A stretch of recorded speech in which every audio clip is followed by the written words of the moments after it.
There's a high chance they are scamming you, which makes me wonder if they're idiots or have big guts. They're not random strangers that I found on the road, Father. I went to the swamp to meet the witch, and they said that they have a cure. You went to the cursed one, you say?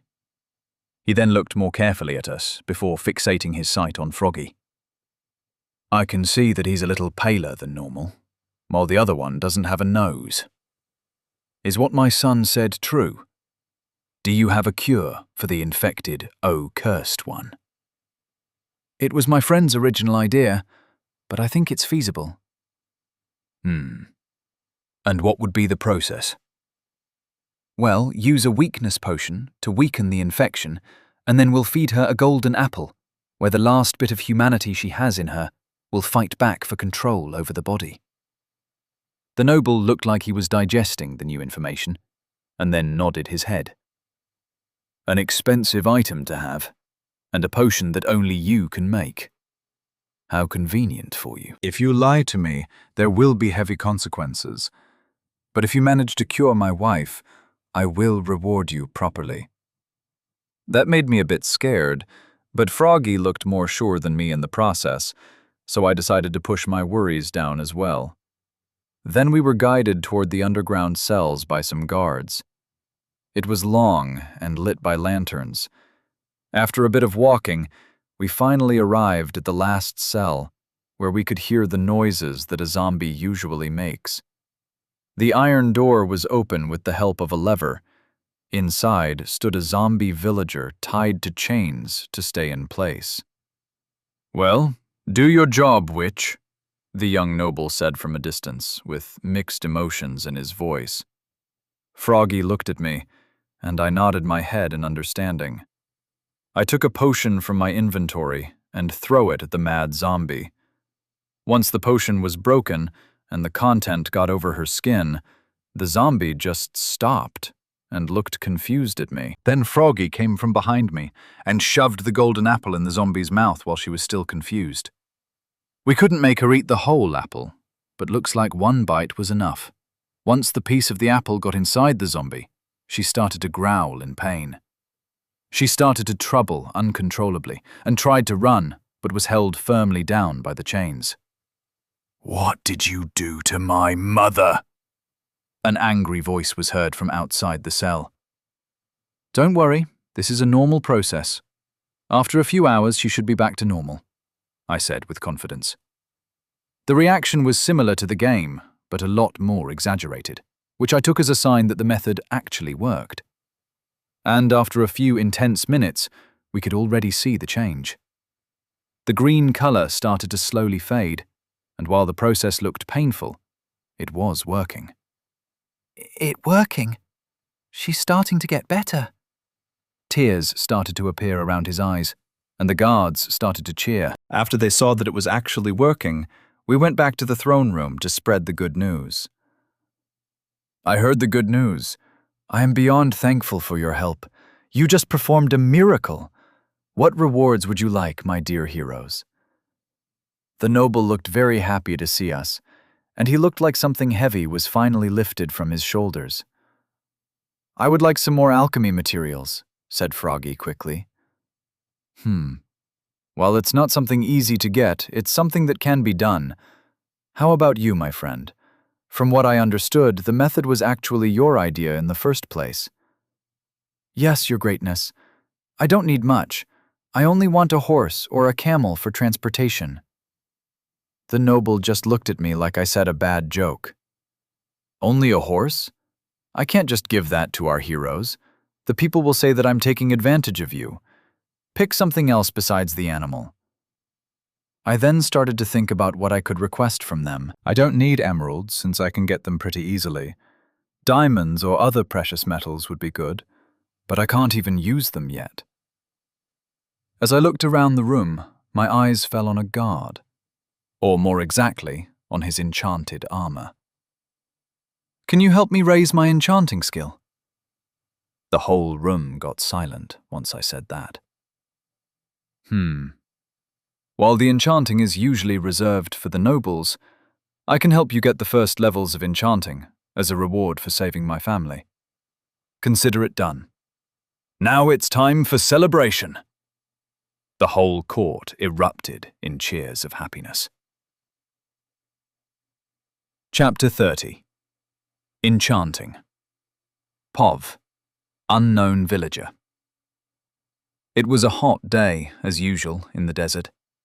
I drank a bowl of water from the fountain while looking at my son practicing his swordsmanship. He started to get better by day. I'm sure his father would be proud once he sees him finish.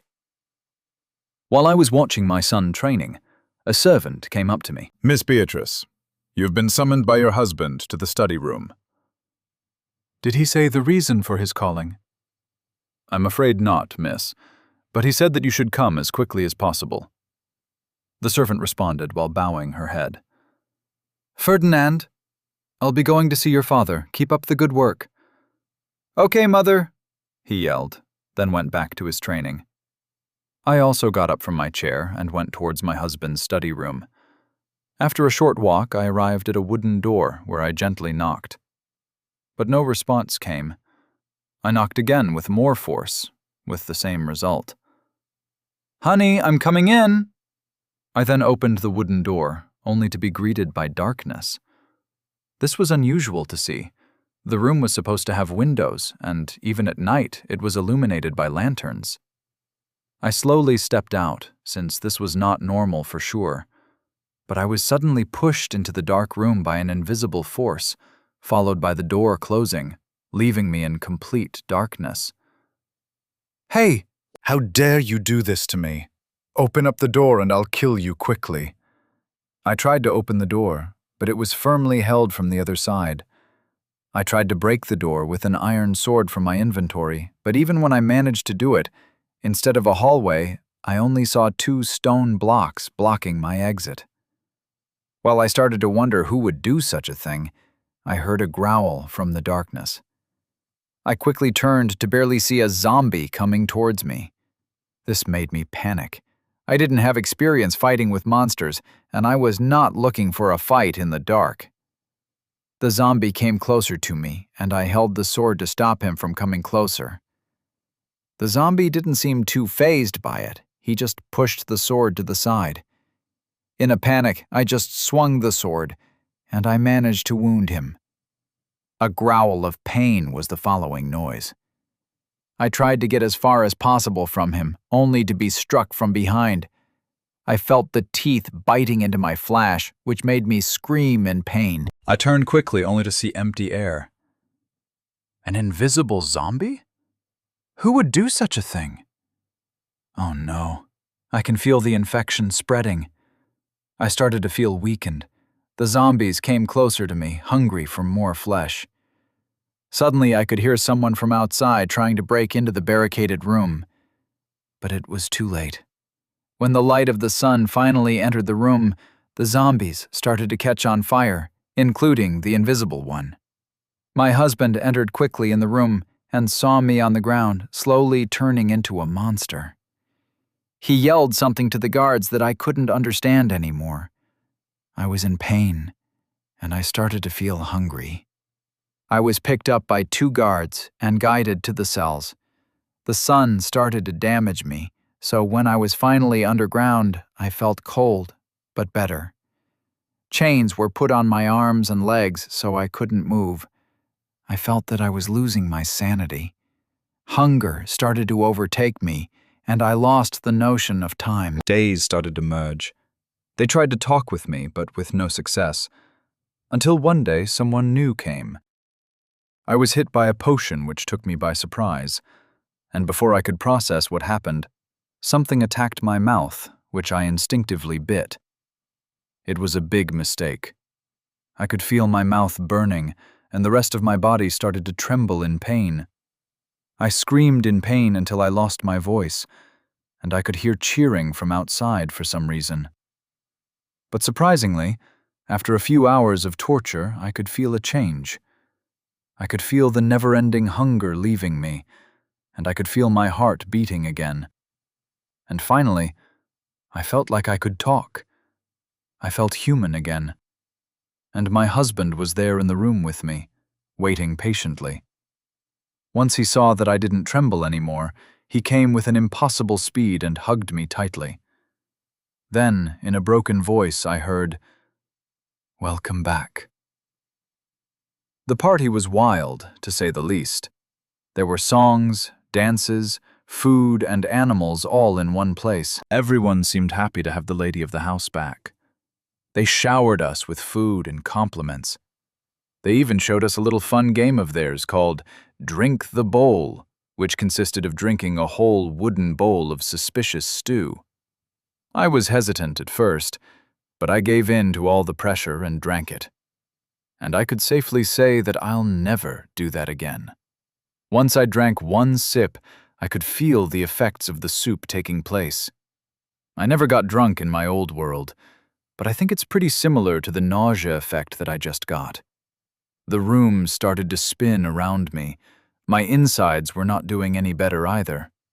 I didn't even know suspicious soup had this effect. But after everyone had their laugh at my suffering, they gave me some milk to wash down the debuff. The rest of the party was crazy until the end. Once the sun come out, the party was finishing. We were tired from all the activities, so some servants showed us the way to our rooms. This time, we had our own separate rooms. It was a big room, with a golden bed, red carpet, and a balcony where I could see the beautiful city. But I couldn't enjoy the view for too long, since I fell asleep once my head touched the pillow. Once I woke up, it was getting dark outside. I then got up from the bed and washed my face with the water in the cauldron that was in the room. After feeling refreshed, I finally got out of my room and walked through the big halfways until I saw a person, to which I quickly asked where I could get some food. They were kind enough to guide me to the kitchen, or the storage area, where I had some cooked chicken and bread. "I'm sorry to interrupt your meal, sir, but the head of the household has requested to meet with you in his office." I swallowed the last piece of bread that I had in my mouth and nodded my head in understanding. The servant turned and started to walk away, and I quickly followed him. After a few minutes of walking, we arrived at a wooden door, which the servant knocked on a few times before opening it. "I brought the hero, sir." "Thank you, Jeremiah. Is the second one still asleep?" "I'm afraid he's a heavy sleeper, sir." "Thank you again. You can leave us." The servant proceeds to do a small bow before leaving the room. The noble then told me to sit down on the chair, which of course I did. "I called you here so I could teach you about enchanting. I won't share everything since I'll get in trouble with the other nobles, but I can help you level up your skill until level 3. You do have the option to choose that skill, right?" "Yes, of course. But where is the enchanting table?" He started to laugh once he heard that. "Looks like you do know something about enchanting. But it's not that easy to level up the skill. The process of enchanting something is to write the enchantment on a paper. Then you can use the enchanting table to bring the paper to life." "I didn't know about that. I thought you had to enchant a book, not a piece of paper. And how about tools and armor?" "I'll be surprised if you did know." As for why paper or book, there's a simple answer for that. You first need to enchant a paper, which would be a temporary enchantment that would last a day before losing its effects. That's why we'll transfer it to a book, where it can be enchanted indefinitely. Or you can use it on an item for the same results. "That sounds convenient. When can I start?" The noble started to laugh loudly. "I like your enthusiasm, but it's not as easy as you think. Take a look at this.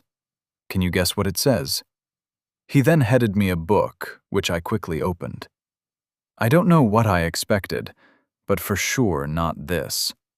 The book was filled of an unknown language that I didn't understand. I looked back at the noble and saw him smiling at my reaction. "It won't be as easy as you think. Usually I'll teach you the language so you can grasp it better. But since you'll only go until level 3, I'll just teach you the enchantments that you want to know, and you'll memorize them." "I guess that's better than nothing. What can I do at level 1? "That's a good question. At level 1, you can use almost any enchantment 1 time per item. At level 2, you can put 2 enchantments on 1 item. And finally, At level 3, you can put 3 enchantments on one item. Does this go all the way to level 7? He just smiled, but shook his head. Not really. At level 4, things start to get more complicated.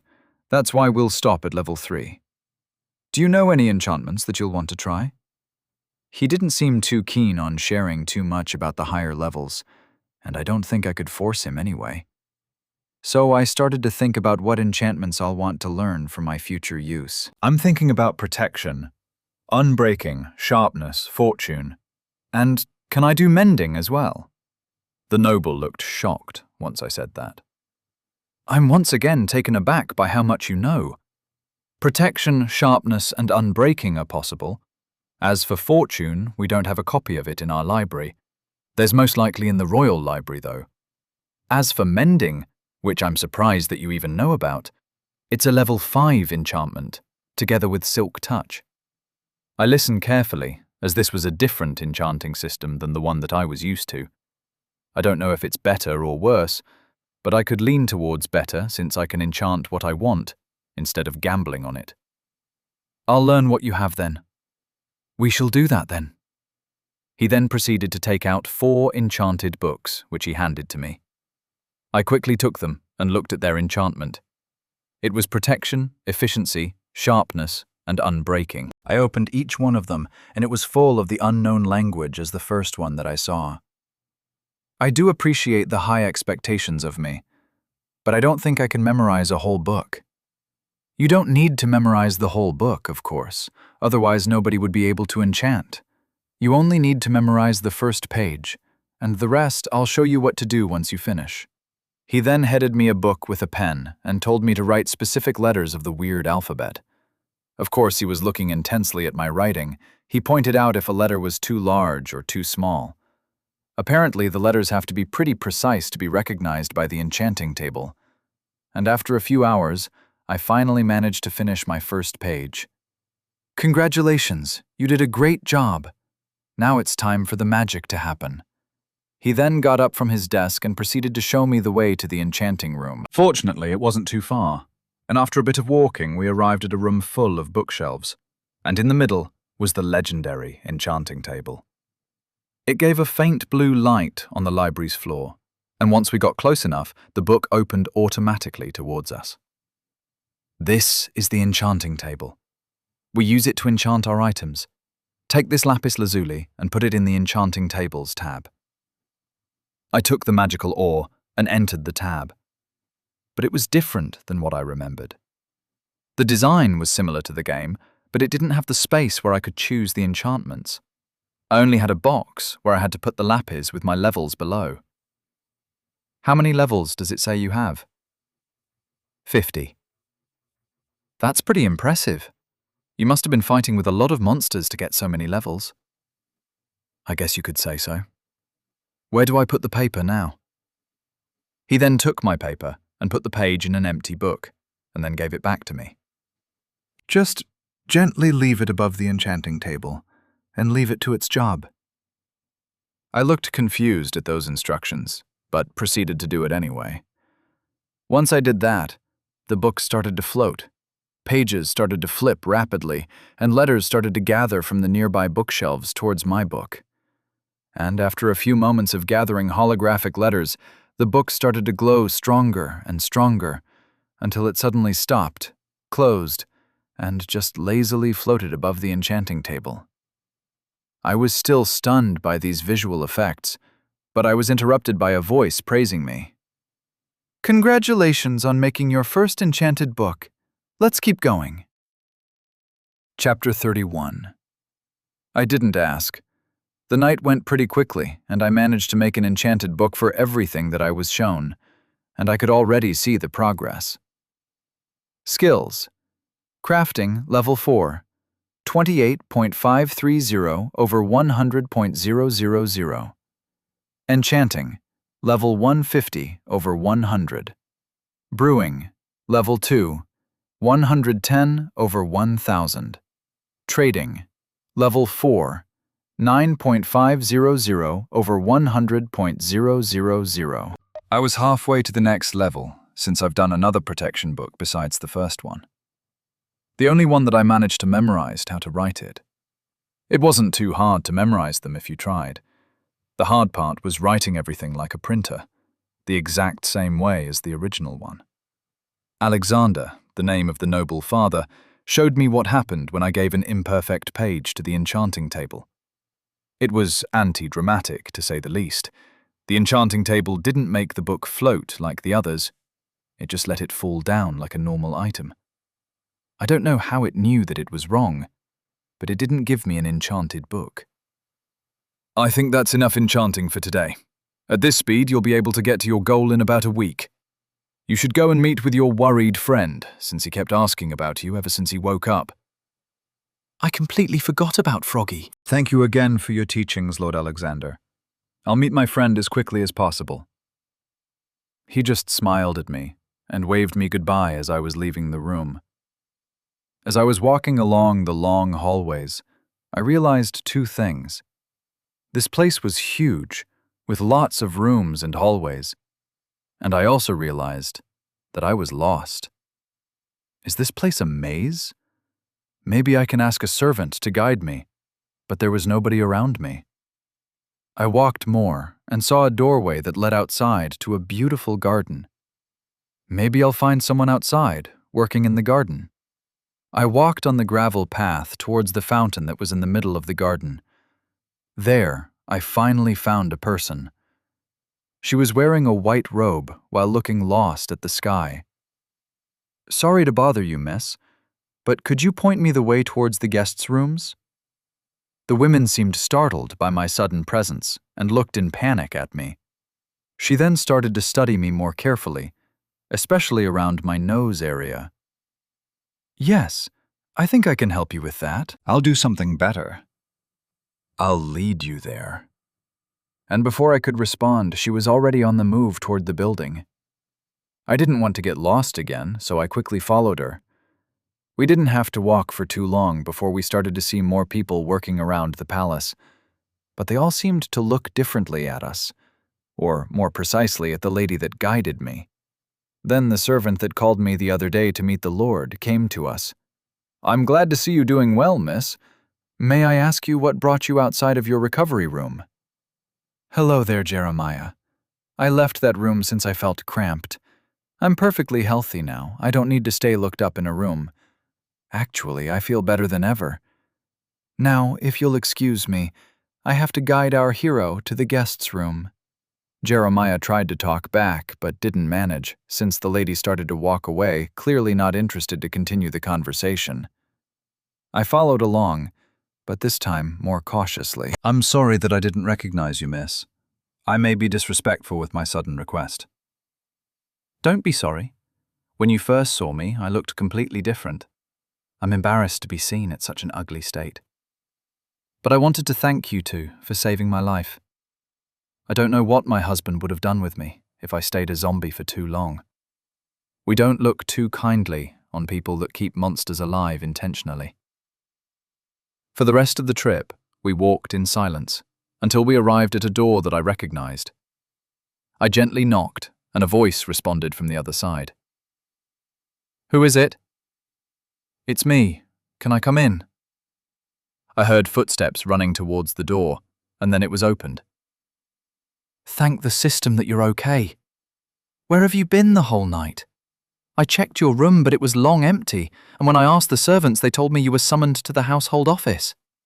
Why did it last so many hours? Only after he finished his rantings did Froggy see that I was not alone. I see you two get along quite well. I came here to thank you from my heart for saving me. I don't know how to even repay you two back. There's no need to thank us. We were glad that we could help, and our rewards are currently being paid, so you don't need to worry. You can focus on recovering so everyone in this estate would feel more at ease. Froggy responded awkwardly. If you say so, I'll do as you suggested. Thank you again for saving my life. She then bowed deeply to us before leaving. It feels good to save a life, and it feels good to hear a gratitude interested of an insult, Froggy said absent-mindedly. which made me realize that he's been suffering ever since he became a witch. Even if he chose to isolate himself, the parting curses and hate didn't leave him in his isolation. Yes, maybe if you keep doing this, you'll change your reputation to something better. I tried to be helpful, and that made Froggy think about something, which I guess it was better than getting depressed. I was with Sir Alexander, the head of this household, to learn enchanting. I managed to enchant 5 books. I said that as I showed him a book that I made. Protection 1. That's a pretty good start. You only need some armor to put it on, and then it's perfect. How long do you think it would take for you to get to level 3? From what I've been told, around a week. Which, I guess it's good, since I have to get back to my friend as quickly as possible. A week? That means that they heavily invested into you. This made me a little confused. I mean, enchanting is not easy, as in the game, but I don't think it's too hard either. Once you get the hang of the writing rules, you can just copy the enchantment that you want and then level up pretty fast. Of course, from what I can understand, it would take around a month to get the first 2 levels on the enchanting skill. We can't raise cows easily in the desert, so the only leather we have, it's from horses, camels, and bunnies. The first 2 are too good for transportation to be raised for lather, and the bunny can only give you a fraction of 1 leather piece. And the fact that Sir Alexander teaches you directly shows his dedication to this, since he has to take time from his busy schedule to make time for you. Once I heard all of that, I realized how much they invested in me. I was too used to the game mindset where everything is easy to get, where you could afford to throw items out. But not in this world. It's not as easy here, but it's still possible. I didn't think about that. Did you get your ingredients? I tried to shamelessly change the topic. Yes, I did. I got a lot of nether warts, which are the base for most potions, he responded happily. Which made me remember something. Oh yeah, I guess I could give you those, since I can't use them anyway. I said that while I handed him some of the brewing materials that I looted from the nether fortress. What's all of this? How did you get them? Are you royalty by any chance? I could see panic starting to gather in his eyes, which was not something I expected.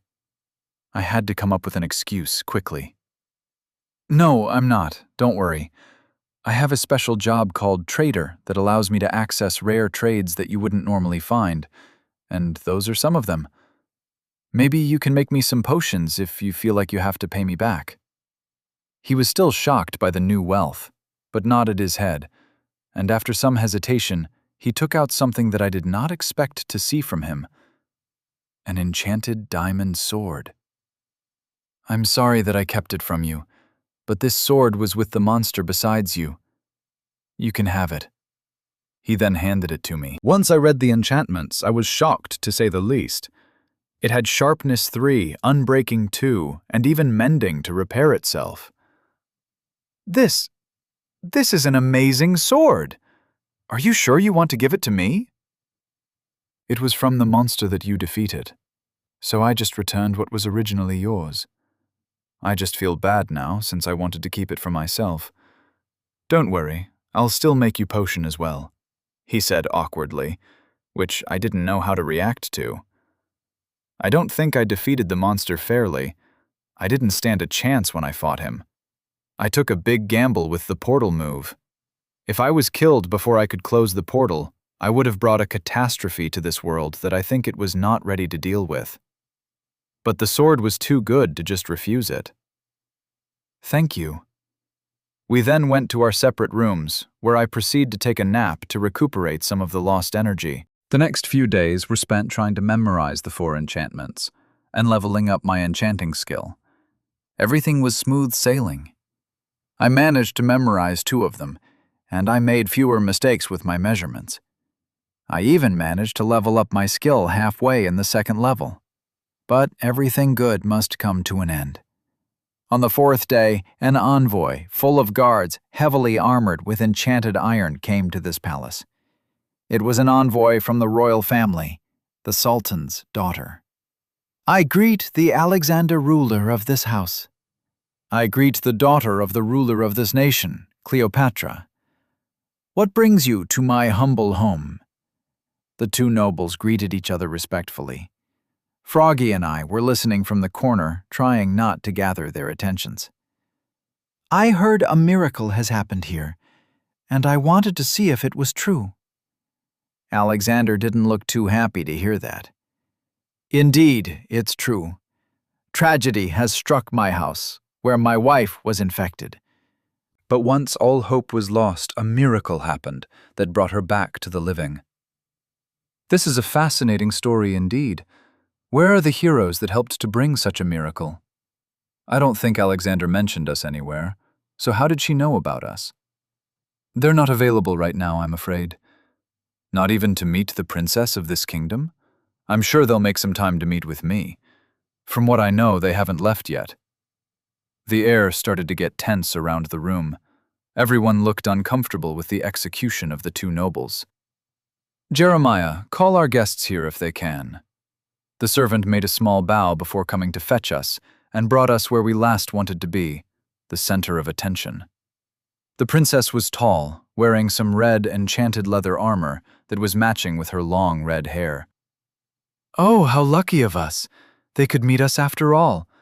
I'm glad to see you two heroes helping my kingdom. As a reward, I'll invite you two to the royal palace." Everyone was in shock, while Froggy and I did not feel too comfortable with the sudden invitation. "Thank you for your generosity, Your Majesty, but I'm afraid we have to refuse the invitation. I have to get back to my people to say that I'm safe." I tried to reject the invitation as politely as possible. "I'm sorry to hear that, but I didn't ask you. I ordered you." Once she said that, her smile dropped, and the guards behind her took out their swords, pointing them at us. "What's the meaning of this? You dare raise your swords in my house? Do you want to start a war?" Alexander yelled with an angry voice. His guards also started to take out their swords. "Calm down, Sir Alexander. I promise their absolute safety. It's just that my father wanted to meet them in person. The sooner the better. So you better not stand in my way in case you want to cause trouble for your city," the princess told him with a threatening voice. The noble, after a few intense moments of internal conflict, decided to order his men to put their swords down. "I'm sorry, heroes, but I have to prioritize my house first." This left a bad taste in my mouth.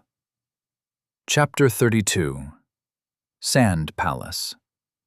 While the princess ordered us to come with her, she wasn't unreasonable enough to take us right then and there. She was kind enough to let us get our items from our rooms before we left. Of course, this was with the exception that we were supervised by at least one of her guards. I didn't have too many items to take since I had everything with me all the time, and because I had a bigger inventory than a villager, which I found out with Bobby's help. Froggy managed to sneak a few potions to me, and I had the option to have some alone time with Alexander in his office. "I'm sorry that I've betrayed you two, but don't lose hope yet.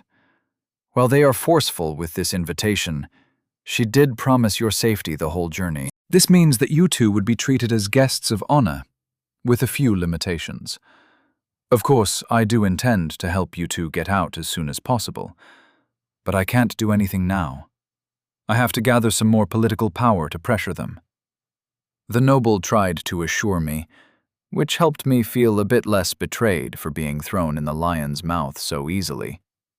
He also gave me the 4 enchanted books that I made with some empty books so I can practice my writing event without him.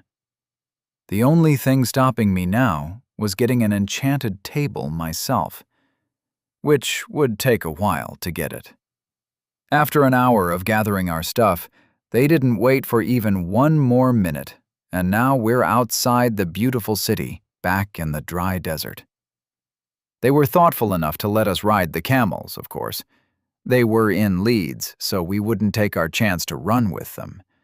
And, after a bit of walking, I mustered enough courage to talk with our kidnapper's leader. "May I ask, Your Highness, why is that we are required to meet the Sultan at such short notice?" The princess looked at me from her heavy armored camel, with an annoyed expression. I don't know, weirdo. My dad heard about you two somehow managing to cure an infected person, and he now wants to meet you two as soon as possible. If you are curious about the cure, we can give you the process with some potions to do it yourself. I tried to say something that could probably get us out of this situation. I also asked him something similar, but my old man was too stubborn and told me he wants to meet you two face to face. This was worrying to hear. If they wanted the information on the cure, I would be more than happy to share. The only downside is that they need Froggy, since he is the only one that can make the weakness potions. And this makes me feel even worse, since I selfishly dragged down Froggy with me, only to get a horse to get home faster. Which I kind of got, but it's not going the way I want to, unfortunately. We won't be arrested or something like that, right? I gave my promise that I'll keep you safe, and when a royalty promises something, nothing can break it. From her gestures, I could guess she didn't want to be here as well, but she seemed pretty serious about promises, which made me feel a bit better in those confusing times. I then walked a little slower, and I was beside Froggy again. I'm sorry that I brought you into this mess, I said with a low voice. He just looked at me weirdly and shook his head. While it's true that they captured us because of the cure, it's not all your fault. The nobles tried to rope me into one of their houses for a few good years. Even the royalty tried, but I was too afraid to choose just one, so rejected all of them. And since I'm not in any house, they're satisfied enough to just trade with me from time to time. He tried to reassure me. I'm actually sorry for you, since they don't really need you. They only need me. But for some reason, they want both of us in the same place. This made me think about the reason for our bringing. Froggy has already a reputation as the best alchemist in the whole kingdom, so it's reasonable for the powerful people to want him. And with the new knowledge of curing infected people, he's even more valuable than before. But what about me? They don't know that I'm from another world. I don't think they know that I came from the Stone Kingdom. I don't think they know that I can break, place, and craft faster than them, or the fact that I know some forbidden knowledge. So then, why do they also need me? I just came to this desert. They shouldn't even know that I'm here. The more I thought about this, the less it made sense. And from talking with Cleopatra, I think even she was confused about my bringing. I was deep in questions that nobody in this group could answer, so I had to do what I've always done since I've come into this world. Ignore it until it's solved itself. The journey was surprisingly comfortable. We were truly treated like special guests. We ate cooked meat, drank milk, and had plenty of rest.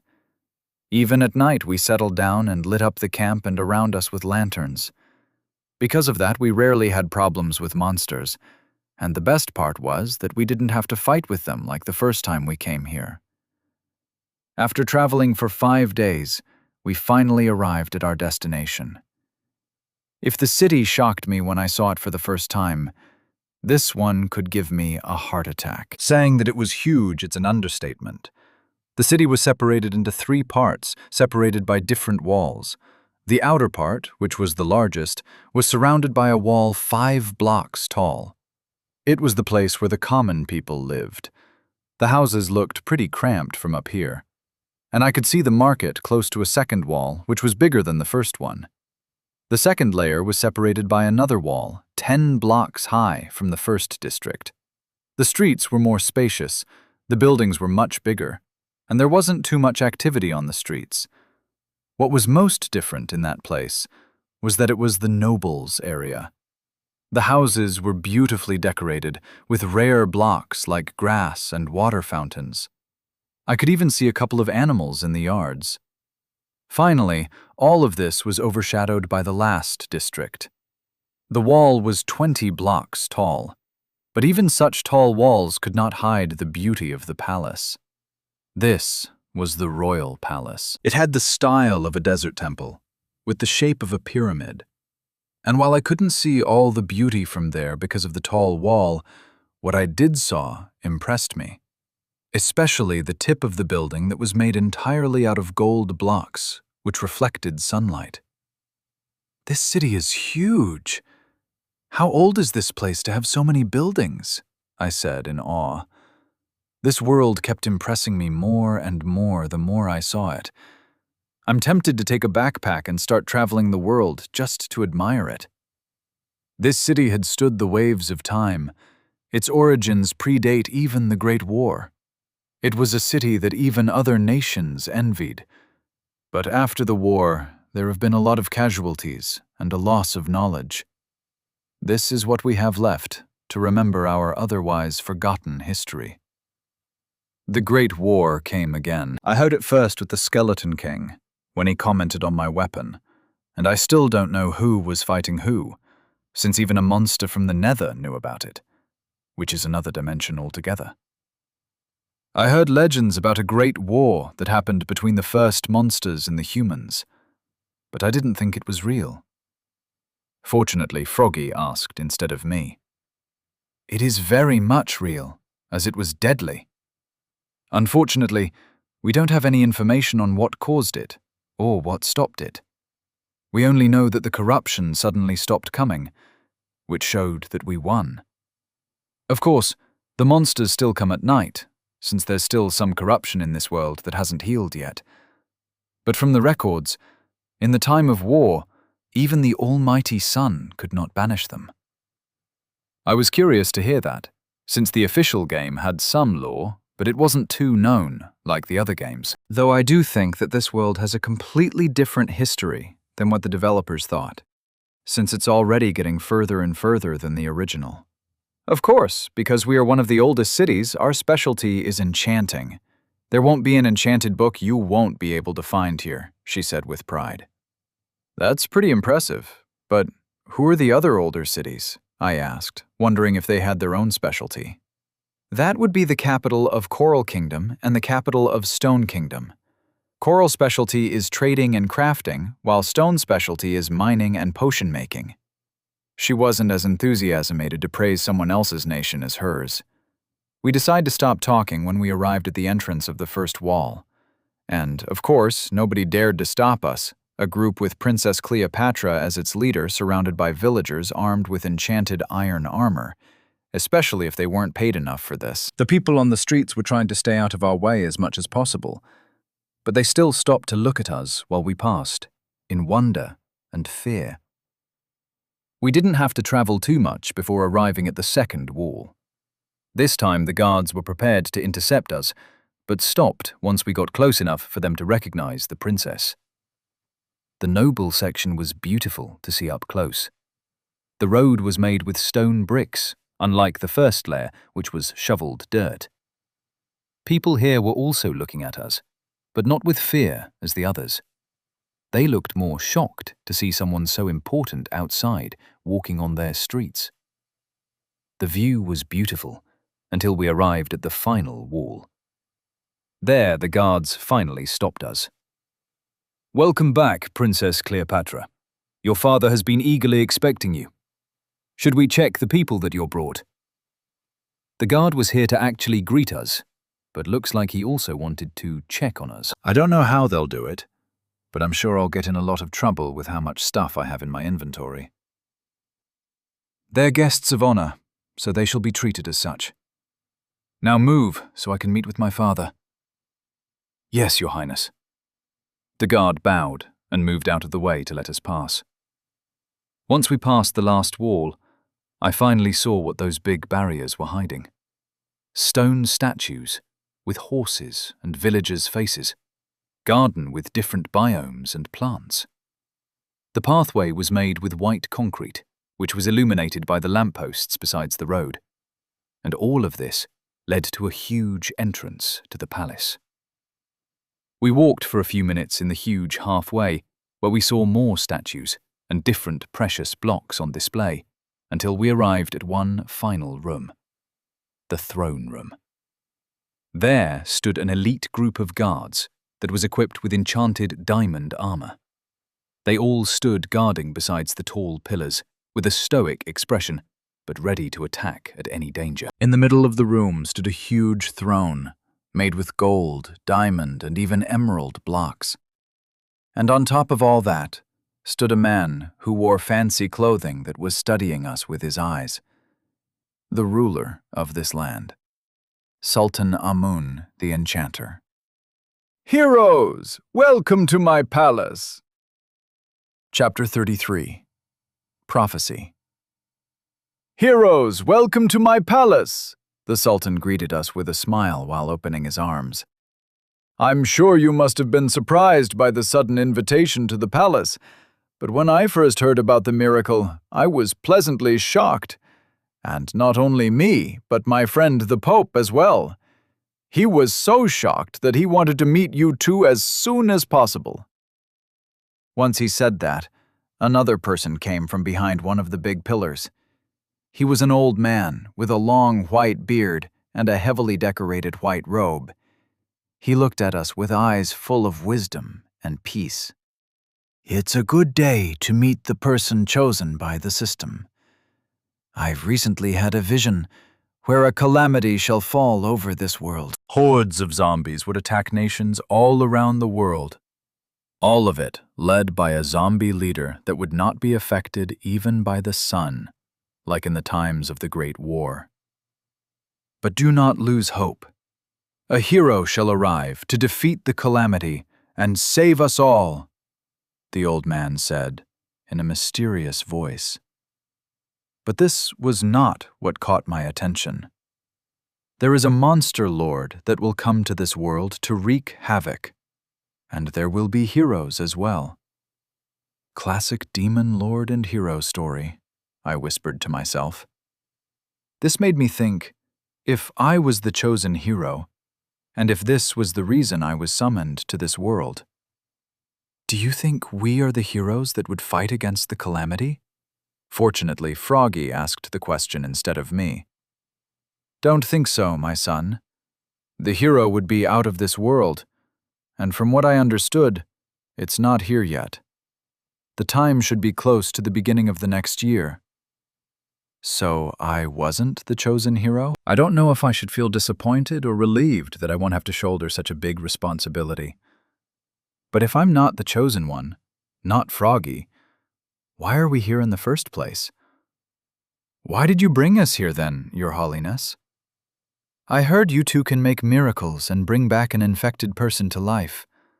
I want you two to help the hero defeat the enemy, or at least alleviate the casualties of the upcoming horde. This made us both confused. But before we'll help you two grow, we want to see the miracle in person. To the deep chambers! We didn't manage to stay confused for too long before the king entreated us to a new order, which the soldiers were kind enough to follow. They took us by our arms and dragged us to the basement of the palace. What is with this country and them being so forceful with everything? I've just been here for a few days, and I went to an underground prison twice. Is there something that I'm missing? Fortunately, the guards didn't drag us the whole time. Once they understood that we knew how to walk on our own 2 feet, they just let us to walk by ourselves. We walked for a few minutes, where we passed a few cells with villagers that seemed to have lost all hope in their eyes. The further we walked, the weirder it got. At first, it was cells with humans, and then it changed to cells filled with monsters. Zombies, skeletons, even a creeper were being kept behind iron bars. Isn't this frowned upon? I asked in worry as we kept walking along the stone hallway. But nobody seemed too eager to answer my question. Finally, we arrived before an iron door at the end of the hallway, where a lever was pulled down, which opened it. Inside the room was a zombie villager that stood in an iron cage. The rest of the room was filled with chests, furnaces, and even a brewing station. Is this a resource facility? Yes. This is the room where we try to see if we could change the monsters back to normal, or tame them. Unfortunately, nothing gave us good results. Finally responded to my question, and it was the old Pope, which now looked more like a mad scientist than a friendly old man. Now, what do you need to be able to perform the miracle, young souls? We need a weakness potion and a golden apple, Froggy responded. Golden apple, you say? We did try that a few experiments ago, but the subject just died like at 8 positions. Are you sure about that? Very much, Your Holiness. I could make the potion, but I don't have the apple to complete the transformation. We can give you that without a worry. Just do your brewing, witch, the old man said, with a trace of spite in his voice. But Froggy either chose to ignore that or didn't hear it, since he started to make the potion already. We all watched intensely as he finished the potion, which he quickly gave to me. Let's do a miracle again, traitor. I got the potion, while wondering how I got this name again. At this point, I suspected that this world refused to hear my name. But I had a task to do now, so I threw the potion at the zombie villager, while Froggy shoved the magical apple in its mouth. The zombie stopped growling at us and started to scream in pain while trying to get out of the cage. We got a similar reaction when we just used the apple last time. Are you sure this is working, witch? This is what we did last time, and it worked. It's the same reaction, and in a few minutes, the green skin should change its color back to normal. The old man narrowed his eyes, but chose to observe the transformed. And, as promised, after a few minutes of the zombie struggling in pain, we could finally see the change appearing. The skin started getting lighter, which brought the Pope closer to inspect the change. Fascinating. It's working. A miracle is happening in front of us. You have proven yourself. Rejoice and accept our teachings. The old man then quickly turned towards us with his arms open, like he just gave us a blessing. Sorry, Your Holiness, but this is too sudden for us to react. We need some time to decide on what to do. The Pope froze in his place, but then quickly got himself back. Of course, I understand that it's so much to get understand in such short notice, so we will leave this room so you two can talk in privacy. A howl of pain was coming from the zombie's cage. Mostly alone. He smiled at us and went outside with the guards, leaving me, Froggy, and the transforming villager alone. What is happening here? They are keeping monsters under the palace. They seem to want to control them, and I think some of their experiments involve humans. I said that while starting to wonder what I got myself involved in, which made me more worried. Trader, calm yourself down, Froggy tried to reason with me. We have to decide now what to do. I think they're more interested in me than you. I think the only reason they brought you here at all is that you're my friend, and that's a weakness that they can exploit. Once he finished saying that, it made me think. Froggy's whole village was destroyed, and I don't think he managed to make a new friend with his new look. That's why the nobles couldn't actually force him anywhere. Now he's here with me, as a friend. This was an opportunity that the Sultan had to take advantage of, and get a hold of Froggy the Witch. This made me more relieved, since I would be kept safe for leverage against the witch. But it also made me very angry, since I'm being used as blackmail against my savior and friend. What should we do then? I don't think they'll let me get out easily if I tell them that I'm not interested. And even if I accept their offer, when the hero will come for sure, they won't let me go on a journey with the Chosen One. That's true. We have to gather more information, since we are not sure what is really happening. Why is the Pope so interested in me? Is the prophecy true? And what are they even trying to teach us? So we will have to accept their offer and look for an opportunity to escape from here. And even if we manage to escape, we'll most likely have to leave the whole country. I tried to summarize the plan. Exactly so. By the way, I'll call you Trader from now on, since it's not a good idea for them to know your real name. You're not the only one that calls me that. I sighed in exasperation. What do you... Froggy was interrupted by the heavy knock on the iron door. Have you two decided yet? I know it's not a good idea to rush such an important decision, but the Sultan would like to know the answer as soon as possible. The old man screamed from the other side. We looked at each other one more time before nodding our heads in understanding and opening the door. We made our decisions and were ready to meet the Sultan to shear it. The old man's face lit up once he heard that. He then proceeds to quickly guide us back to the throne room, where the Sultan greets us again. I'm blessed to have such heroes in my kingdom. Are you two also willing to pick up the mantle of saviors for this world? Yes, Sultan. We decided to join the training program. I'm glad to hear that. You two shall start as soon as possible. Do you have any requests? I then raised my hand to get Sultan's attention. I would like to have access to the palace library, if possible. The Sultan didn't look too happy to talk with me, which furthered the theory that I'm only here as a liability for my friend. I guess we could arrange that. The Sultan finally agreed after some thinking. I thank you for your generosity, Almighty Sultan. This was a perfect opportunity to gather more information about our surroundings. With this, I could start to plan my actual revenge for imprisoning me and Froggy. And maybe there's a chance that I would actually find some information about my main goal. A way to get back home. Not long after we gave our response, they decided to lead us to our own rooms, where we could stay for the rest of our staying. Fortunately, we weren't too far away from each other, but our rooms were huge, to say the least. I had a double bed with a huge frame, a cauldron with water to wash, a fireplace with a big couch, yellow carpet on the ground, and it even had a balcony that showed the beauty of the city below us. Froggy's room was similar to mine, and once we finally saw our rooms, a servant took Froggy right towards the brewing room, leaving me alone and confused. They are really eager to have him, I said to myself. I then started to study my room in more details. Could I hide somewhere in here? Could I jump out from here? And after a few minutes of searching, I found out that we are on the 3rd floor, with guards constantly patrolling under us.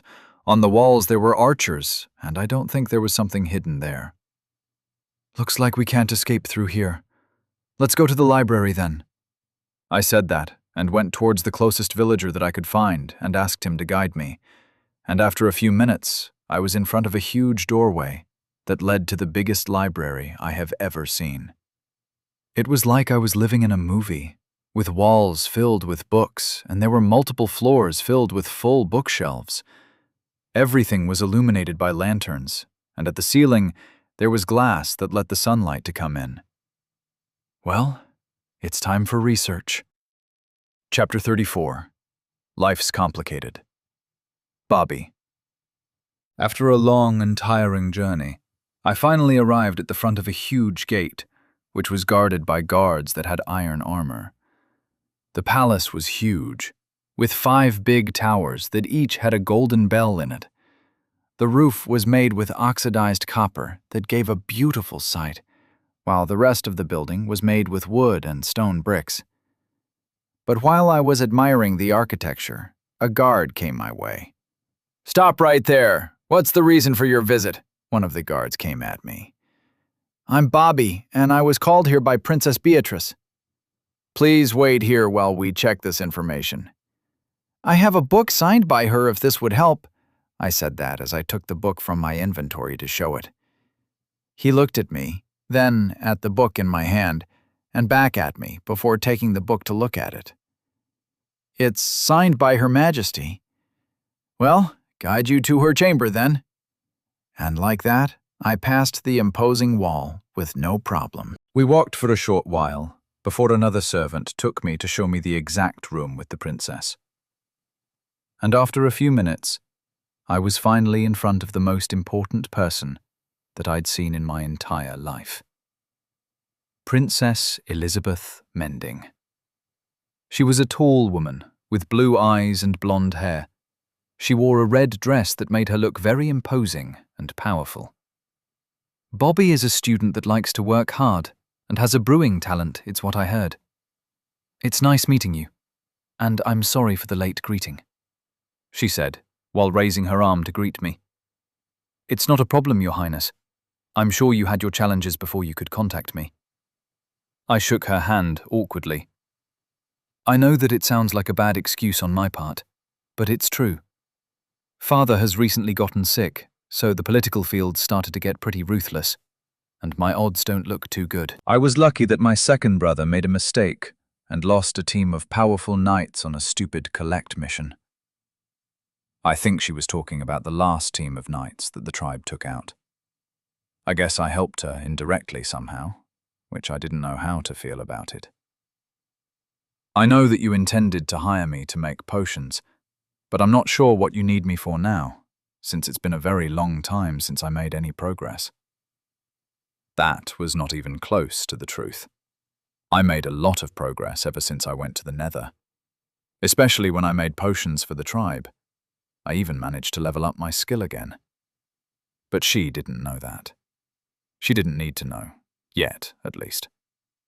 I wanted to see what I was needed for first, before I could decide what my next course of action should be. That is a valid worry to have.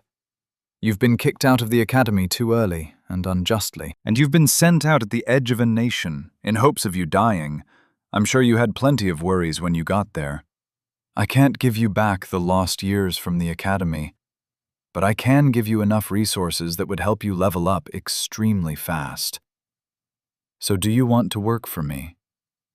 She held her hand for me to accept the deal, with only a shake of the hands. I'm pretty tempted by the offer, but I don't want to be ever thrown out like I'm a broken tool. I want to have some stability. I want to have access to the royal library and to get a pass in the royal garden where you get the potions ingredients. I wanted to research more about what the trader showed and told me.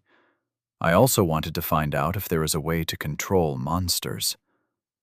And if I get approved to see the garden, I'll most likely get access to the Nether as well, where I could supervise the fortress and its teams.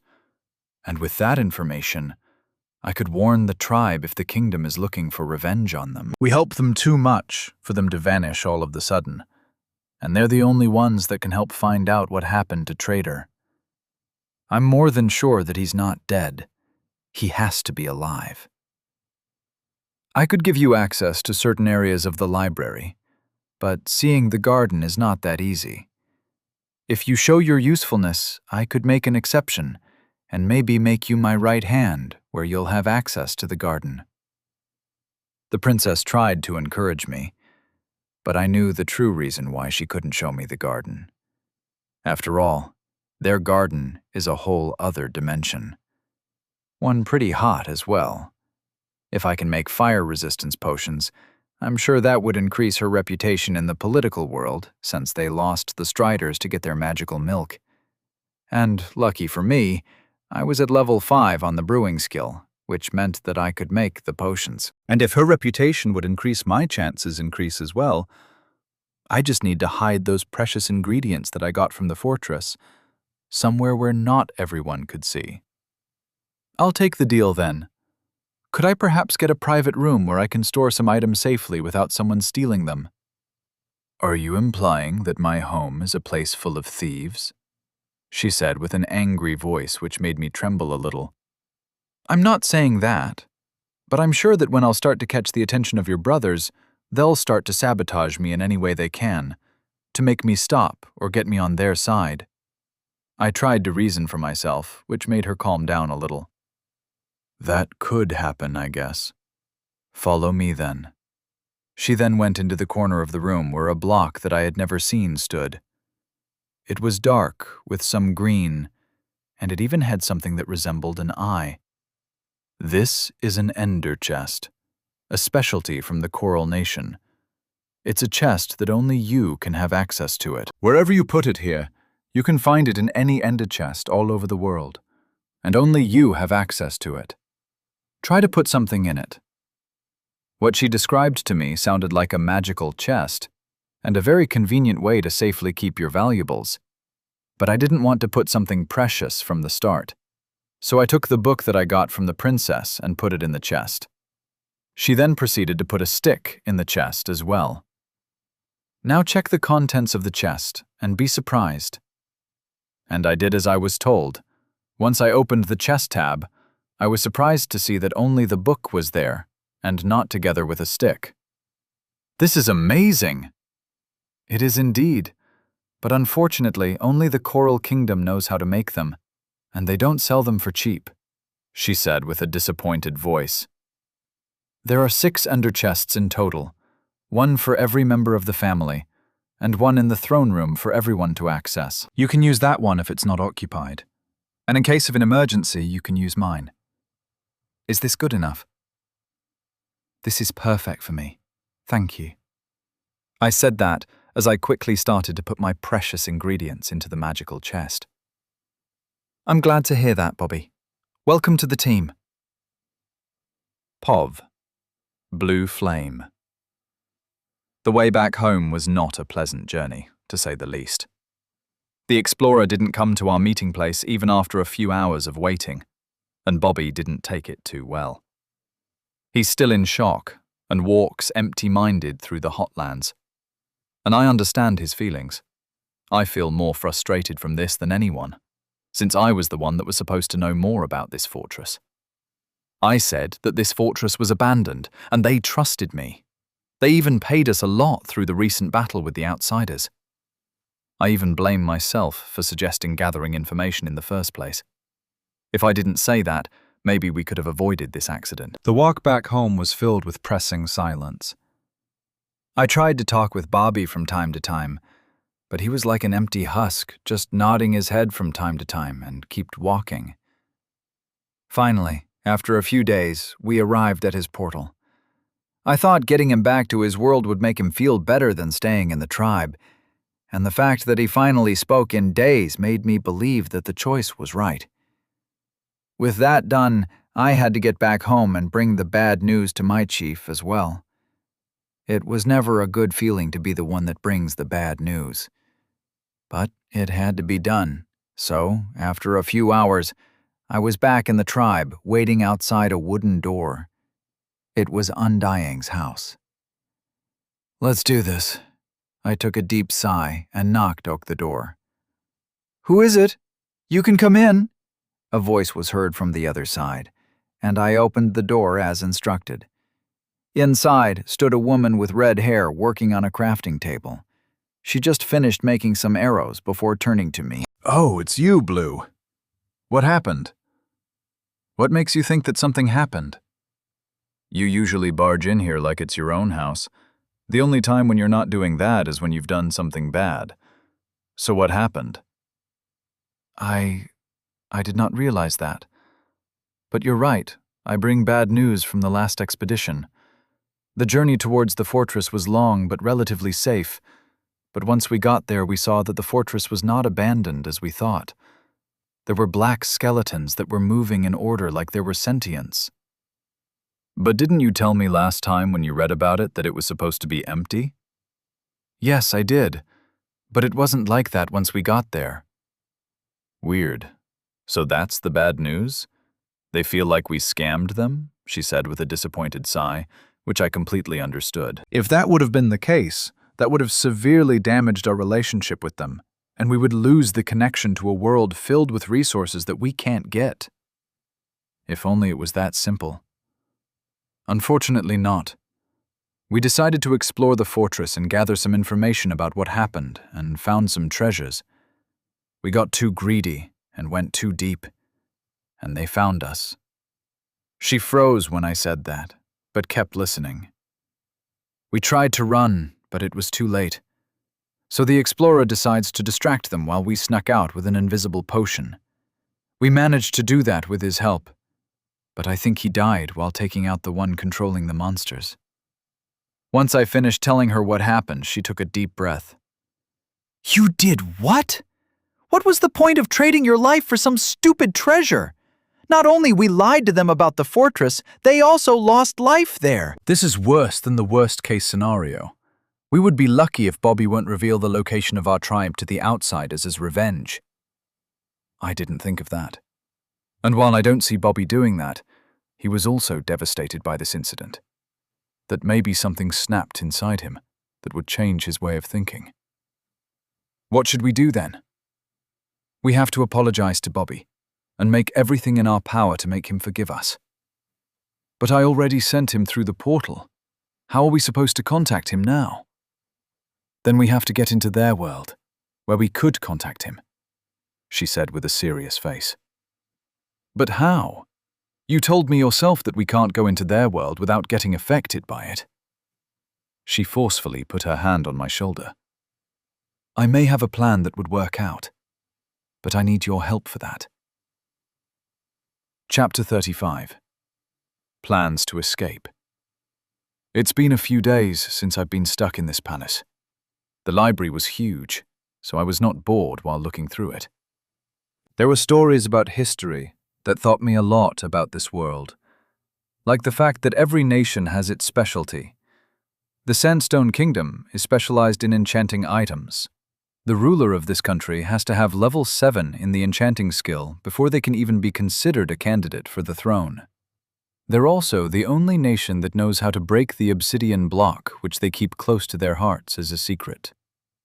With that resources, they have certain advantages in trading with the Coral Kingdom to get some good deals, since they live in a desert after all. The Coral Kingdom is the only kingdom that is not connected to the unclaimed land, which sounds like a good thing, but they have their challenges with the monsters as well. While they're the only nation that is connected to the sea, it also brings problems called drawn and phantoms every now and then to challenge their warriors. Their specialty is crafting. It's not a nation ruled by a king or nobility. They have a hierarchy of who is the richest is also the smartest. A country is a big place for trading. There travels wealth unimaginable to normal people every day. It was a fascinating thing to read about. The Stone Kingdom has a speciality in the brewing skill, since it's the only nation that has access to blaze powder and other resources from an unknown source.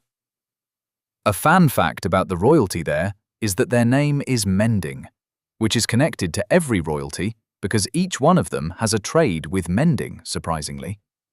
This is a way to show that they are chosen by the system by being given a rare trade that only they have access to. Now, I don't know if they're truly born this way, or they just keep changing jobs until they got the desired book, like in the game.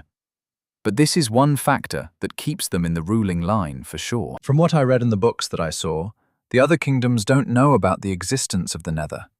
And I think not even the Stone Kingdom knows the existence of the End Dimension. And finally, but not least, the unclaimed land. This territory was bigger than even the 3 nations combined. With such a vast, empty land, why is nobody trying to occupy it? Well, it's a simple reason for that.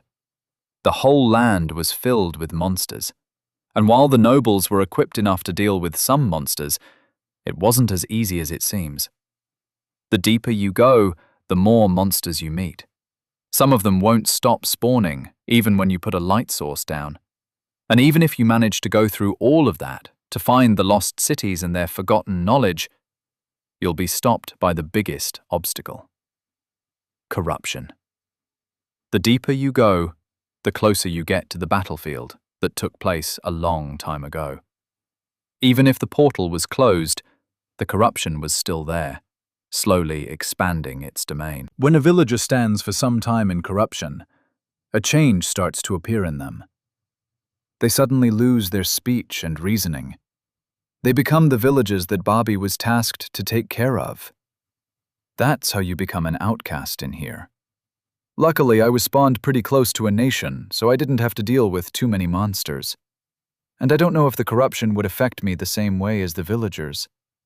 But I wasn't only reading in the library this whole time. I tried to meet with my witch friend to see what he learned and what kind of propaganda he was going through.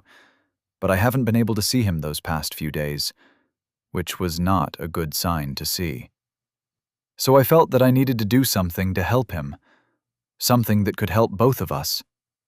I needed a way to escape from this beautiful prison. But I already started to see some trouble in my escape plan. My genius idea was a classic one, that was so foul-proof that nothing could go wrong. Dig a tunnel. But I had to be careful while digging the tunnel, since I had people watching after me from various corners of the library. Once I found a place where I was pretty sure that I was not seen, I started to dig down on the wooden floor, which took longer than usual since I only had an iron pickaxe to use. After a few minutes of hitting the wooden block, I was finally able to break it, which showed me a sandstone block. Jackpot! I then started to break that block as well, which was faster since I used the pickaxe. But while I started to plan how I should meet with Froggy and escape this place, I was blocked by a block that I never expected to see here. An obsidian block. What's an obsidian block doing here?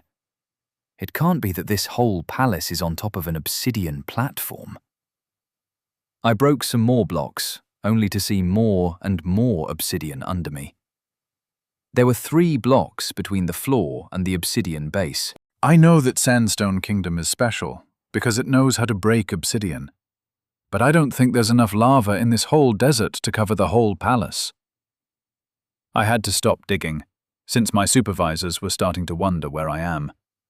I quickly covered the small tunnel that I just did, and opened a book right before the librarian checked me from the corner. "Excuse me, sir.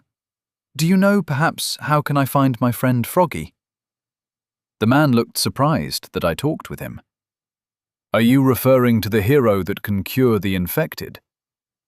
"That's him." "He's too busy. You can't meet him yet." "What do you mean, he's too busy to meet me? What's he doing?" "He's going through the program that would let him be a good companion for the hero, of course." "Wasn't I supposed to take the same course as him?" Yeah. I think they forgot about you." The librarian tried to avoid his eyes from mine once he said that. That was a weird reaction to have. "He looks like he does know where my friend is, but doesn't want to help me." Then it hit me. The Sultan wanted to keep the two of us separated as looming as possible so he can have control over Froggy's movement. This made my mouth taste sour, so I decided to end my learning for today and digging plans and try to search for my friend more carefully, even if they didn't want to guide me. I exited the library and started to wander around the place, trying to remember every path that I took so I won't get lost. I managed to walk for a few minutes like that before a guard with iron armor stopped me. "Sorry, sir. What are you looking for?" "I'm looking for my friend. You can recognize him by the title of the witch." "I think I recognize that name. Follow me, and I'll be guiding you there." The guard responded calmly, which took me by surprise. I expect to be told that I'm not supposed to meet him like the librarian, but the guard seemed more friendly and just led me along the hallway. After a few minutes of walking, we stood outside a door that I was quick to recognize. "This is my room. What does that have to do with my friend Froggy's location?" I asked the guard, confused about the situation.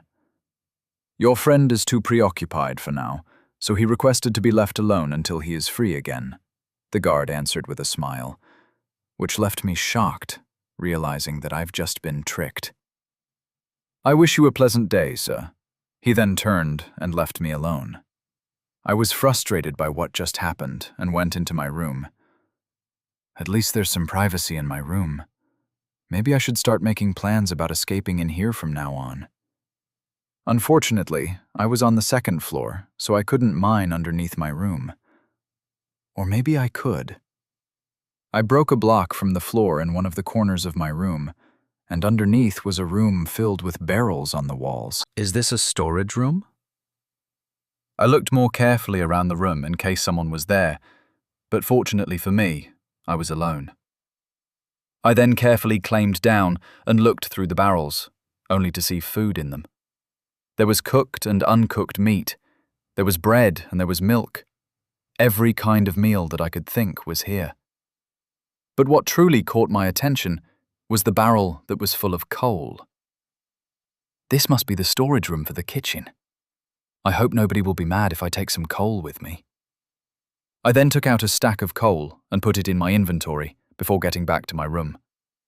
The only thing that I was missing was some wood, and I could finally make some torches that can light up the tunnels that I would make under the palace. That way, I won't have problems with monsters who would suddenly appear while I work on a way out. I then went outside my room again and walked towards the guard that was suddenly by my door, guarding it. Hey there, is there a facility where I can increase my level of crafting? The guard looked suspiciously at me. Yes, we do have such a room. It's the crafting room, but it only has materials for the first 3 levels. I guess I'll have to use what I have. I don't want to fall behind my friend and not make any progress. I know I don't have a brewing talent, but I want to help the hero in any way that I can. While the guard was still suspicious of me, he still guided me to the crafting room. It was a big room, with a few crafting tables here and there, but the rest of the room was filled with labeled chests. I went towards the one that was filled with wood and took some sticks and planks out. With the new materials that I got, I could finally make what I truly wanted. Torches. I made 4 stacks of torches, which took around half an hour to make, and I also used some of the wood to make some chests where I would put the blocks that I'll mine. With everything done, I started to look more carefully around the room to see if there was something else that caught my attention. There were chests filled with wood, some with stone and cobblestone, and the rest with wheat. This is truly for the first 3 levels of the crafting skill. Once you get to level 4, there is no iron that can help you get to the next level faster. I took a bit more wood with me and some wheat. I kept the wood in my inventory while I used the wheat to craft some bread. If I was stuck here, why shouldn't I profit from the free stuff and increase my levels, even if it is only by a small percentage? So for the next few hours, I was crafting bread, which was a weird concept as always. I even put some bread in the furnace to bake while I was working, so by the end of my grinding session, I had enough bread that I could take with me on my escape, so I won't keep eating the golden carrots. With everything that I needed in my inventory, I went towards my room, with the guard right behind me. But once I got in my room, he stopped right at the door without taking a step closer. Time to see how much I can dig. I then took out my pickaxe. Chapter 36. We finally meet P.O.V. Froggy. I was taken into a room by this librarian almost with force. The room was one that I would dream about from time to time. It had a few brewing stations, not some old cauldron like I had in my house. There were chests full of ingredients for making potions, but not for all the potions. Nobody knows all the potions besides the Stone Kingdom, and they're not too willing to share it with the other nations. But this isn't a problem for me. Ever since I've become a witch, my head was filled with information about every potion possible, and what every potion does. That's why I knew that trader's curing method would work. My head is in a mist with all the information that I have, so I have to concentrate on the specific thing so I could remember what I want. This may sound like an awesome ability to have. I suddenly got struck by lightning, and I get my brewing skill up to level 7, which would make me a master in any kingdom that I'll go in. But there's no such a thing as a free power. There had to be a downside as well. My skin got lighter, I got uglier, and the most damaging of them all is that my system is now broken. Skills _crafting level 3. Error brewing level 7. 1,235,500 Poppikout. I had never seen or heard about such a skill tab. The error message usually appears only when you reach the max level on a skill, but it appears on my crafting skill, which is only level 3, and the brewing skill just got even weirder. Before I was changed, I had levels in my crafting skill like any regular villager. I was one of the few people that managed to get to level 4, which was a rare sight to see in such a small village. I could see a bright future for me, with hard working and my high-level skill combined. But everything changed on that stormy night, which was a rare sight to see in the desert. I was outside taking care of the chickens so they could get back safely, when all of a sudden I was in intense pain. I heard the chickens dying around me, with sounds of flames surrounding me. I was in pain for what felt like hours, but was most likely just a few minutes. Once I was finally able to gather enough strength to get up, I was greeted by another sight of horror. Beyond the small wall of flame was my village, which was getting attacked by a horde of monsters that appeared out of nowhere. I started to panic and took my stone shovel from my inventory, and in pain, with my hands trembling, I hit the first zombie that I saw. But when I hit the zombie, I was not overwhelmed by the horde as I expected. Instead, only the zombie that I hit started to attack me, while the others ignored me like I wasn't even there. After a few good swings, I finally managed to defeat the monster and quickly went to the next one. But even after all of that, I was too late. The monsters managed to slaughter everyone in the village, except for me. I could see familiar faces walking on the dirt path with empty and dead expressions. They were infected and turned into monsters as well. And when I thought that things couldn't get any worse, the sun finally got out of the rainy clouds, which brought light all over the broken village. And with the sun out, the zombies started to burn and whine in agony. So even in death, my friends and family had to suffer for one last time. I shook my head as I tried to lack up those memories again. This is the place where you can try all the potions that you ever wanted to. I'm sure that even though you have such a high level, you didn't have the resources to use to its full potential. Here we want to help you use it. The librarian smiled at me like he was doing me a huge favor with this, but I'm more than sure that they'll take the potions that I make as soon as I finish them. But even if I knew that, I couldn't complain to his face since I was a detained honor guest. I'm thankful for such an opportunity, and I'm sure to use it fully, I responded with a smile which seems to satisfy the librarian. I'll be here to answer any questions that you have, with recipes and with resources. You don't need to feel restrained. I smiled at that, and for the next few hours, I was as clueless as possible about some of the recipes that I already knew. But after everything was over and he stashed the potions in a chest, I decided to go and meet with Trader to see how's he doing. But once I got to his room, I was surprised to see it empty. I then asked a guard that stood there. Sorry to bother you, but do you know by any chance where my friend could be? The guard looked surprised to see me. Sir, which? Your friend is at the library studying right now, I believe. That would make sense. He did request access to the library so he could gather some more information. This is a pretty good idea to request, since the palace must have a vast library of knowledge of all sorts of things. He is probably looking for a way to get us out of here. Maybe I should visit him to see how's he doing. I'm glad that he's doing so well. Where is the library, by the way? The guard started to look more uncomfortable when I said that. Your friend said that he didn't want to meet with you now, sir. He said that he wanted some privacy for a while.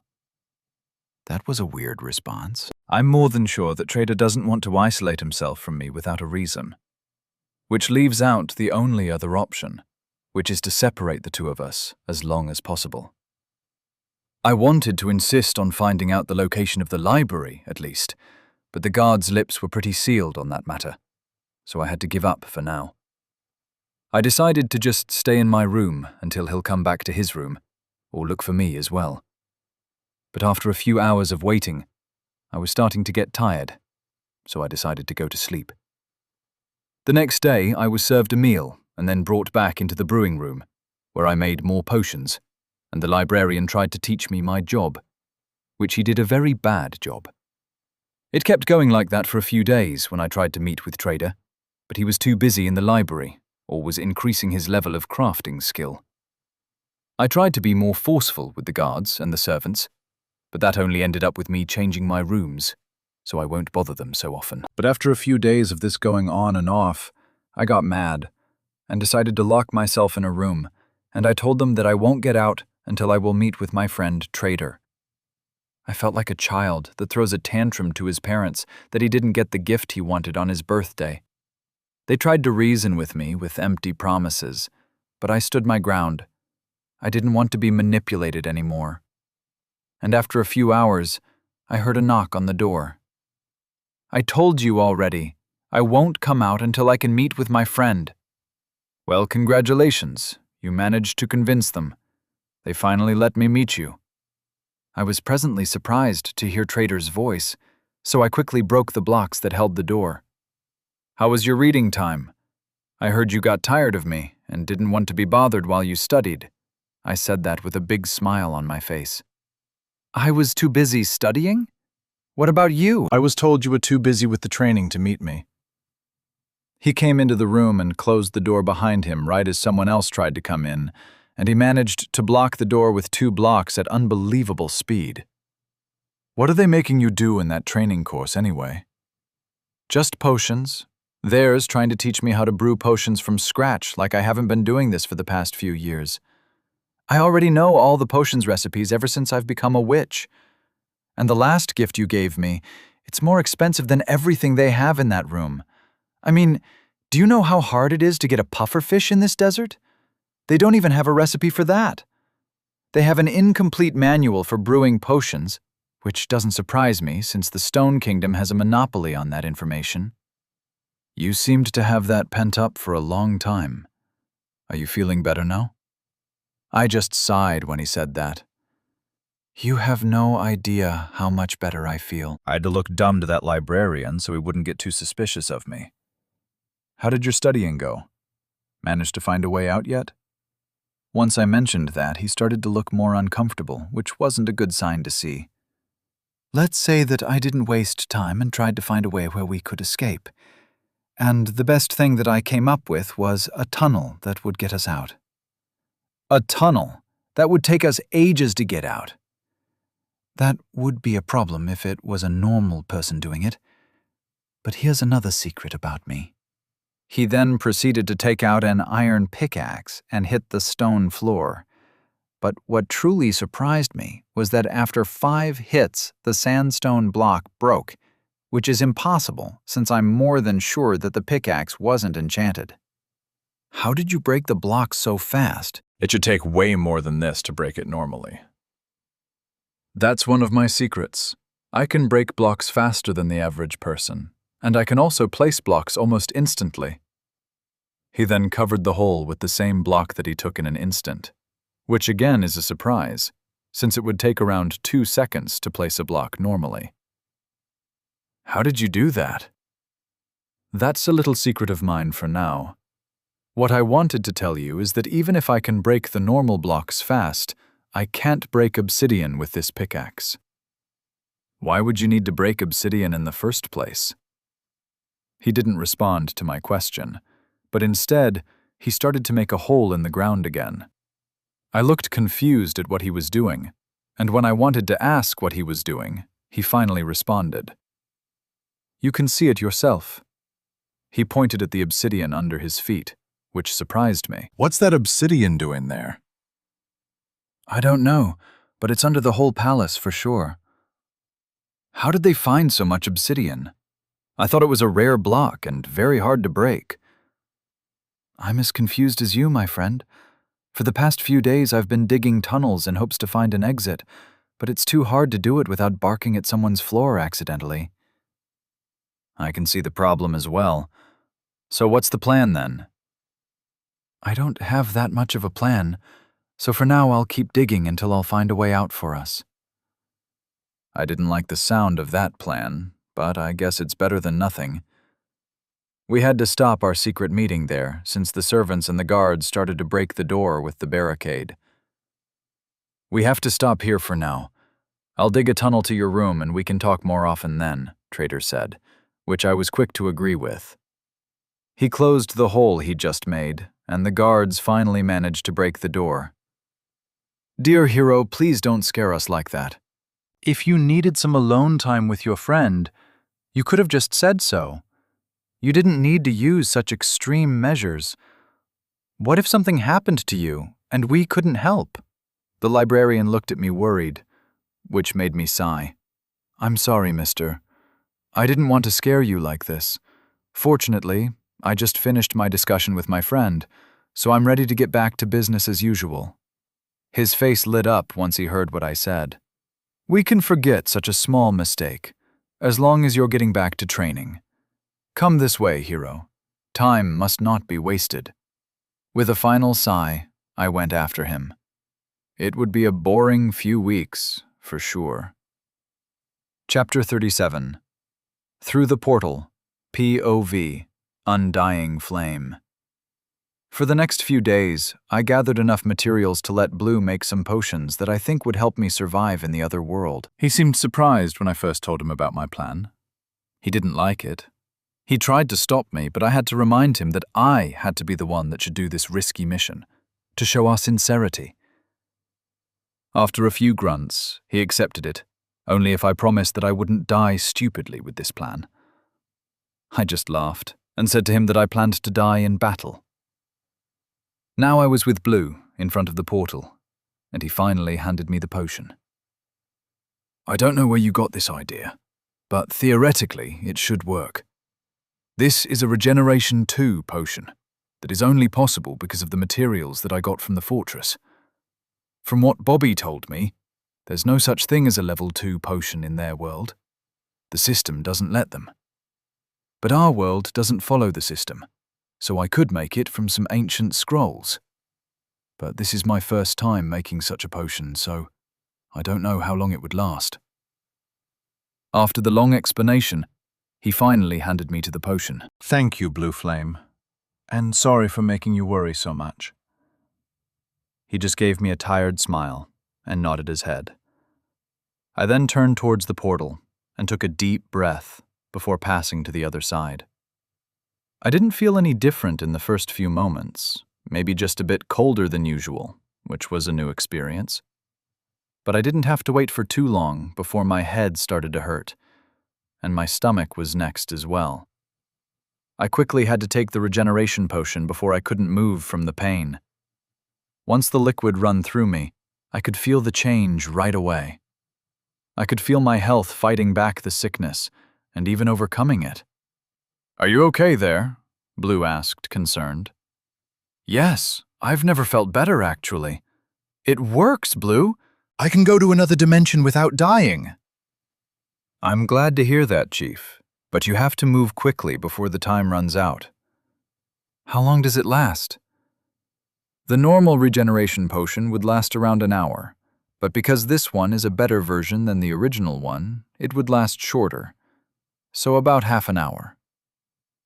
I was shocked to hear about the short time I had in my hands.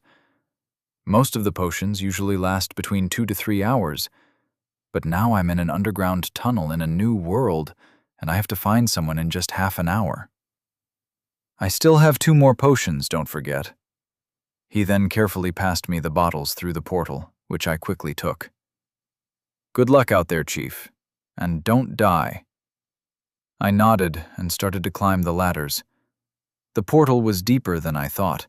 The black stone turned gray, and finally, I was in another long and cramped tunnel. I continued walking until I arrived at a huge room filled with chests and a lot of other entrances to different tunnels. I curiously looked around, but the tunnels seemed like they were spreading endlessly. Is this how they mined for iron? How did they manage to mine so much in such a short time?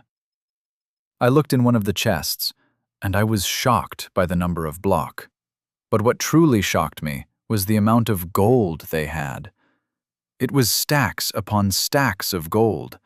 It was so much gold in this chest that it would make a normal pigling think it was dreaming.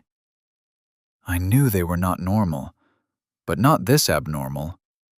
They could have bought the whole tribe 3 times over if they wanted to. I decided to close the chest, since I didn't want to be tempted more than I already was. I looked around some more until I found another ladder that was going up. I guess I'm still going up. So I started to climb the ladder toward a strange light, But once I got to the top, I was beyond shocked by what I saw. Something cold run through my lather clothes. The colors of everything were so vibrant, and the ceiling was so high that I couldn't even see it. I didn't know how to react. I knew that it was a different dimension, but I didn't expect the difference to be so big. It felt like everything was overwhelming me, and I didn't know what to do. Focus, Undying. You have a mission to do, and it's timed on top of that. The slap brought me back to reality, so I finally started to act more rationally. I looked around some more, and I saw some storage houses made of cobblestone and another brown block that I didn't recognize. This must be their tribe. With that knowing, I started to walk towards that closed house. There, I finally saw someone that looked like an outsider with their big nous, just wandering through the strange houses. "Hey there, do you know where I could find Bobby?" The stranger turned towards me with a curious look, but didn't say anything. Can you understand me? I walked closer to him, but suddenly stopped once I saw a huge shadow appearing from the corner of the house. It must have been 3 blocks tall, with broad shoulders and a small head. The creature was white, like the iron armor, and had long arms that almost reached the ground. The creature looked at me, confused, and reached his arm towards me. I tried to run out of its reach, but I was already caught and lifted like I was just a piece of string. The iron creature showed me to the stranger, but he just raised his shoulders like he didn't know what to do with me as well. Since they both seemed confused, the creature just walked from person to person, asking what to do with me. Nobody seemed to know who I was or what I was. Some of them weren't even interested in me. Finally, there was someone that could talk. "Whoa there, big guy. I still can't get used to you. Iron Golem, was it? What do you need?" The person talked with the Iron Giant with a bit of fear in his voice. Hello there, stranger. My name is Undying Flame. Can you please tell this Iron Golem to let me down? He finally seemed to notice me, captured in one of the iron arms. His eyes narrowed with suspicion. "Who are you? And what happened to your nous?" "My nous? That's my normal nous. I don't think there's anything wrong with it. Anyway, I came here in search of a man named Bobby." The man got tenser when he heard that name. "Why do you need him?" "I want to apologize for a mistake that I and my people did to him." Once he heard that, his expression started to relax. "Then you're a few days too late, I'm afraid. He was called to the palace to meet with the princess, and I didn't hear from him ever since. I'm only here to take care of his village while he is away. My name is Tabi, by the way." He raised his hand for me to shake it, but, unfortunately, I was only able to just stare at it since I was still held by the golem. "Oh yeah, Iron Golem, you can let her down." The golem nodded his head and gently let me down. "Thank you. When do you think Bobby would come back?" "I don't know. I'm still waiting for a letter that would tell me his situation." "Then I have to get to him. I can't afford to wait for an unknown amount of time." "Well, the palace is a few days away from here." "A few days? I can't—" Suddenly pain run through my head like never before, followed soon by the pain in my stomach. The potion effect wore off already, so the pain came back with force. I quickly took out a potion from my inventory and drank it like it was no tomorrow, which it was in my case if I didn't. Finally, after the last drop was in my body, I could feel normal again. "Are you okay?" Toby asked me, worried. "Yes, but I better get back home quickly before I run out of potions." "Well, as I was saying, Bobby is too far away, and I don't think you know how to get there even if I told you." This wasn't a good thing to hear. If Bobby went to the palace, maybe he was already telling the people from the fortress about our tribe's location. I had to do something, and it had to be fast. "Can you perhaps guide me to the palace? Of course, it won't be for free. I could trade you some potions in exchange." I said that to him while holding the last regeneration potion in my hand. I'm also worried about my friend, so I'll accept your deal. We'll take my horses to get there faster. When do you want to leave? I need a few hours to get ready, so I'll come to you as long as you are still in this village. He nodded his head in understanding, so I started to sprint towards the ladder that went deeper. I almost got lost through the tunnels, but after a few minutes, I was back at the portal where Blue waited for me anxiously. "Undying! You're back!" Blue said with a relieved voice, which made me realize that I may stayed a little too much in the other dimension. Of course I'm back. I told you that I wouldn't die in such a stupid way. He just smiled at my comment and asked me how the apology went. Unfortunately, I didn't meet him. He was called to the palace apparently, and he didn't respond for a few days. His face started to turn white when he heard that. What are we going to do now? You'll get back to the tribe and move everyone to a new safe location, while I go searching for him to give him the apology. That's too dangerous for you, and I don't think you have enough space in your inventory to hold that many potions. What he said was true. With only half an hour of regeneration, I couldn't make a journey of a few days, so I had to think about a solution. If only we had some redstone, I could make the potions last longer, even if it's the weaker version. Redstone? Yeah, it's like the glowstone dust, with the exception that is red. This made me think about the many chests that were in the large room. One of them had a lot of ores, including what I think was redstone dust. I think I can get you one of those, but I have to borrow it from Bobby's chest. He didn't look too comfortable with the notion of almost stealing, but understood the cause. So I quickly got up the stairs and run through a few chests until I finally found the redstone dust, which I took a stack. Blue thanked me and started to brew the potions right then. After a few minutes of waiting, the first batch were ready. Okay, here's one. But be careful since this is only a normal regeneration potion, and it won't be as strong as the last one. I took the potion, passed through the portal, and drank it. The wait wasn't long before I could feel the change. It wasn't as strong as the first one, but it was enough to keep it on hold. It's good enough. Make me a few more and I'll leave as soon as possible. I don't think you'll have enough time even if you have the extended potion. Then what do you suggest we do? We don't have a lot of options here. He took a big breath and then spoke. I'm going to teach you how to do it yourself. And once you know, I'll give you all the ingredients you need to make it yourself. That made me stop and think. And it was a pretty good idea. Only the people in the overworld were limited by the system, and we didn't have that to stop us. That's a pretty good idea. Please, teach me. So far, the next half an hour, we stood at the brewing station, where Blue showed me how to make a regeneration potion.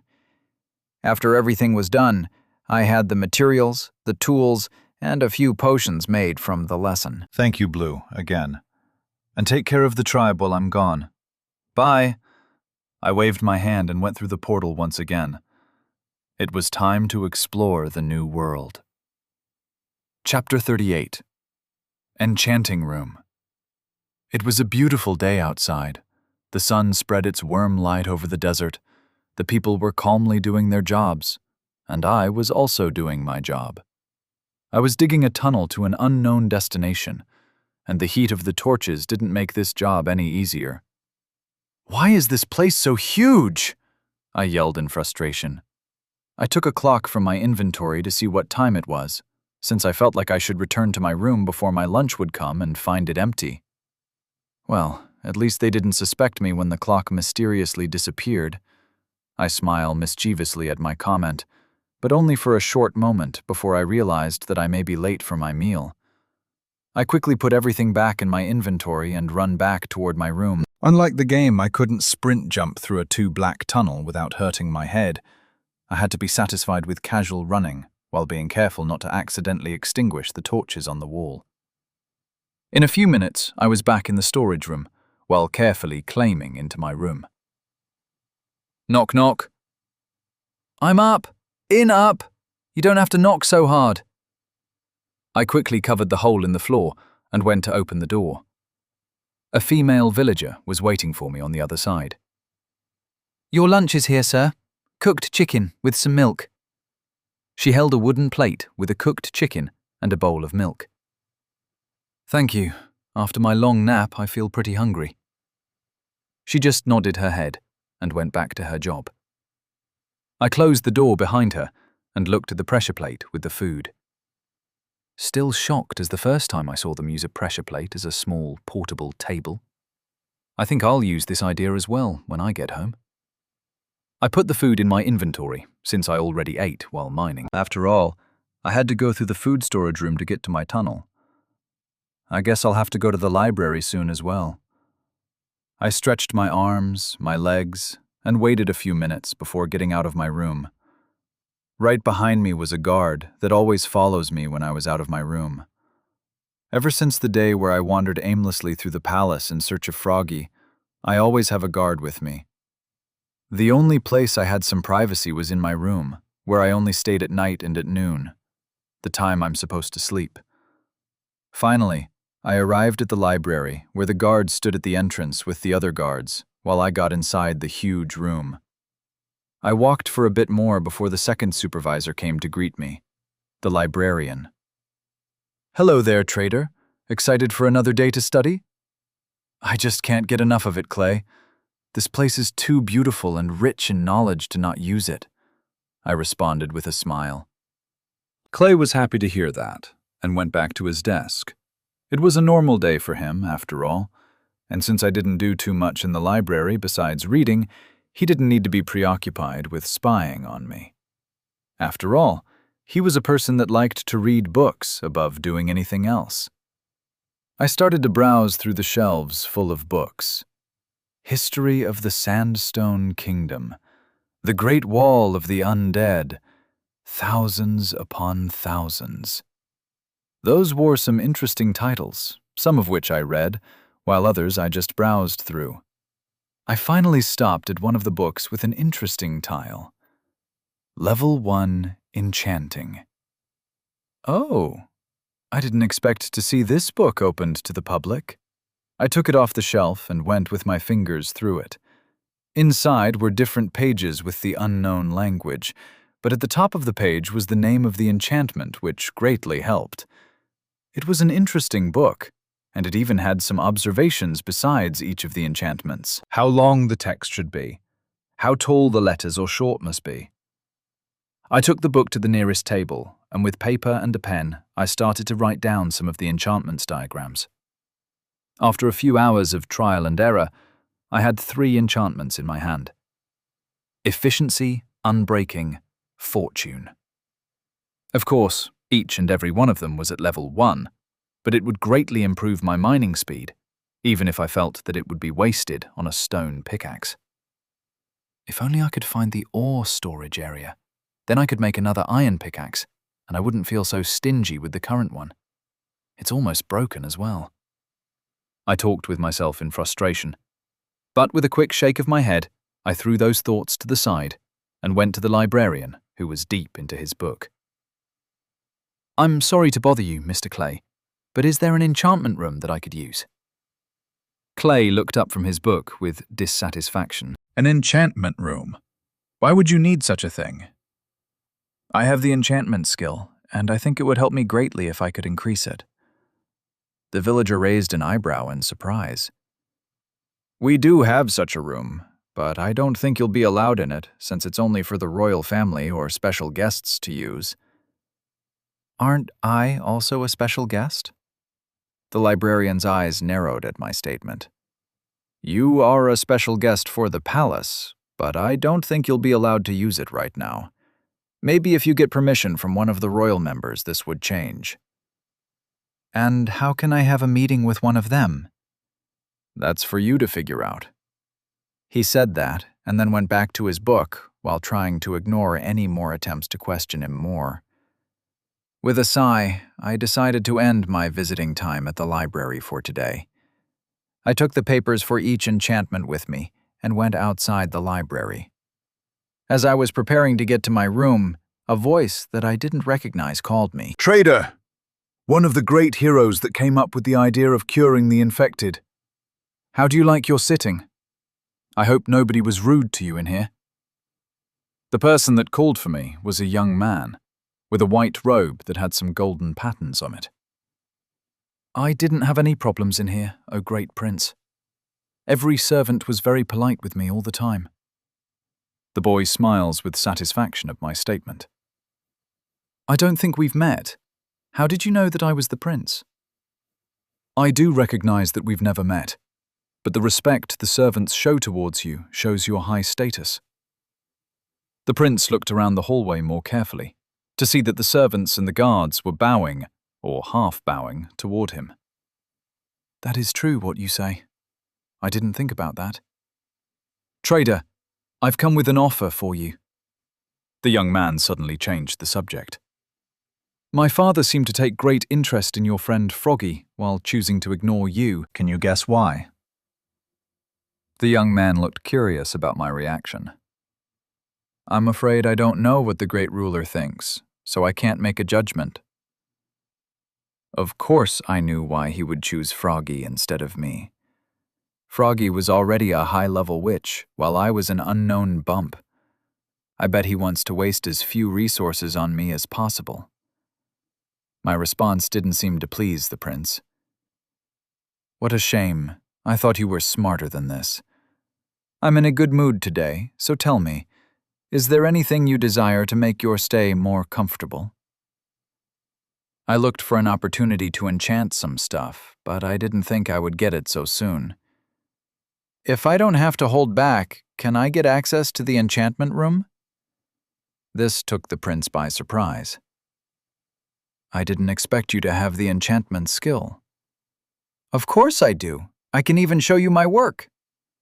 I took a page from my inventory and showed it to him. He carefully took the page and started to look at it. I think you've recently got this skill, if I'm not mistaken. Yes. How could you tell? I can see the ambition through those writings, but there are some small mistakes here and there. The enchantment table won't even take this page. That surprised me, since I thought I copied it pretty correctly after all. You don't have to be ashamed about your work. The important thing is that you want to improve yourself. But, for your request, I can make an exception and let you use it.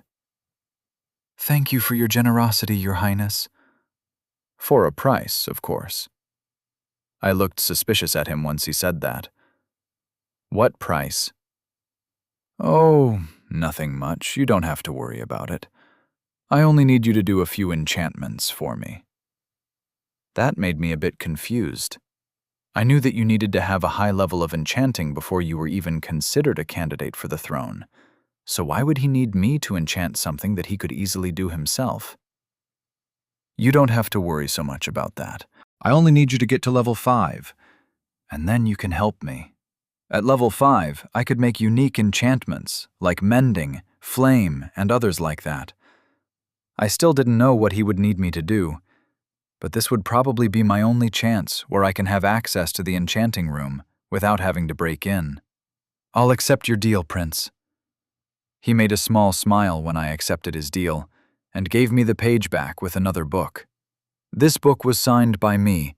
You should be able to get where you want without any problem. I took the book that he gave to me, and looked if it had any traps, if it was even possible, but the only thing that I saw was an empty book signed by Amun. Thank you for your generosity, Sir Amun. He smiled at that, and then guided me to the enchanting room. And it wasn't even that far from the library. I could write the enchantment while I was studying in the huge library. Then I would walk for a few minutes until I could enchant them. The guard at the entrance looked at us before he gently opened the door. Welcome back, Your Highness. It's good to be back indeed. But this time I won't be the one to use the enchanting room. My friend here would like to raise his skill level. Please treat him with respect. I even gave him a token of my appreciation. The guard looked at me before nodding his head in understanding. We then entered the long-awaited room, where I was greeted by a surprisingly small room. The walls were filled with bookshelves, chests, and even some maps. But what really took me by surprise was the obsidian ceiling. "Is this whole room surrounded by obsidian?" I asked in surprise. "Looks like you did learn some stuff from that old and dusty library. Yes, it is. Since only important people use this room, it's only natural to be one of the safest rooms. Of course, because we're the biggest producer of obsidian in this world, why shouldn't we use it as well?" the prince said with pride in his vice. "Do you have an enchantment that you want to try?" He looked at me curiously. With a bit of hesitation, I took the last 2 papers that I had in my inventory and gave them to him. He quickly took them and studied it carefully. "Interesting choice, Fortune and Unbreaking. Those are pretty good as well. You can take an empty book from that chest and use it. You do have enough levels, right?" I nodded my head and went to get a book from the chest he showed me. I then proceeded to put the 2 pages in the book and went to use the enchanting table that was surrounded by some bookshelves. You can take the lapis from the barrel in the ground. Right beside the enchanting table was a barrel that was full of lapis ore. I took 2 of them and put them in the inventory of the enchanting table. I then let the book float above the magical table and let it do its job. Fortunately, I didn't have to wait for too long before I could feel the experience leave me and the book getting enchanted. Once everything was over, I quickly took the book to see if it worked, and the inventory showed me exactly what I wanted to see. A book with the Unbreaking and Fortune enchantment. A slow clap was heard from behind me, which made me turn around. "Looks like the process was a success. It would be a pleasure to do business with you." I don't know what I got into, but now I have a business deal with the royalty. Chapter 39. Journey to the Palace. Pov. Froggy. The past few weeks have been weird. The first few days they tried to teach me how to brew potions, while the rest of the weeks they tried to teach me about the history of our kingdom, which was interesting to hear, with what I think some parts that they exaggerated. But hope wasn't lost. Fortunately, Trader's ability to dig really fast managed to give me some hope that we would get out of here, which calmed my worries a little. I tried to meet with him through more legitimate means, but the servants made some pretty good excuses for how I can't meet him. They even have an axe in case I want to protest again by locking myself in a room, which only made my desire to leave more strong. Outside was night, with the moon above the cold desert. Suddenly I heard a block breaking from the floor. This didn't scare me, I just casually removed the carpet that was on top of the breaking block. Not too long after, light came from the ground, with a person that didn't have a nose. "Bonjour," said the strange person. "You're speaking weird again, Trader. How are you doing?" "I'm doing good, thank you for asking. I'm just very tired from all the mining and sneaking that I have to do. I don't know how long I can keep this up." He said that while getting out of the hole. "Well, unfortunately, I don't have a potion that can help you mine faster. I actually feel pretty useless." "Nonsense, Froggy. You're not useless. Your job is to distract everyone, so they don't look too closely at me. So your job is very especially to our escape plan. So please be as popular as possible." He said that with a smirk on his face. I just shook my head at that comment and handed in the golden carrot. "Oh, wow. Thanks for the goods. So how's the program going?" I took a big sigh. "It's just boring. I don't make potions anymore, so they started to teach me how to fight and some history. It was interesting at the beginning, but I think I'm not made for this. I like to throw potions at the enemies than to swing a sword at them." He nodded his head in understanding. "Well, I also have some good news and bad news for me. I heard some of the servants that they are starting to prepare for the New Year party that would happen in a month, so that would be the best time to escape from here, since everyone would be distracted." "That's good to hear. What's the bad news then?" "I have to find a way out in only 1 month." He gave a tired sigh, which I totally understood. While I do a lot of work with my program, it's not as stressful as his job. He has to appear busy in public during the day, and at night, when he's supposed to be asleep, he's actually digging a tunnel. The only thing that keeps him somehow energetic is the golden carrots, surprisingly. Fortunately, I had plenty to give. It's not that as bad as it sounds. From all the digging that I've done, I think that I know where most of the things should be. The only thing that would make me worry would be if the walls were connected with the obsidian foundation. Then we'll be in an obsidian box, and it would be a nightmare to break out. That didn't sound like an ideal thing to find out. Is there a way that I can help out? I don't think we can make a beacon, and it would be too obvious. Maybe if you can get me an iron or diamond pickaxe, I can enchant it and mine everything faster. I'll see what I can do. With the serious conversation out of the way, we started to talk more casually until he had to leave to get some rest. I didn't pay too much attention since I was thinking about how I could help my friend to make his tunneling easier. The pickaxe wasn't an easy tool to get, or not easy enough to not rise suspicion.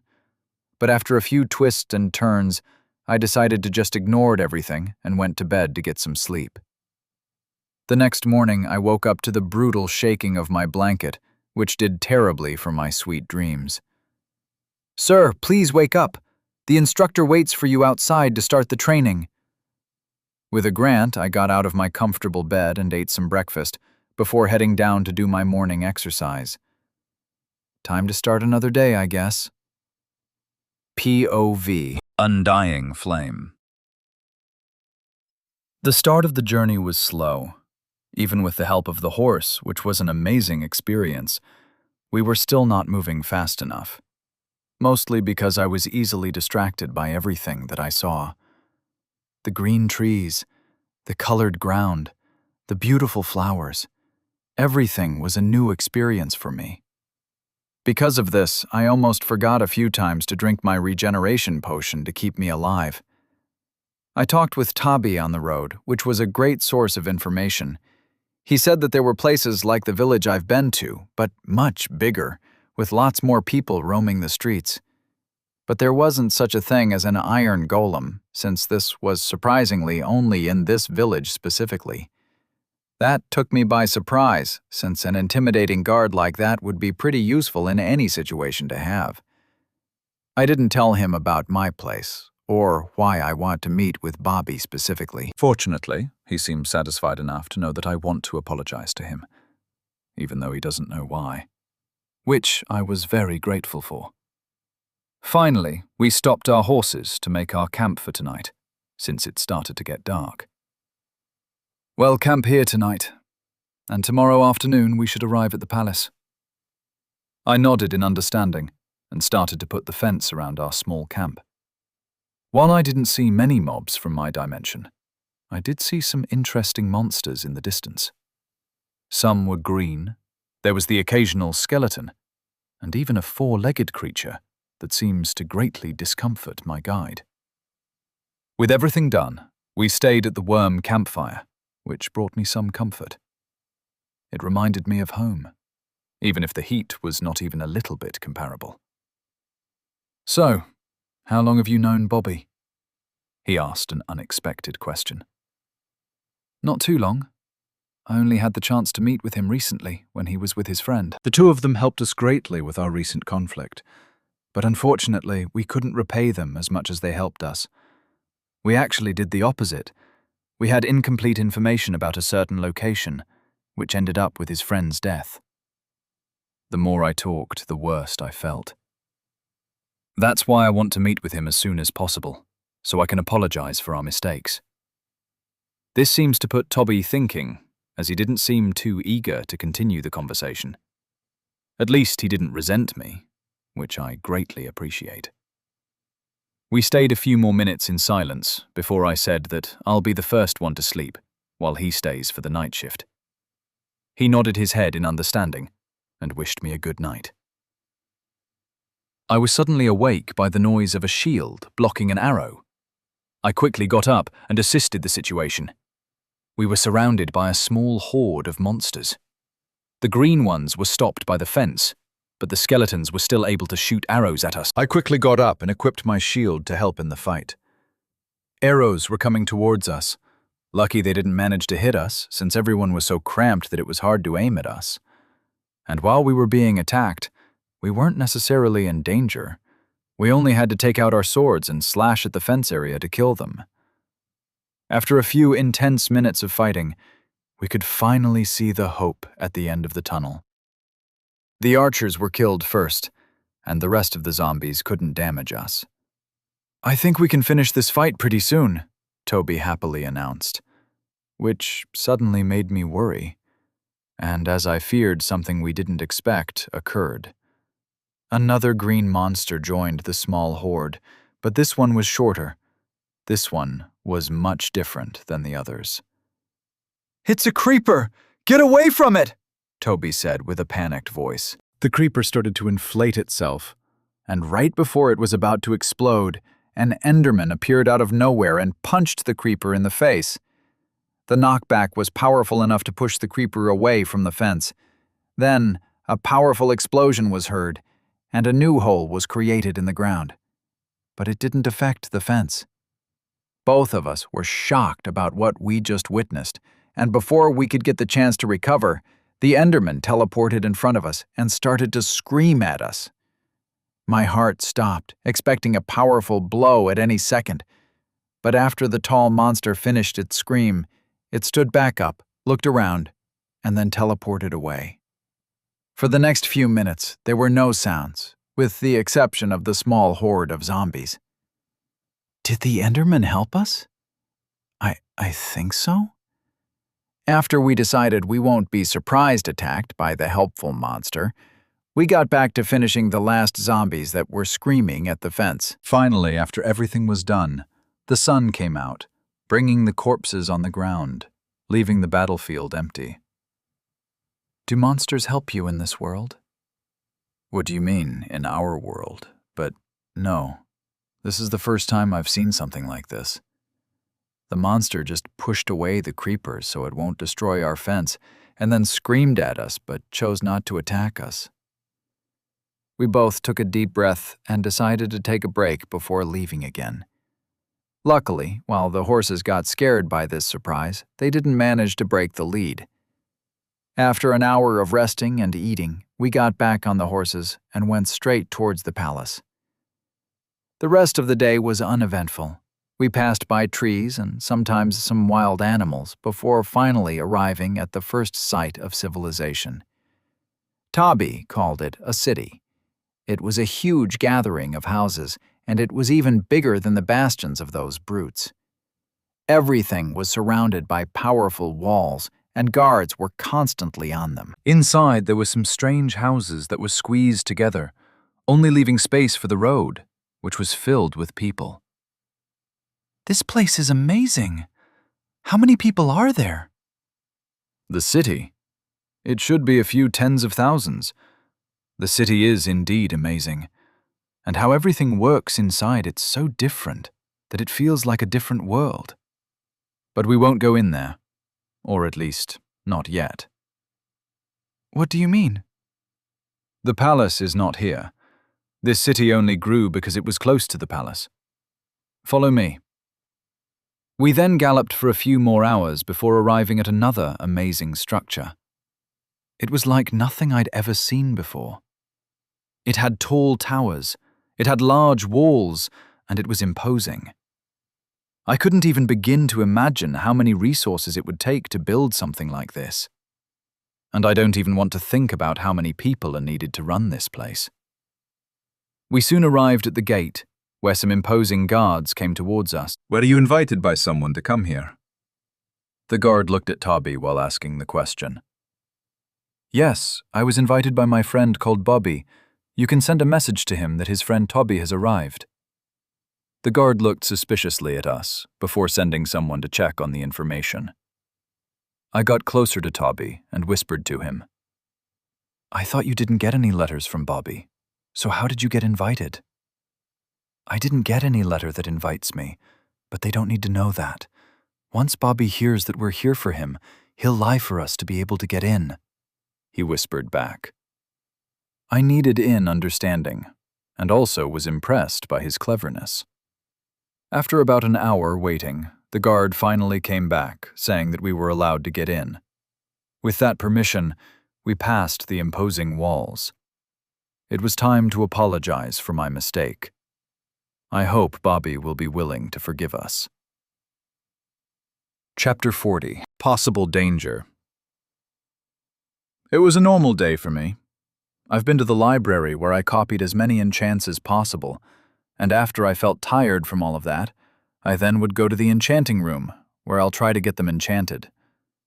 Some of them were accepted, while others didn't get any reaction from the enchanting table.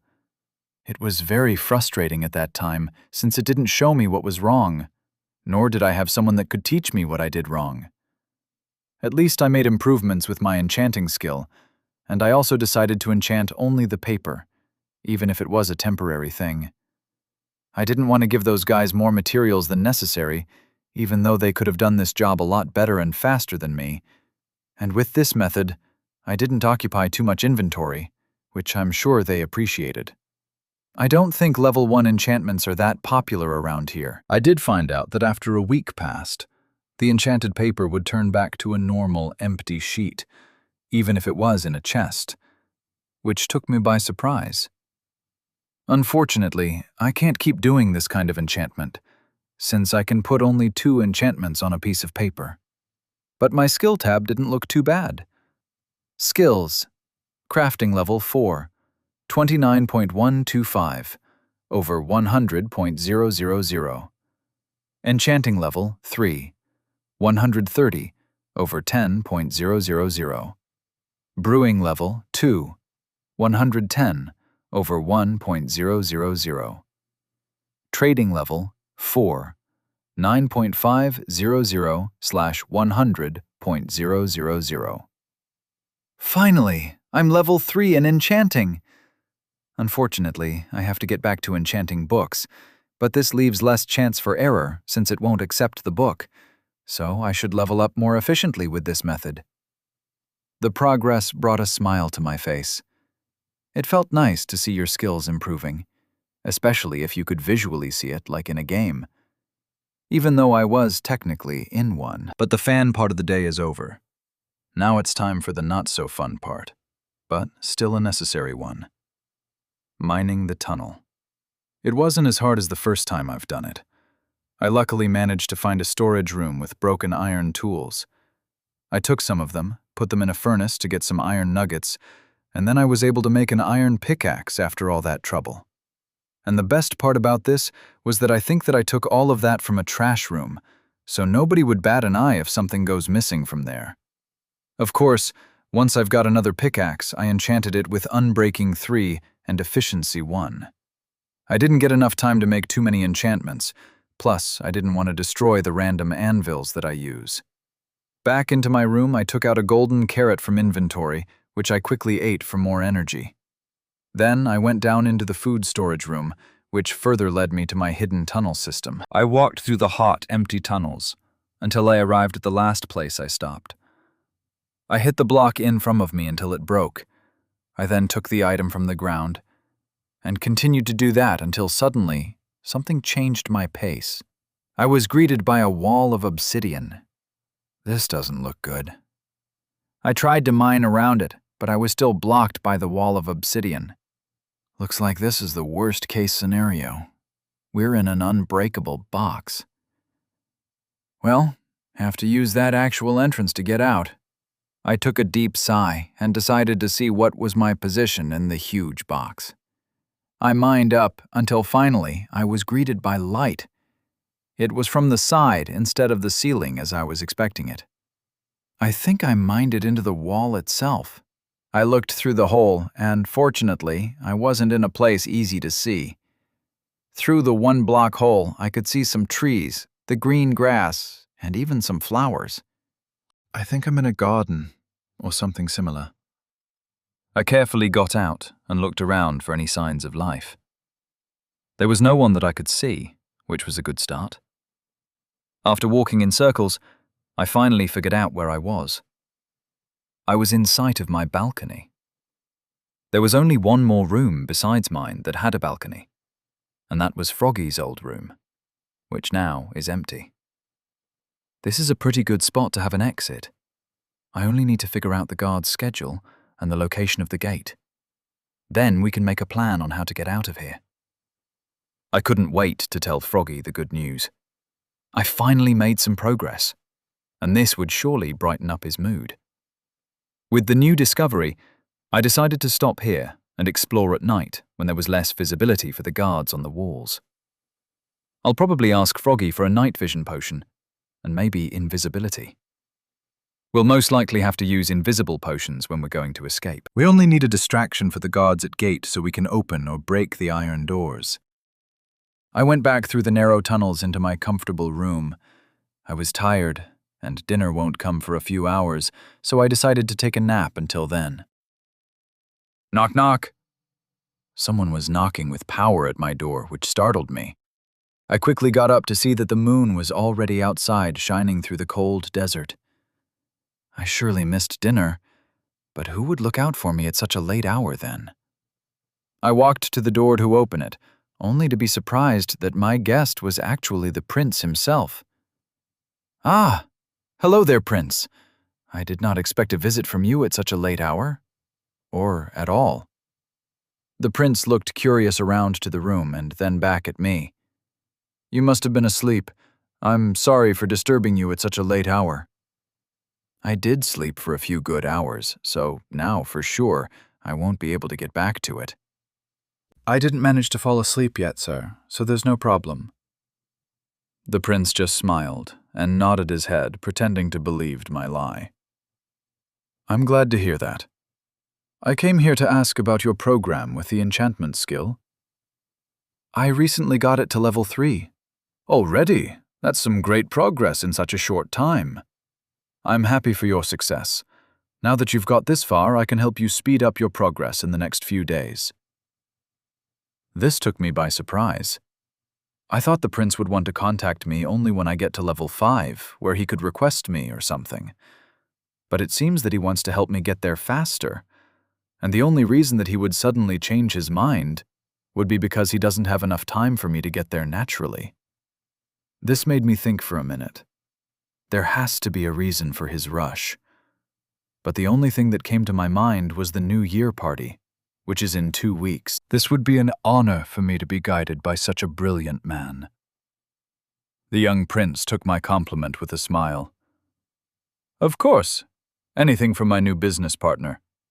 We'll meet tomorrow at the library, where we would start our first lesson. He then turned around and walked away. Well, this just happened. I quickly closed the door and started to think about what just happened. The reason that he wants me to level up as soon as possible is because I need to do something for him that he can't do, or is not allowed to do. He is maxed level in the enchanting skill for sure, so that leaves the option where he is not allowed to do it himself. There are a few rules when it comes to enchanting, especially in the Sandstone Kingdom, but the only one that would truly affect a prince would be to make a forbidden enchantment, like the Curse of Biding. In the game, the only way to obtain a Curse of Biding book or enchantment is through a treasure chest. But here you can actually make the enchantment yourself. It has the same effect as in the game where you can't take it off, but here it also has another ability, which is that it binds the wearer in one place for a few moments. That's why it's a forbidden enchantment that is punished with death no matter your status. The question is, why would he want me specifically to do it? I'm sure he can make one himself and hide the fact that he did it. I think he wants to put the blame on me if anyone finds out. I guess I have to get out of this place before I'm thrown under the bus. With that out of the way, I decided to check on Froggy and tell him everything that I'd found today. Froggy! Froggy! I tried to wake up the witch with a strong shaking, but to no avail. Why are you such a heavy sleeper? I kicked him out of bed, which finally brought him back to the real world. What's happening? Do I have to get back to training already? Oh, good thing that you're awake. I thought you fell asleep. Froggy didn't look too pleased about my joke. What brings you here at such a late hour? Well, a few things happened while I was mining today. For starters, I finally reached the wall. The sleepiness from his eyes quickly went away as soon as he heard what I said. That's some really good news. Does that mean we can finally escape once the party will start? Unfortunately, it's not that easy. While I did find the wall, I also found out a problem when I got there. It's the worst-case scenario. We're in an obsidian box. His face changed to one of disappointment when I said that. So what's the plan now? It didn't change too much from the original. We only need another distraction that would make the guards leave their post for a few minutes while we get away. And how do you plan to do that? I'll probably dig some more and find a room that I'll light it on fire. I guess that could work. Yes, but I think I have another problem. Do you know by any chance about the Curse of Binding enchantment? Curse of Binding? He repeated with a confused face. Okay, let me take you back to the beginning. Remember when I told you that I've got access to the enchantment room? Well, the prince just visited my room a few minutes ago and wanted to start helping me to level up my enchantment skill. I mean, it's a little bit weird, not that dangerous. Let me finish first. The prince let me use the enchanted room only because I'll help him with some enchantments. But he's already maxed on that skill, so why would he need my help? Why would he suddenly want to help me increase my level? Once I finished saying everything, I could see Froggy starting to think about it. So, is this when the Curse of Binding comes in? Yes! I read in the library that this enchantment is a very dangerous one. It forces someone to wear or equip an item and to never let it go. The enchantment is so dangerous that it's a crime punishable by death if you get caught. Why would he want to do such a thing to you? I don't think you ever did something to him that would make him want to kill you. And I think there are better ways than this one to assassinate you. I don't think he wants to kill me specifically. I think he wants to use that enchantment at the next party and then throw the blame on me. He couldn't teach a random person from the palace since nobody would want to get in trouble here. Then the two of us came out of nowhere.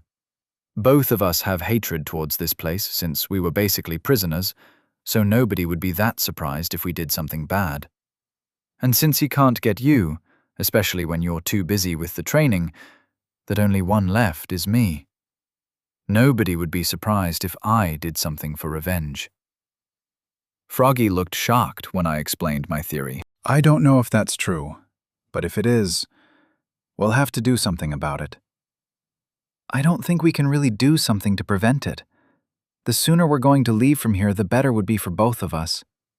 He nodded in understanding. Well, I've told you what I wanted to tell you, and for the next few days, maybe I won't be able to visit you. So I'll get back to exploring around the walls for a bit. Do you have night vision potions by any chance? He searched through his chest before handing it out to me. Thanks. Hope you'll manage to get back to sleep. I then jumped back into my hole and went for more exploring. Chapter 41. Guests Povey, Bobby. I was surprised, to say the least, when I looked at the two people in front of me. The day started great, with me in the lab increasing my level of brewing, when suddenly a guard came to me to announce that my guests have arrived. Confused, I asked the guard what he was talking about. He responded that two people claim to be my guests, and one of them is named Toby. Then I realized that I forgot to send a letter to my friend to say that I'm okay. From his perspective, he gave me a summoning book, which made me disappear for a few weeks without giving him any signs of life. I'm sure this must have worried him to the death. I told the guard to let them in, since I was expecting them. Luckily for me, for the past few weeks I've increased my reputation in the palace to the point where I don't need to be under surveillance 24/7. With this kind of trust, I'm able to invite someone to the castle without asking the princess first. She would get a report later, of course, but I don't think she would be against my decision. After a few more minutes of waiting, the two guests were staying in front of me. I look at my friend that is beaming with happiness to see me alive and well. Bobby! You better have a good explanation for making me worry so much. He then gave me a strong hug, which took the air out of me. And why didn't you tell me you got a new friend? He said that in a whisper, while pointing at the other guest. The woman was tall, with a strange hat on her head. She didn't look too comfortable to be here. Her eyes were dancing at every wall for something to distract her, and not look at me. I didn't expect to see her now, or here. I didn't even know she could walk in this world. I guess Trader doesn't know everything after all. Undying Flame! I did not expect to meet you today, or here in general. What brings you here? I involuntarily said with a cold voice, which surprised me. I thought I had enough time to adjust my emotions to my friend's disappearance. I know that they were the ones that gave us the wrong information. But it's also our fault that we got greedy and walked deeper into the fortress instead of retreating home. And logically, I could understand them. I can even say confidently that I forgive them. But emotions work in funny ways. They're really stubborn sometimes, and it's not the best time usually when that happens. Finally, she stopped looking at the walls and looked straight into my eyes. Hello, Bobby. I'm sorry for the sudden surprise. I came here in the name of my tribe to apologize for our mistakes. You can do whatever you choose with me, but please spare my people. She then kneeled and put her head to the ground. This got awkward really quickly, and I didn't like the looks of judgment from my friend. Undying Flame, please get up, since this is very embarrassing for me. She quickly got up and looked intensely at me again. I want to forgive you, but my heart is not ready yet. But do not worry. I do not intend to harm your tribe. This is something between you, me, and Blue. There's no need to involve innocent people. Once I said that, it was like a weight was lifted off her shoulders, and she could finally breathe in peace. Her expression was that of relief, happiness, and gratefulness, before changing suddenly to one of pain. She started to grab her head, then quickly her stomach, and before I could ask what was happening, she took a potion from her inventory and drank it. Once the bottle was empty, she took a sigh of relief. What just happened? Are you okay? I'm not supposed to be able to walk in this world. That's why I have to constantly drink regeneration potions to stay alive in this world. That took me by surprise. Looks like Trader was right after all. The people from the Nether are not able to walk into our world. But somehow, she managed to defy that danger by drinking expensive potions like it was water. How did she have so many potions?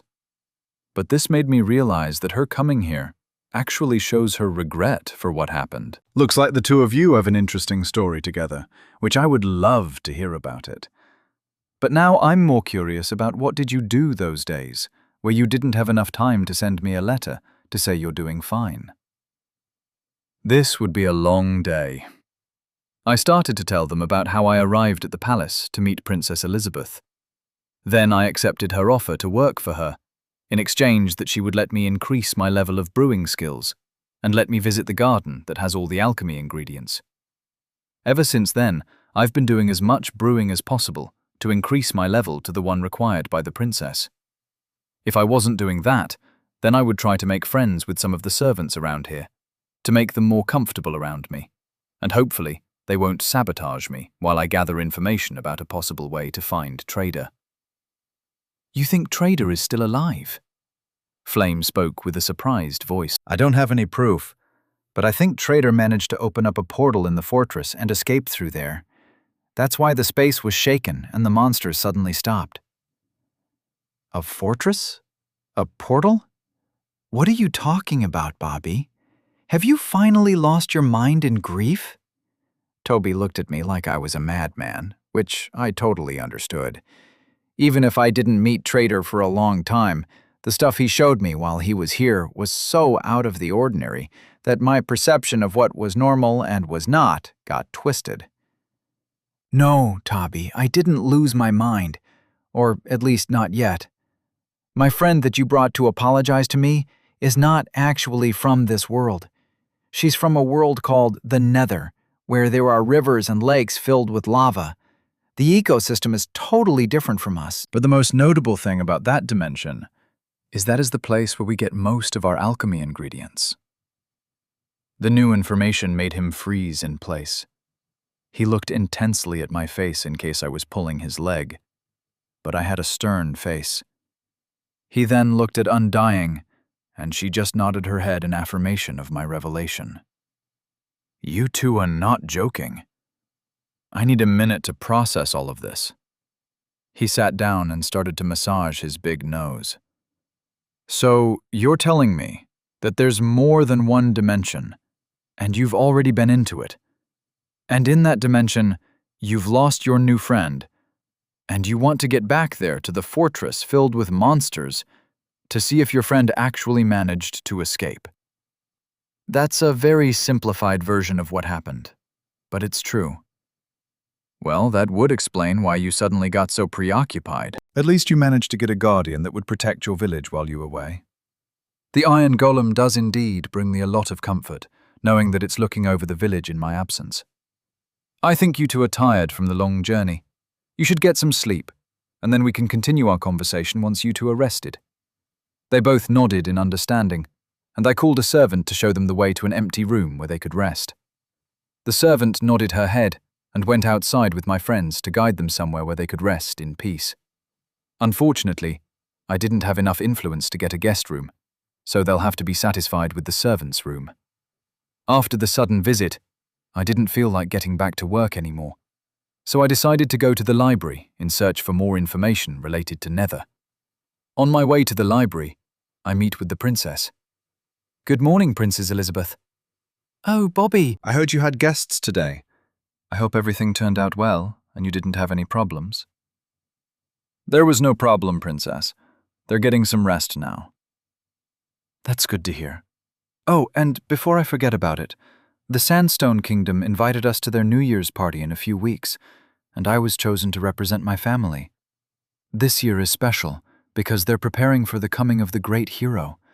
They even prepared 2 companions that can help the hero to defeat the great evil. The Sandstone Kingdom? The one in the desert?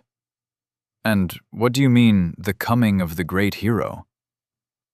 I take you not a very religious person. I do appreciate the system and what it does for us, but I don't feel like worshipping it. I can understand your point of view, but in the Sandstone Kingdom, they won't be as accepting as us. The Pope in there had revelation from the system about the upcoming calamity and a great hero that would oppose it. And we're going to believe that. If it was any other person, then there would be second guesses. But because it's coming from the great Pope who has proven his ability to communicate with the system, this must be taken seriously. This took me by surprise. I never thought the system was actually sentient and could see the future. Maybe I should go more often to church to learn more. So who are the chosen helpers for the hero? Well, they're both an odd block.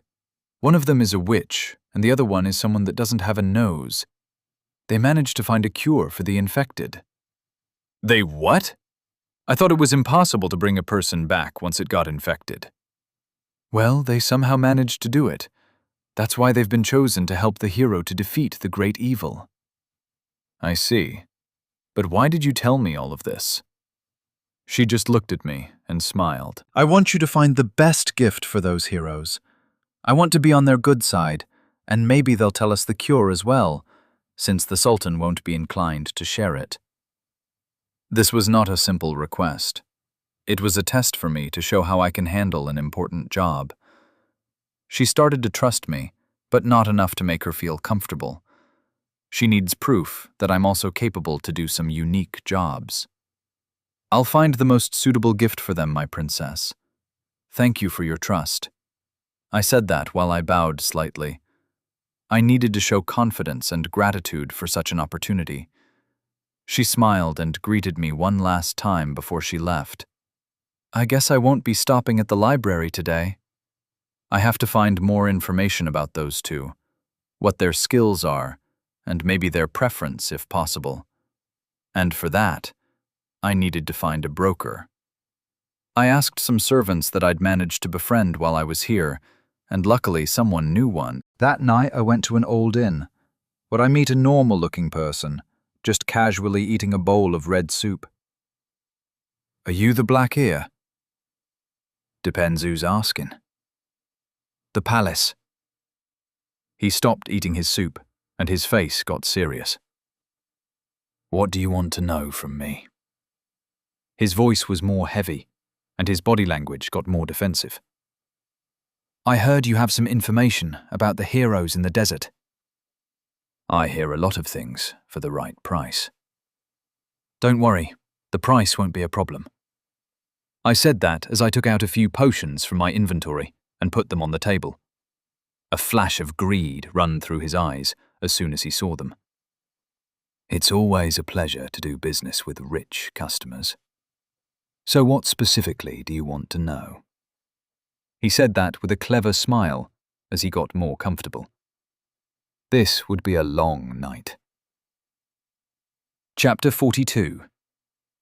He is alive! POV. Bobby. I was running in the dark on the empty streets. My breath started to run out before finally arriving at the walls of the city. Halt! Oh, it's you, sir. Would you like for us to bring your horse back? Yes, Huff. As soon as possible, Huff. After a few minutes of waiting, I was able finally catch my breath, and I had my horse ready. I then climbed the horse and started to ride it towards the palace at full speed. The conversation with Blackear was interesting to say the least. I never knew what a witch, and when I found out, I got a bit envious of their abilities. But what really caught my attention was the second person, the one that found out the cure. His name was Trader. When I first heard that name, I was skeptical, but marked as a very big coincidence. Until I heard more about him, like the fact that nobody knows where he's from, and that he doesn't have a beautiful nose like us. All of this pointed at something that I was afraid to believe. I was afraid that my newfound hope would be crushed again. But even with that fear, I was still excited. I didn't want to ignore the possibility of good news. I also wanted to share what I got with Undying Flame to calm her guilt. It was something too good not to share. After a few hours of riding, I finally got to the castle where the guards let me in once they recognized my horse. I walked through the poorly lit halls until I arrived at the room where my friends stayed. I knocked a few times before the door was opened. Undying looked at me with tired eyes, but still fully opened the door. The room was not too big. It had 4 beds, 2 chests, and a desk, the minimum requirements for a living. "Did you finish the special mission?" "How did you know that I was given a mission?"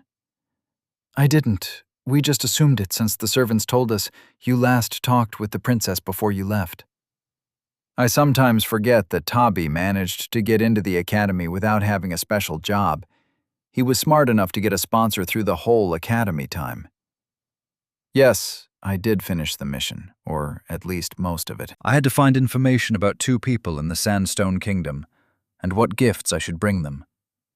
But while I was gathering some information about that, the description of one of them was very similar to Trade's. He's a man that has no nose, and his name is Trader. Undying Flame stopped whatever she was doing and looked at me in shock. "You think this is our Trader? He actually managed to escape through a portal in the fortress." "I hope so. And the best part is that I'm invited to the party, so I can see him with my own 2 eyes. Wasn't the Sandstone Kingdom in the middle of the desert, a few weeks away from your village?" Tabi intervened. That is a good point. But while I was here, I tried to look for information about the Nether, which wasn't a lot, unfortunately. But I found from an old book that the distance in the Nether works different from our world. So maybe when we traveled for a few days in the Nether, we actually walked a few weeks in our world. That would make sense if it's true. It's still shocking to hear about another dimension. But I believe you. Then why didn't he come here? He's been missing for a few weeks after all. Tabi raised a good point, which made me think about what was going on out there in the desert. I can only think of 2 reasons why he wouldn't want to come back. He either lost his memories through an accident, or he's being held captive. Why would he be held captive? From what you're telling me, he's at the palace from the desert. If he did something bad, wouldn't it be much easier to kill him? True, but what if they want to get information out of him? He was the one that found out a cure for an infected person, after all. He did what? Tabi yelled in shock, while Undying looked at us in confusion. What's an infected? When you get killed by a zombie, there's a high chance that you'll turn into one as well. But you'll be a different zombie than the natural one. You'll keep your appearance, with the slight change of the green skin. That's why it's theorized that it's possible to turn back an infected person.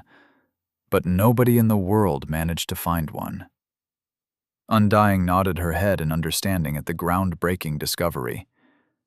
He also knew a lot of information about us when we first met, like our original name as Piglins, and I think he's also the one that actually made the portal to our world. He did indeed. Last time we talked, he told me that he holds the knowledge of dangerous information that can even destroy nations. You found some weird friends recently, Bobby. One of them knows too much for his own good, and the other one comes from another dimension. I sarcastically laughed at his comment. So what do you want to do now?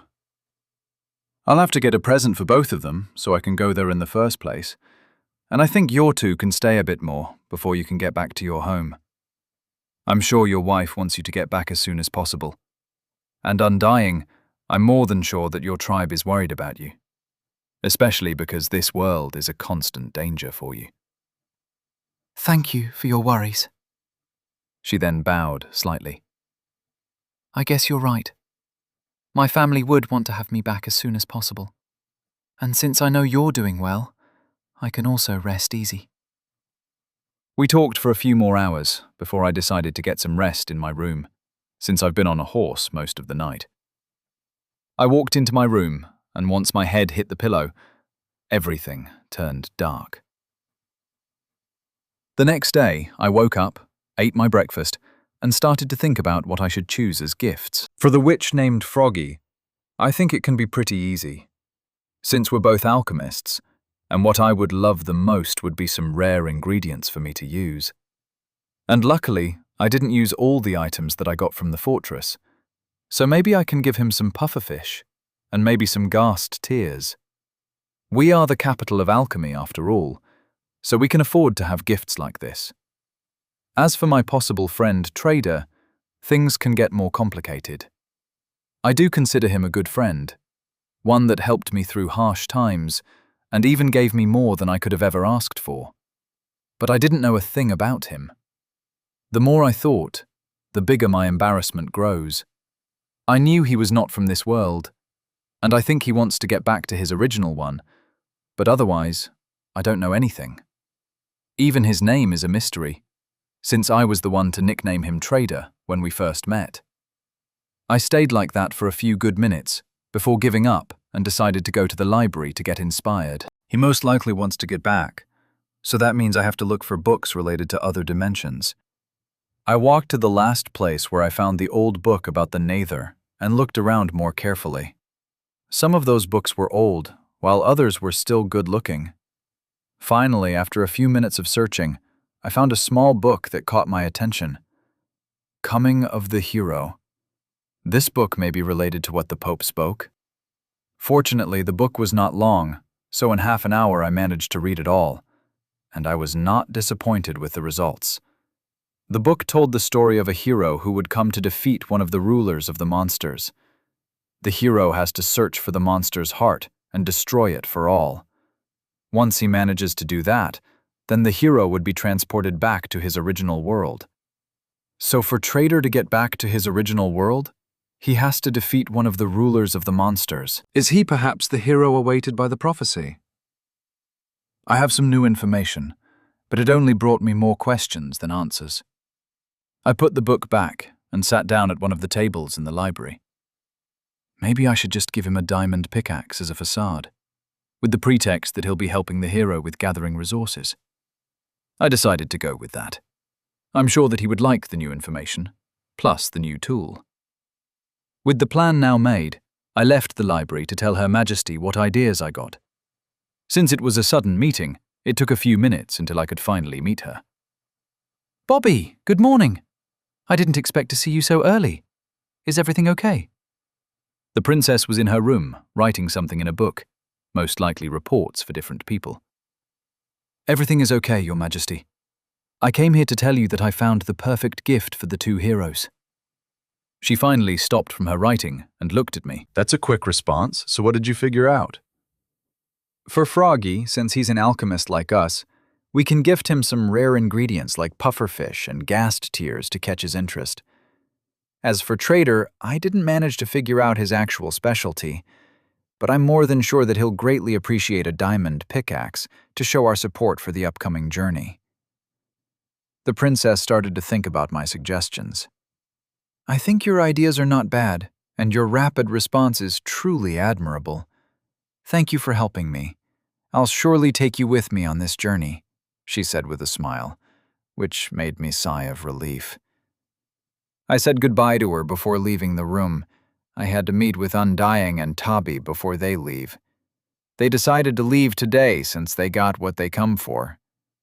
I walked for a few minutes before arriving at the door that I visited just last night. Knock, knock. We just had lunch. There's no need for more food, thank you. Oh, it's you, Bobby. You've come to say a final goodbye before we left. Yes, Tabi. I just finished talking with the princess, and she liked my suggestions, I said with pride. That's good to hear, buddy. Just be careful not to get in any more trouble than necessary, since you seem to have a knack for these. I wanted to rebuke that statement, but then stopped once I started to realize that I did indeed get into a few troubles in those past years. I'll try my best. Where's Undying? She's working on her potions for the trip. I still don't know how to react around her after I found her origins. I then remembered that the people from the Nather don't have the system, so they can actually brew whatever they want without restrictions. I walked into the room where I could see her watching the brewing station intensely. Undying, I've come to say goodbye before you two leave. Please don't forget to gather as much information about the Outsider's fortress until I'll contact you. She jumped a little at my sudden presence. Thank you for coming to see us before we'll leave. And you don't have to worry. We'll try to get as much information as possible. I needed my head in understanding, then turned my head towards Tabi and gave him a big parting hug. I'll try to write you from time to time, so you'll know that I'm not dead. I'm thankful to have such a great friend like you. I wish you two a good journey back. I'm also glad to know you're doing well. Good luck with your mission as well, he responded with a big smile. After an hour of waiting, they got on their horses and started their journey back. I watched as they slowly disappeared over the line of horizon and then turned back towards the castle. I have to get back to work as well. Chapter 43. Mysterious Room. I looked at the wall of obsidian in front of me with confusion. I don't think I dug the whole palace again and met another wall. It was a leisurely day in this beautiful prison, so I decided to dig around some more, hoping to find interesting rooms where I could take some items before we leave, or just a good room to be set on fire. But after a bit of digging, I was greeted with another wall of obsidian. I tried to dig around more to see if I could understand what was going on, and I found out that it was taking a lot of space, and the only connection to the structure was a tunnel covered in obsidian as well. Is this the vault of the palace? I mean, that would explain why the tunnel leads towards the center of the palace. My eyes had a small light of greed on them while thinking about this opportunity. While everything was covered with obsidian, the entrance couldn't be that hard to break. I know that with redstone you can make some pretty amazing stuff, but it's still limited by space and vulnerability to external forces. And I'm sure any problem could be solved with an invisible potion and a pickaxe. That made me smirk a bit. I must be very tired if I'm laughing at my own bad jokes, but I shake my head and go back to my room to get some proper rest. With a clear mind, I can plan a way to sneak into that place without getting caught. It was a long walk back, since the palace wasn't small, and my tunnels not being exactly straight, but once I got into my room, I felt a wave of muscle pain hitting me all at once. With a deep sigh, I looked outside the window. The moon was still up in the sky, and the daylight was nowhere in sight. I probably have a few hours of sleep until morning. My eyes got heavy. I moved my tired body and sat on the soft mattress. Everything went dark. "Sir, breakfast is ready." A feminine voice woke me up. It was the same maid every morning, always at the same time, with the same meal. I tried to talk with her from time to time, but she didn't seem too interested, or probably wasn't allowed to talk with me too much. With a grunt, I got off my comfortable bed and went to open the door. "Morning to you as well. What's the specialty for today?" I said in a sarcastic tone. The maid looked dead in my eyes for a few seconds, before giving me the usual bread and milk on the plate. She didn't say a word, just turned and left with silent steps. Oh, what a feast! I just closed the door, put everything in my inventory, and took out a golden carrot which I ate with a smile on my face. No matter how many I have, I can't get enough of these. With my belly full and rested body, it was time to plan the next course of action. I could roughly guess where the entrance of the secret tunnel would be, somewhere behind the throne room. The question is if I should even attempt to rob them in the first place. I mean, I know we'll be hunted when we escape, but I'm sure they'll do it with more passion if we'll take from their treasury. I can't make this decision alone. I'll ask Froggy tonight for his opinion.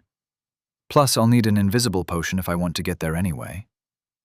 With that out of the way, I drank some milk and went outside. Of course, I was greeted by my personal guard. Sometimes I wonder if he sleeps in the hallway as well. It didn't matter anyway, since he was here to limit my movement, not to guard me. So, slowly walking down the hallway, I take the left corner, then the right, followed by going down the stairs, and then taking the right corner again. When all of a sudden my guard spoke. "Sir, where are you heading today?" Nowhere in particular, really. I just want to take a break today from visiting the same 3 rooms every time. If I don't change my scenery anytime soon, I'll go crazy, I swear." The guard looked suspiciously at me, but didn't say anything else or stop me from exploring. It did help the fact that I didn't walk towards Froggy, so he most likely didn't have a reason to stop me. I went from one room to another, while slowly getting closer to the throne room. Everything looked different when you had natural light coming through the windows. After a few more rooms, we finally arrived at a big door that was wide open. Inside the throne room were armored guards, stiff as statues in their position. Even though there wasn't anyone on the throne, there were still a lot of valuables in there that needed protection. This is the second time I'm here. But the difference is the lack of someone with a presence so powerful that needs my constant attention. Now I can study the room more. The ceiling was quite high, with chiseled stone telling a story that I was too far to see, and surrounded by gold blocks that shined brightly in the sun. It was a beautiful way to show wealth and power for sure. Behind the throne were 2 doors that I previously didn't notice. That was interesting. Calmly walking towards them like I was supposed to be there, but was stopped by one of the guards. "Sorry, sir, You're not allowed to go there. Why wouldn't I be allowed to go there? I have the authority from Prince Amun to go wherever I want to. I take out the book, signed by him, to show it to the guard. Of course, I didn't have the authority to do that, but he didn't need to know that part. I'm sorry, sir, but unless the Sultan himself comes with you, I'm not allowed to let you pass. He didn't even look at my book. Only his body became more stiff in case I wanted to force myself in. Okay, you don't have to worry so much. I can tell when I'm not wanted.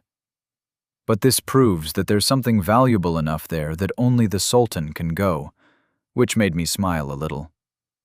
With the goal accomplished, I just relaxed and wandered aimlessly through the place. I even checked out the garden outside where I saw beautiful flowers and even some animals.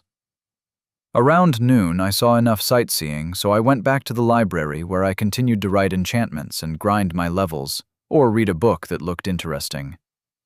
A few hours later, it started to get dark, so I went towards my room to sleep as usual. Once I was safe and unsupervised, I broke a block from the floor and went towards the secret tunnel. It was still there where I left it yesterday. I mined along the wall until finally I was greeted by a different block beside the sandstone and obsidian. This is most likely the entrance to the vault, of course. I wouldn't be foolish enough to break it. There were most likely some guards around there who would surely hear me if I broke a block. But I gathered enough information for today. It's time to meet with Froggy and decide if we should do this or not. My walk back was a bit impatient. I almost blew out some torches with my speed. I didn't even bother to stop at my room and went straight to Froggy's. Knock, knock, knock. The block is broken. Well, hello there, good sir. Long time no see. Happy to see you as well, friend. How was your day? Oh, it was wonderful, if I say so myself. I may found out a tiny little thing that requires me to have an invisible potion, and a night vision would probably help as well. Froggy raises his left eyebrow in surprise. Going outside again? Not really. While I was exploring the place underground, I stumbled upon a huge obsidian box that had a tunnel leading right behind the throne room. And I think that's the treasury of this country. Froggy froze. Are you trying to steal from the vault of the Sultan? If we manage to escape, there's still a chance we'll only get imprisoned if we get caught. But if we steal their most valuable items, they'll kill us for sure. Okay, I can hear you just fine. You don't have to yell. The guard will bulge in any minute now if we keep going like this. Froggy, realizing that he raised his voice a bit too much, went silent and urged me to continue. Listen, I know it sounds like a bad decision, but think about it. We could find some items that could help us get out of here. Like some obsidian blocks, diamond pickaxes, or even better, ender pearls. What are ender pearls? They are an item that once thrown would teleport you where it landed. There's such a powerful item? Yeah, unfortunately it's not that easy to find them, since the only way to get them is from an enderman. I can see how that would be a problem to get, but it would still get too much attention if we're caught. That's true, but we'll only take what's necessary for our escape, and nothing more. That way they won't send everyone after us in shame that someone managed to steal from them. Plus, I have a place in mind where we'll be somewhat safe if they follow us. Worst case scenario, we'll have to live surrounded by lava. Haha, that's a funny joke, traitor, but I guess there's no better distraction than stealing from the vault. Exactly. Froggy nodded his head in understanding, and hesitantly gave me the 2 potions I needed. Don't try to get caught, friend. I don't want to be left alone in this endeavor. Don't worry. Safety is my middle name. Good night. I then jumped back into the hole and blocked it without hearing Froggy's response. It wasn't too long before I was back to mining the tunnel around the secret entrance. Fortunately, or unfortunately, it wasn't too much to dig, which means it's a small room, so it would be hard to sneak into. But hope was not lost yet, as I found a redstone system that I suspect would open a secret entrance. To be sure about it as well, I carefully broke a block in the ceiling, leading me to a tall, empty hallway where there was no indications of a door. I got back in my tunnels and covered the hole, took all the torches down, then went towards the blocks that were supposed to be the staircase and broke one of the side blocks. Through a quarter of a block, light came into my tunnel. As I suspected, there are some guards here. Now how do we get past them without them noticing me? There were 2 guards with diamond armor on each side of an iron door. The only way to open the door was by breaking it or using redstone. But whatever choice I'll make, it will get unwanted attention. I looked through my inventory for something that would help me, but to no avail. I studied the 2 guards, trying to see if I could pick something else that I could use, but no luck with that as well. In the end, I decided to wait for them to change shifts. They can't always be there, right? After a few boring hours of waiting, something finally happened. The redstone beside me came to life, and I could hear the shifting of blocks with pistons, followed by heavy steps. A man wearing a purple robe came to the guards and handed them a book. "Sir, I thought tonight was Ali's shift," one of the guards asked in confusion. "Yeah, I know, but he managed to get sick somehow, and that's why I'm working his shift." I have the signature right there in the book. The guard looked at the last page and nodded his head. "Follow me, sir." He then took out a laver from his inventory and placed it beside the door, and with a flick, the door was opened with a heavy sound. Then the guard passed the opened door, followed by the strange man. The door was left open with only 1 guard remaining. After a few seconds, the guard that was left alone checked the tunnel one more time before taking a book out of his inventory and started to read it. This is my chance. I slowly and silently break one of the staircases and drink the invisibility potion. Quickly as it disappeared, the staircase was placed back. The guard lifted his head from the book and looked confused around the room. After not seeing anything, he went back to his reading. As silent as a sneaking creeper, I passed him, entering the obsidian tunnel. Chapter 44. Obsidian Factory. The tunnel was long and silent. There were a few lanterns here and there, and I had to be careful not to hit my head on them. But after walking anxiously, hoping the guard won't suddenly return, I finally arrive at a small room with only a chest and another iron door. I looked in the chest and saw 2 levers and 5 enchanted diamond pickaxes. Why would they leave such valuable tools in such a random chest? Do I need them later to progress? After a few hard moments of thinking what I should do, I decided to not take any pickaxes. Instead, only a lever. With that, I opened up the second iron door and broke it before entering, making the door automatically shut itself behind me. Phew, that was close, I whispered to myself. A few blocks later, I was in another room, but this one more cozier. It had a few chests and furnaces, and even a plant here and there. Is this more of a bunker than a vault?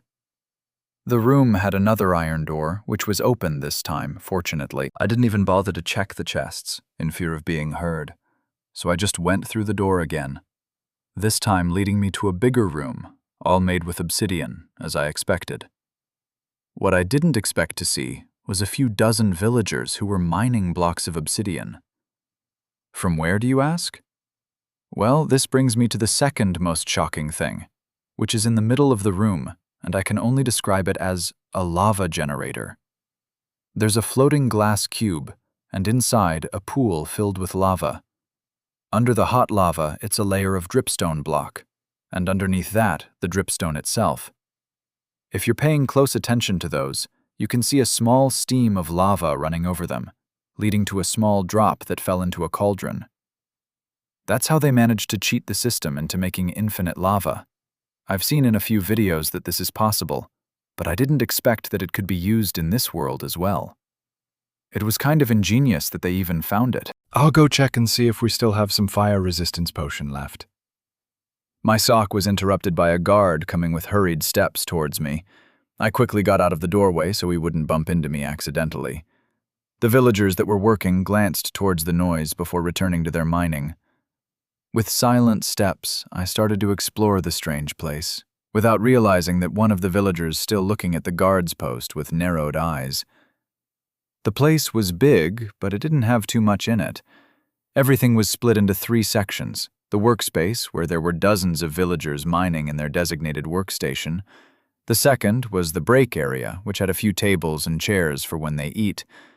And the last one was the prison, where there were a few cells with 2 beds in each.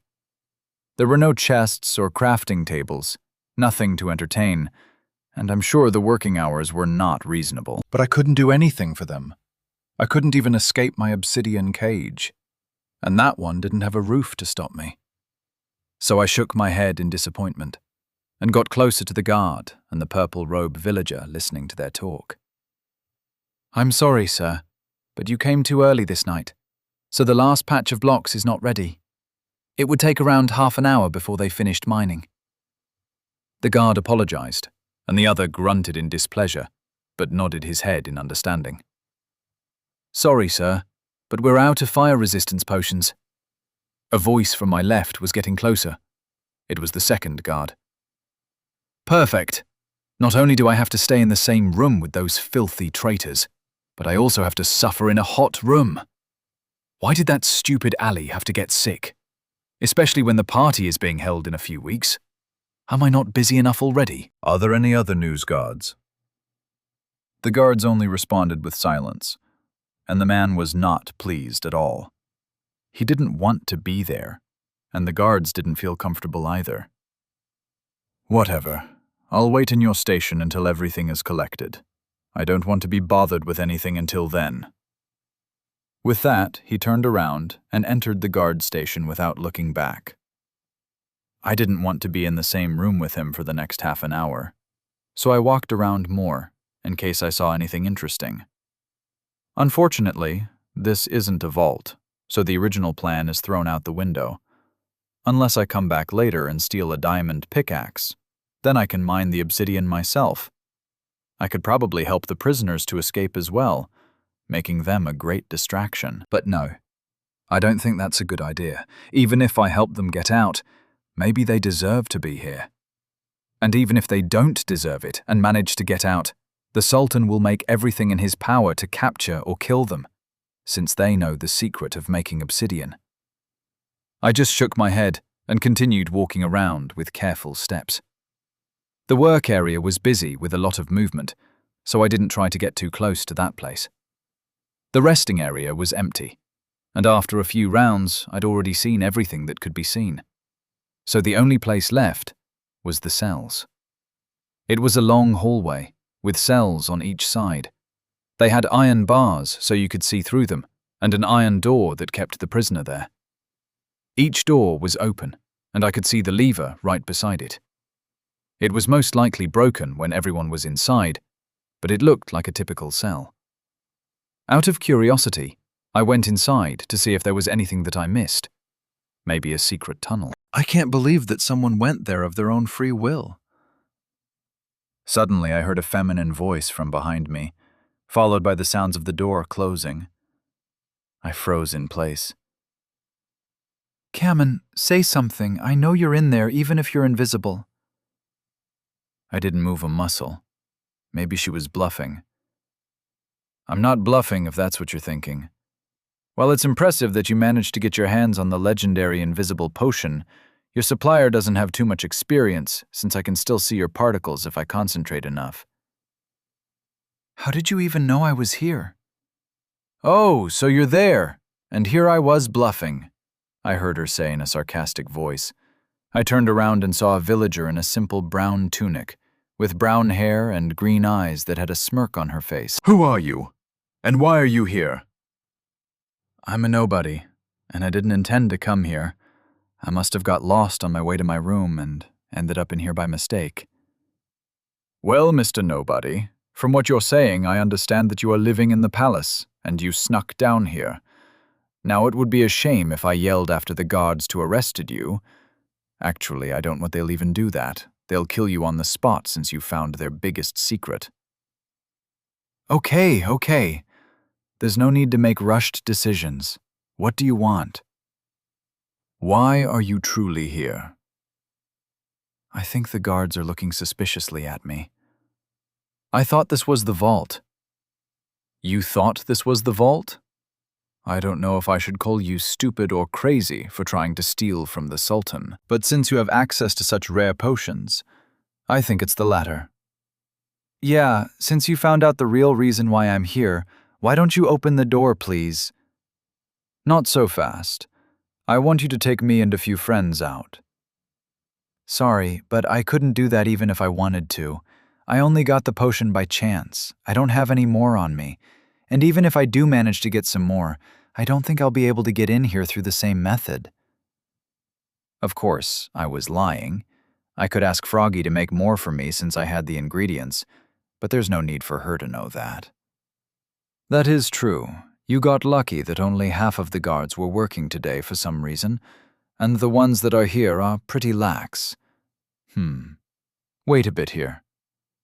She then left from my sight of view, and I quickly got closer to the iron bars, took out my iron pickaxe, and started to hit the iron bars.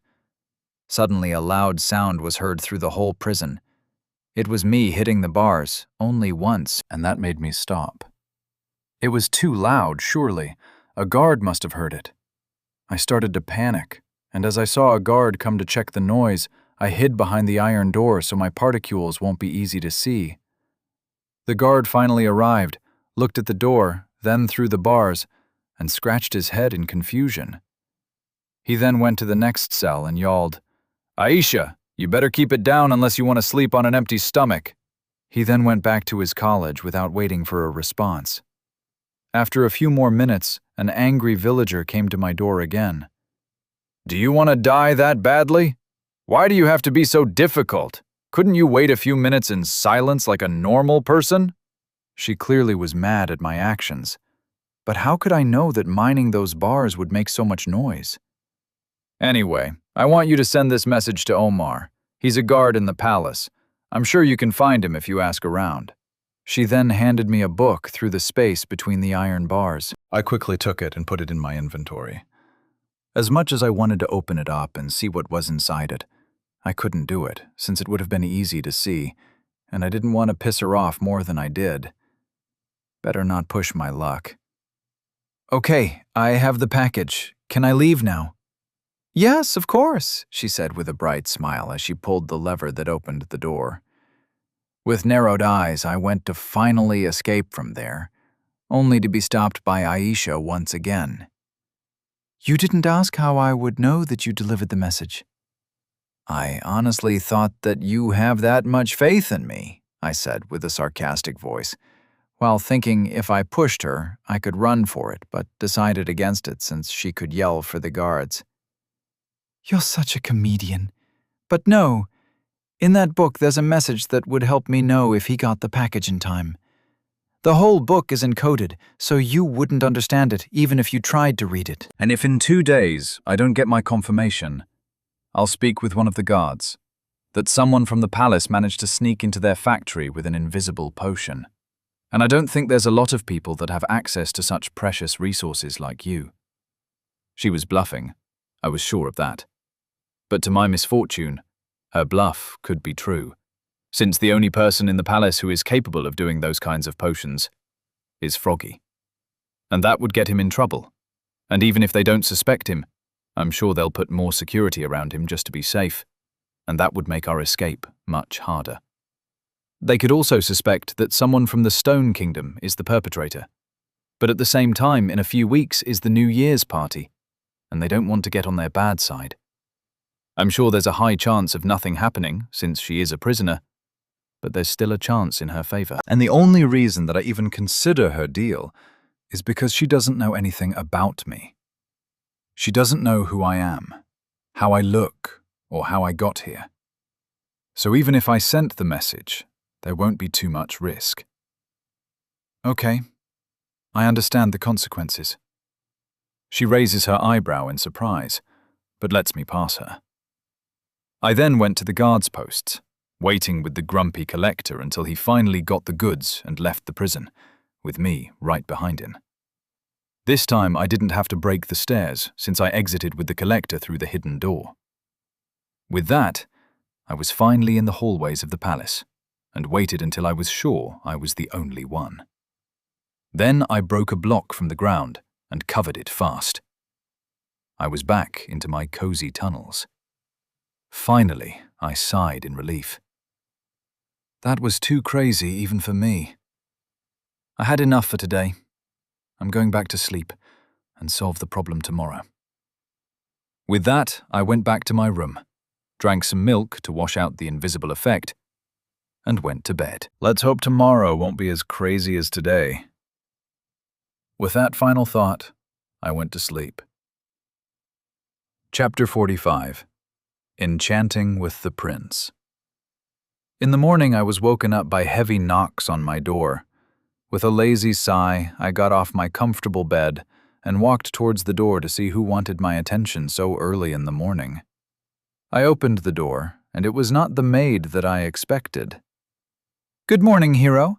Are you ready to do some enchantments?" The one who knocked at my door was the prince. He had a smile that could bring warmth just by looking at it. Unfortunately, I couldn't appreciate his smile because I just woke up. "Good morning, Prince. I guess it's better to start work early than later. Let me eat something before we leave." "Wise words, dear hero. And we could stop at the kitchen before we get to work." We walked along the busy hallway, but every servant stopped for a moment to bow to the prince. Not too long after, we arrived at the kitchen, where the cocks froze at the new sight. "Dear Prince, I thought breakfast was served today already. Was there something not to your liking?" "Oh, don't worry. Your meals are always the best in the kingdom. But I came here to get some late breakfast for my friend here." He pointed at me. Once the chefs realized they were not in trouble, they sighed in relief. Of course. What would you like, sir? "You can call me Trader. And I think I'll take some pumpkin pie if you have any made. I didn't get the chance to eat one in this new world, and I'm quite curious how it is." Of course we have. I'll be right back with it. With that being said, one of the cooks went into a room where I could hear barrels being opened. Then, not long after, he came back with a steaming pie in his hand. Here's a fresh pie, sir. Hope it would be to your liking. "Thank you." And I took the pie from his hand. Once the transaction was over, the prince turned around and left, expecting me to follow him, which of course I did, while eating the pie. It wasn't too bad. It was easy to eat, and I could feel the pumpkin taste. If it had been a bit sweeter, it could have been perfect. We didn't walk fast, so I managed to finish the pie when we arrived at the enchanting room. "I've been told that you use this room every day, which is good, but I still don't get why you write the enchantments in the room as well. You keep going back to the library. You know you can borrow the book you want to copy, right?" "I know that I can borrow it. It's just that I like to work with natural light. It helps me calm my mind. And when I get bored, I just read a book. But there's no need for him to know that." "I guess I can understand that. What level are you on, then?" "I'm Enchanter level 3. "I see. You didn't use the 3 enchants on a book, I'm guessing, since there's still a lot of empty books in the chests. You don't have to worry about running out of books. Here, let me show you something." He walked to the left side of the enchanting setup, where I saw something that made me facepalm. It was a grindstone. How could I not see it before? I should pay more attention around me. It keeps getting me in trouble recently. This is a grindstone. It has 2 purposes. One is to sharpen a blade, and the less known one is to get the enchantments down from items. There's also a bonus fact that you'll gain a small amount of XP, which greatly helps us grow without getting in danger. I nodded in understanding. In the game, you also got some XP back when you used the grindstone, but since I don't have to use the XP when I enchant, I didn't think too much about it. Of course, with this powerful item, we can actually afford to have multiple Masters Enchanters in the palace. Otherwise, the cost of the lather alone will bankrupt our nation. Couldn't you use other items to enchant? Or it can be done only through pages and books. We can enchant any items we want. It's just you need a certain skill level to actually do it. Not system skill, actual experience. Let me show you. He then turned around and went to the right side of the enchanting setup and took out a diamond sword from a chest that was hidden. I was shocked once I saw that. Not because he had a diamond sword just lying in the chest, but because the chest he took it out from was an ender chest. That's a weird-looking chest. Yes, it's an expensive chest from the Coral Kingdom, so I would prefer it if you don't touch it, he said with a flat tone. He didn't explain that once an item is put in the chest, you can have access to that item anywhere in the world, as long as you have another ender chest nearby. I see. I won't touch it then. Of course, I will touch it later. Good. So here's the problem with enchanting on items. He then put the sword on the table and started to write on it. After a few minutes, I could understand what was the challenge. When you want to enchant, there are 3 things needed. To know the enchanting alphabet, to write it correctly and consistently the whole time, and the item that you want to enchant on. Finding the alphabet is not that hard. You don't even need to know what it means. You only need to know how the letter is correctly written. The second thing is the most challenging part. Paper is the most used item for enchanting because it's clean, flat, and easy to see mistakes. Other items instead have depth, and with that, it's harder to write everything at the same size, or to find enough space to write the enchantments. The third is self-explanatory, but from what I understand, unlike the game, you can put enchantments on any items. And there are a few enchantments that weren't in the game, that sounded useful. Unfortunately, I didn't find the recipe in the library, so I couldn't try it. Done! It's been a while since I've done this, but I'm glad to see that my skills haven't oxidized yet. With a smile, he put the sword on the enchanting table, and after it was fed with lapis, it lazily floated and got a sudden magical glow. The prince then took back the sword and gave it to me so I could see it. The writing was on the blade itself, which surprised me, since when a book was used, there was no writing on the item. But at the same time, I could see that what was written wasn't as long as a whole enchanted book. Instead, it only had half a page. Which was convenient, but I think it wasn't worth it, with how hard the process is to do, and the enemy can read the enchantments if they know the language. The sword had 2 enchantments, Sharpness 1 and Unbreaking 1. After a bit more studying, I gave back the sword to the prince, but he then took it to the grindstone and threw the sword above the grindstone. But instead of hitting it, it started to float. The prince then used the handler, which made the classic sounds, with the exception of cracking glass noises mixed in. I could see with my own eyes the enchantments cracking before shattering like glass, which made the item drop. That's how we recycle our materials. Now onto the second convenient but frowned upon shortcut. I wouldn't suggest you do this since you wouldn't learn enchanting. You'll just raise your levels, but you wouldn't know what you're doing. Unfortunately, we don't have a lot of time, so we have to use this dirty method. He then took out some pages from his inventory and handed it to me. I looked at them and raised my eyes in surprise. Each page was almost half filled with the enchantment. I only needed to write the other half, and it would be done. But there was a problem with this method. Isn't it common sense that you can't gain experience with someone else's enchantment? Yes, that is true, but not fully. The enchanting table only recognizes the one that did the majority of the work. So if someone does half the page minus 1 letter, and the other person does the rest of it, the enchanting table would recognize the second person as the owner. That's a nifty trick. I can see how this would help speed up someone's level. Yes. Now finish those enchantments and use 3 pages to get the maximum experience. With that said, I sat at the table and started to write the rest of the page. From time to time, the prince pointed out some mistakes that I did, while also giving me pointers. If it wasn't for the fact that he most likely wanted me to get in trouble, I would have been grateful for his teachings. And with his help, in almost 2 hours, I managed to write 9 enchantments. I quickly used the enchanting table, and the whole process was finally done. With this, I had 3 fully enchanted books at my level and a ton of experience. Skills. Crafting level 4. 31.300 over 100.000. Enchanting level 3. 4.130 over 10.000. Brewing level 2. 110 over 1000. Trading level 4. 9.500 over 100,000.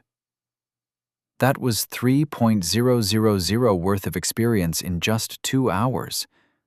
The rich truly know the shortest way to success. I'm almost halfway done to the next level. That's good to hear. Unfortunately, I have to get back to my work, so I'll have to leave you alone for today. Keep up this pace, and you'll be able to get to the next level until tomorrow. Then we can start enchantments at level 2. Good luck. After he said that, with hurried steps, he left the room. I guess I shouldn't be surprised that someone as important as him would have no free time. Maybe that's why I haven't seen him in the past few days and had to wake up so early today. But there's no sympathy for the evil. The fact that he wants me to grow as fast as possible, without telling me what he wants from me, makes me more suspicious of his intentions. I shake my head to throw that thought. I couldn't do anything for now, so I have to take advantage of everything I can and grow before I leave. But first, I had to break a promise. I walked to the right side of the enchanting setup and touched the forbidden chest. Suddenly, the tab of a small chest appeared in front of me. It was empty, as I expected. Time to do some cleanup in my inventory. It's starting to get messy already. First thing first, it's the wither skull. It's more like a trophy than an actual item, but it still takes valuable space. Next one is a few golden apples. I already gave a few to Froggy, but I still had enough for me to use. After thinking some more, I decided to put every brewing ingredient in there, since I couldn't use it yet. I'll make another ender chest later to get them back. With this done, there weren't too many items that I didn't need at the moment or were valuable enough to be stored in the chest, so I moved to the next most important thing, reading the message from the prisoner. I almost forgot about it since I've been distracted with enchanting, but one look at the inventory made me remember the blunder from last night. I really should be more careful about my surroundings. I shake my head and open the book. After a few minutes of turning pages, I close it with a frustrated sigh. I really can't read the coded message. What a bummer. But an expected one. I now have to find a guy named Omar and give it to him. Of course, I wouldn't be stupid enough to give it to him myself. I'll most likely find where his room is and leave it on the bed or something similar. That's the only saving grace that I have, that it can't be tracked back at me. With a sigh, I put the book back into my inventory and went back to enchanting. I still have to get to the next level, and I like the progress I'm making. Chapter 46. Froggy's Training. I take a half-written page, then use my feathery pen with unlimited ink to complete it. After it's done, I look over it one more time and sigh. With my hand, I erase the mistakes that I made and redo the writing. And after 3 more checks, I was satisfied with the result. The page was put in a book that had 2 more pages stored in it. With a satisfying poof, the book was closed. Great. Now I need 5 more books like those. It's harder to do it without the prince pointing out the mistakes as soon as they appear, but it's also quicker than the way I did it. I decided to take a break now.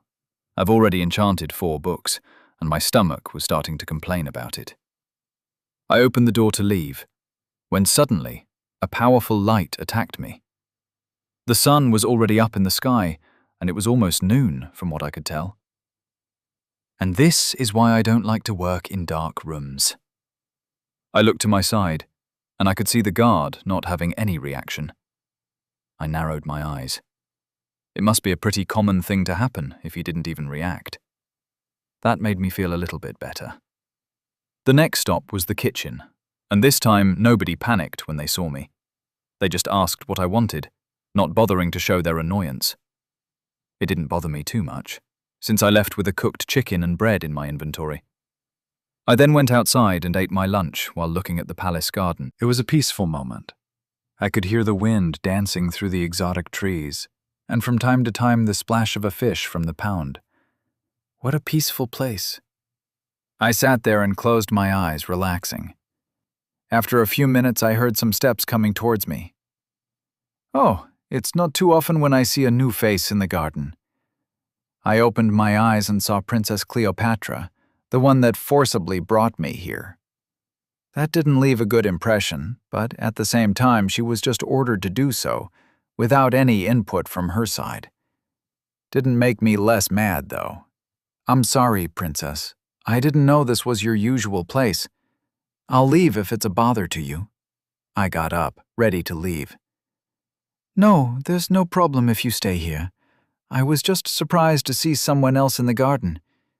It's a shame that not many people stay and appreciate the beauty of it. That is true. I come here from time to time, but there's almost nobody in here. You would think that people living in the desert would be more curious about this kind of place. And probably it was at the beginning. But with time, when people get used to it, they don't pay too much attention to it. Some stuff can even be forgotten. This makes me think about the big cities in my world. You can live somewhere all your life, but still be surprised with new information about your hometown from visitors that live in another country. I'm sorry that I brought you here. That put my train of thought to a full stop. I looked at her, confused. I know they don't treat you like a guest of honor as promised. At most, they tolerate you on your face and talk behind your back. If you need something that I can help with, you can ask me. I looked at her with surprise. Her face was apologetic, and the tone was a mix of regret and firmness. I guess it's pretty hard for someone on her status to apologize. You can let me go home. That would be nice. Sorry, I can't help you with that. My father is pretty stubborn about keeping you here. It was worth a shot. How about showing me where Froggy does his training? I can help with that. Can't believe they try to keep you separated as much as possible. That doesn't leave a good impression on us. Then they expect you to help us? I wouldn't be surprised if you ran at the first chance. With a sigh, she turned around and left the garden. I was not too far away from her. With heavy steps, we walked around the hallways, where servants were bowing to us. Finally, after a few minutes, we arrived at the part where I'm usually not allowed to visit. The guard looked at me, but didn't try to stop us from passing him. I walked in front of him with a big smile on my face, which I'm sure he did not like. He couldn't do anything. After a few more steps, I started to hear the sounds of swords clashing and loud yelling. What is that attack supposed to do? Do you think the enemy will wait and see how much damage you do? Am I fighting monsters or humans? The answer was not given. Instead, more clashing sounds continued. After a few more steps, we finally arrived somewhere where I could see what was happening. There was a small arena with shoveled dirt. There were 2 entrances, and you could see anyone training from the balcony, where we were. Inside the arena, there were 2 people. Froggy in leather armor, a wooden sword and a shield, desperately gasping for air. And on the other side, a man with dark skin and black hair, with only a wooden sword. He looked relaxed, but still sweating. Though I don't know if it's from the training, or because it was so hot in the desert. I could also hear some giggles coming from the other side of the balcony. Some men were enjoying the show of Froggy struggling. The trainer must have heard us coming, since he turned to look at us, and then he half bowed. Hello, Princess. With what occasion do I have the privilege of your presence? Oh, Omar, always the flowery language. Didn't I tell you to stop a long time ago? The name took me by surprise. I can't do that, Princess. The same response as always. As for why I came here today, it's to show around my guest of honor, since he didn't have the chance to see the full glory of our palace. I hope he won't have the same problems as before from now on. Omar opened his mouth to say something before closing it and gave a defeated sigh. Of course, Princess. He bowed again, and Cleopatra gave a satisfied smile. Trader, thank you for coming here. I think I would have died if we continued. Froggy somehow managed to come up here while the conversation was ongoing. Of course, he was panting when he arrived. And here I thought you wanted to become a fighter instead of staying all day at the brewing station. I don't want to become a fighter. Even if I did, I prefer to use my potions instead of the sword. But you have to hit your target first to work, the man from the arena yelled while climbing the stairs. Yeah, but I don't want to be in that situation in the first place.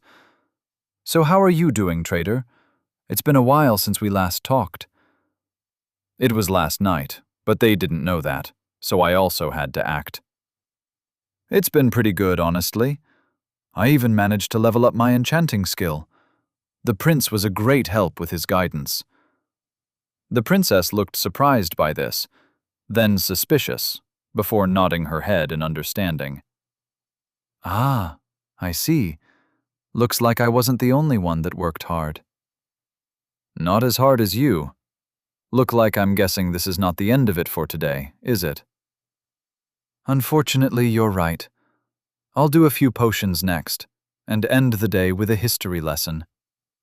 He said that with a tired sigh. Poor guy. I think he has to go through this every day. I'm starting to be more grateful that I'm ignored. I'm sure you'll pull it off. Maybe we can hang out when you have some free time. But his face was enough to tell me that he didn't have enough of that. But a sudden twist happened. We could end up early today, so you can have a break. Omar finally arrived and told us the good news, and I could see how much Froggy appreciated it by how quickly his face lit up. Thanks, Omar. I think we should stop at the kitchen first, then we can figure out what to do after. Froggy didn't even wait for me, and just left the training area. I looked at the princess and instructor in case they seemed offended, but it wasn't a problem from their looks. You two can go. I'm sure you have a lot to catch up on, the princess reassured me. And I was glad they didn't want to stay with us, since we now can speak freely. I had to run to catch up with the witch, since he didn't stop to wait after me. But when we got to the kitchen, we were both gasping for air. Did we have to run the way here? They won't be cold no matter what, so what's the rush? You don't understand, trader. After every training session, I'm only allowed to eat special cookies until dinner. They're not even sweet, just bland and crunchy. It's supposed to help me gain muscle, but what's the point of having them if I don't want to fight? He walked into the kitchen and demanded some chicken, bread, and pie. The staff there didn't seem too shocked by the sudden outburst. They looked happy to see him, even. Very different reaction from me. After we got everything he requested, he calmed down and started to talk normally. So, where do you want to hang out? You managed to explore this place more than me. With how much they torture you, I'm not that surprised. I think we can go to the garden. There's not a lot of people there. Froggy nodded in understanding and followed my lead until we arrived the exact place where I just left. I was surprised that we didn't have any guards following us. Maybe they finally trusted us after a few weeks of supervising. I hope they'll also get rid of mine while they're at it. This place is amazing. I've always seen it from the window but didn't have the chance to see it. But it's truly an amazing place. He sat down on the grass and started eating in peace with a smile on his face. That was until I started to speak.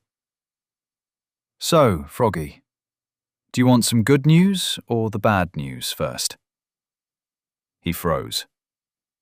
Good news? I know a place where I can find a fully enchanted diamond pickaxe. His eyes were wide in surprise. There was some progress on our escape plan. If we used a diamond pickaxe, I could break us out of this cage. And the bad news? Well, I then told him everything that happened last night, with how I got in the factory, how I was found out and had to strike a deal, and my new mission to send a secret message. Seriously, trader? How do you manage to get yourself into so many problems? This is my second major event in my life, and it's pretty overwhelming. But I found you, besides a black skeleton knocked out, managed to cure a disease, though incurable, requested a noble to teach you enchanting, then getting caught by the palace where you found out one of their most treasured secrets. I think fate is playing with you at this point. When you put everything like that, it does sound pretty overwhelming. Plus, he doesn't know that I'm from another world, or that I know about the Nather, which is another state secret of the Stone Kingdom, or the fact that I'm the owner of a tribe from that dimension. I've been really busy this past year, if I say so myself. Anyway, can I see the message as well? Maybe I can figure out the code. I didn't have anything to lose, so I gave him the book, which he opened and started reading intensely. But after a few minutes, he closed the book with a sigh. I don't understand the code either, but I think I can figure it out in a week if I have the time. When did you say the deadline was? Well, she said tomorrow, but until tomorrow she'll get the results, so that means today, depending on what's her strategy to find out. I think my instructor Omar fits the description perfectly, if the name was not enough already. Do you want me to give it to him? No, that would only get you more trouble than necessary. I'll most likely tunnel tonight to his room and leave it there. There's no need to know who is the messenger. That's true. He lives with the other guards. I think he has the last room, since it's the biggest. I'll give you another invisibility potion, in case anything happens. Also, can you give me a copy of the coded message? I can figure out later if something. Froggy helped me with a lot of this new information, so I took out some papers from my inventory and started to copy from the book. Then I gave it to him, which he quickly put in his inventory. For the next hour, we just casually talked until he had to leave to do potions. He told me to come to his room in about 2 hours, so he could give me the invisibility potion. With that, I was free for 2 more hours. Maybe I should get back to enchanting.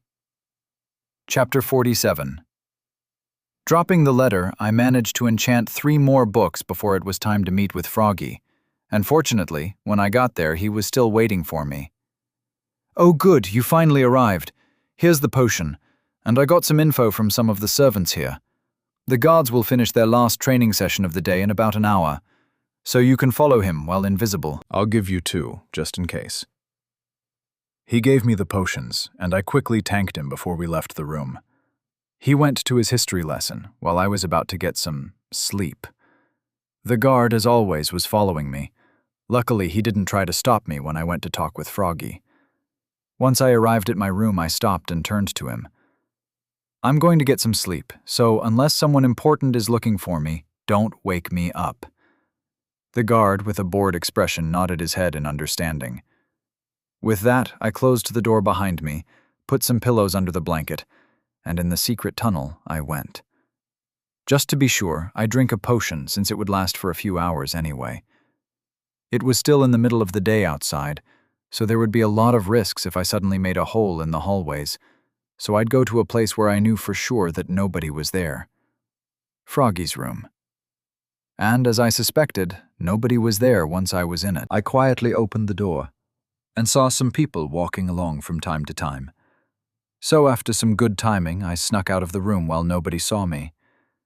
Even though I was invisible, I didn't want to take the risk of being comfortable. I got in too much trouble recently for me not to learn that lesson.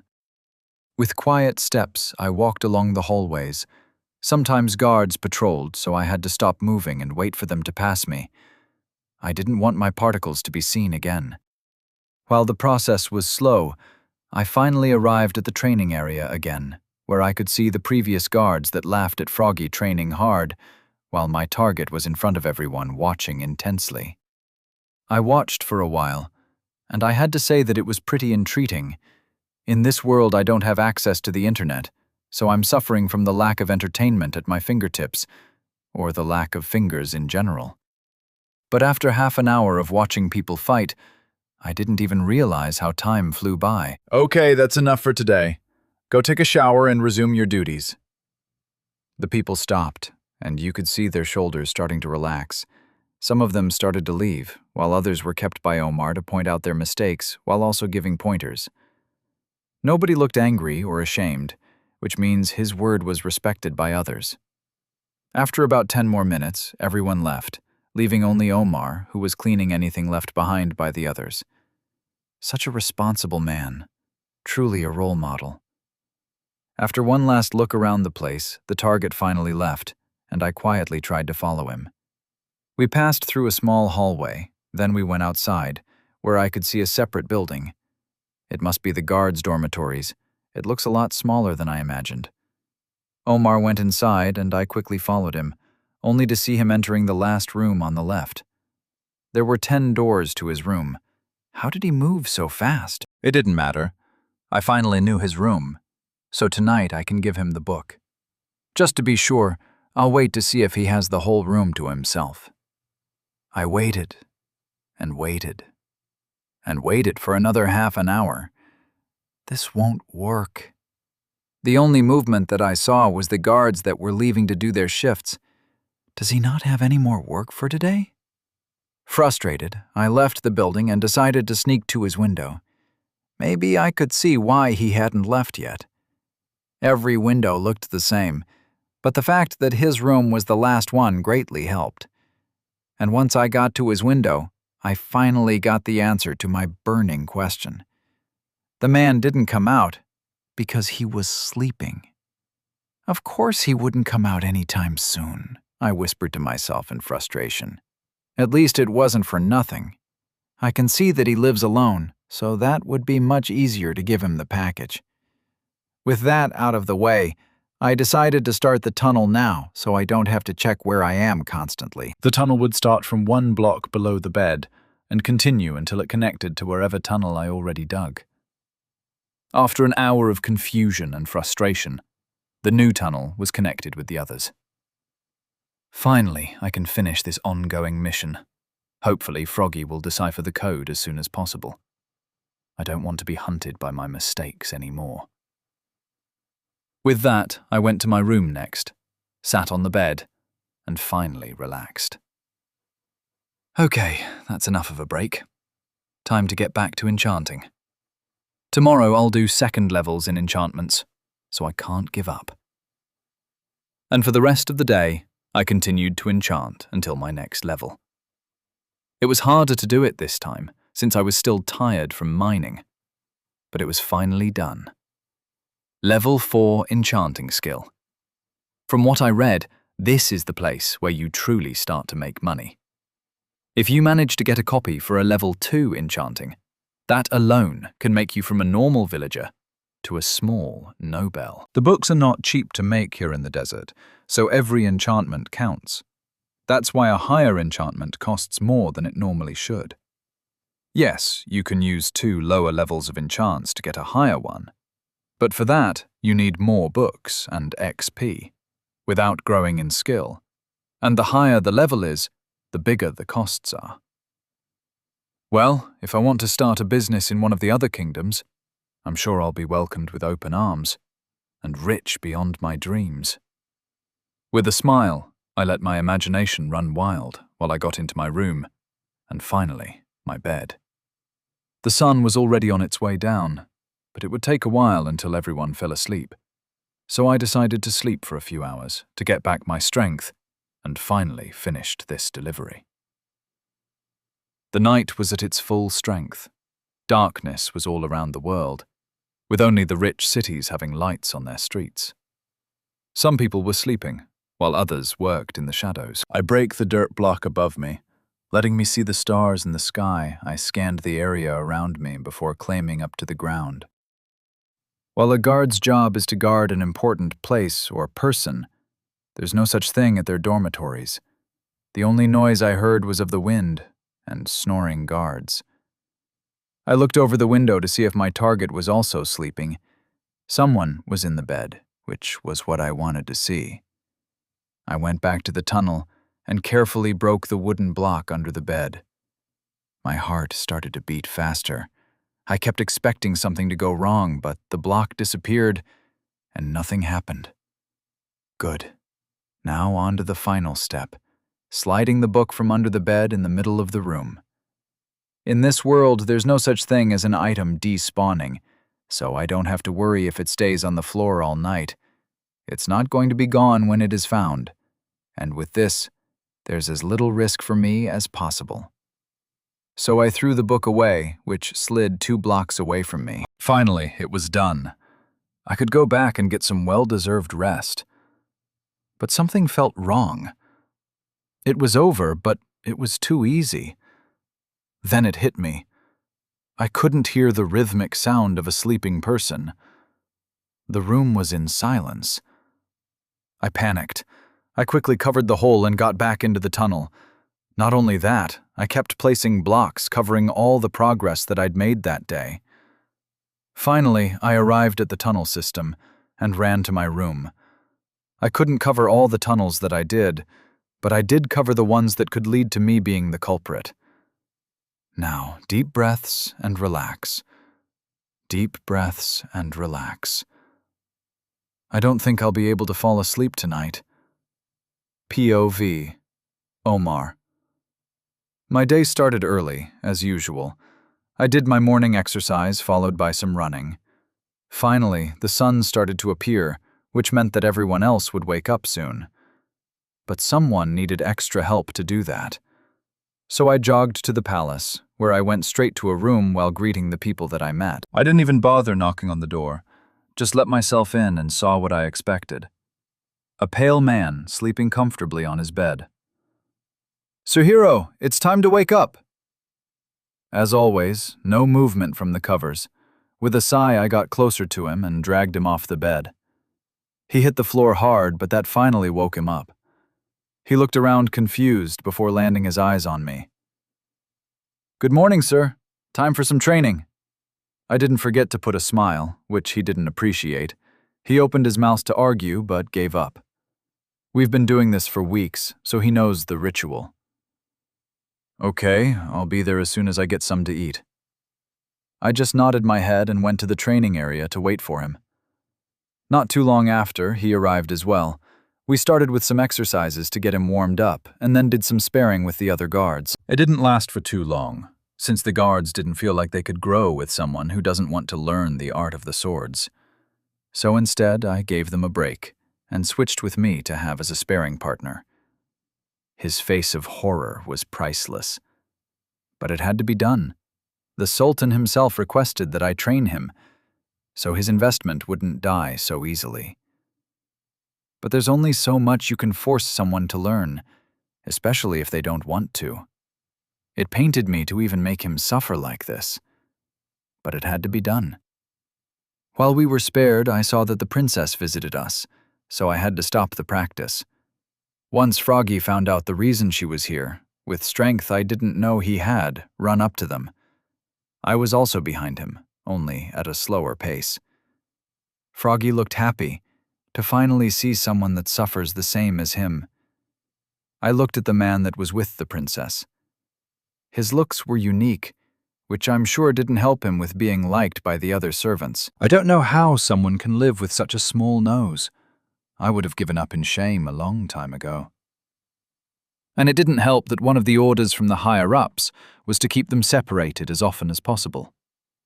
It wasn't a rule, more of a suggestion, which some people took as a rule, and the Sultan didn't bother to fix it. After I let Froggy have his long-deserved break, I got back to training with the guards after I spoke a little with the princess. She was doing a favor, so she didn't stay long. After a few hours of training, we were done for the day, so we got back to our rooms. But I felt like I was being followed.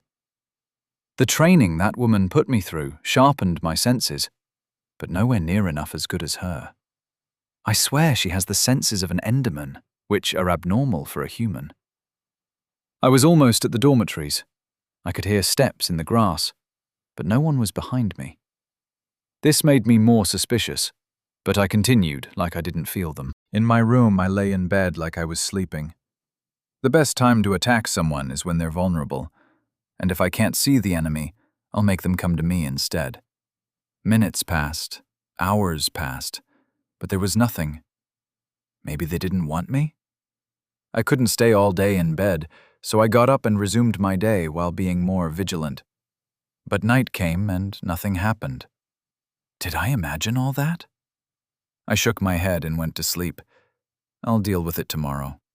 Time passed, and suddenly I heard a block breaking and my bed slightly vibrating. That woke me up quickly, but I didn't move a muscle, just waited with my sword ready to come out any second.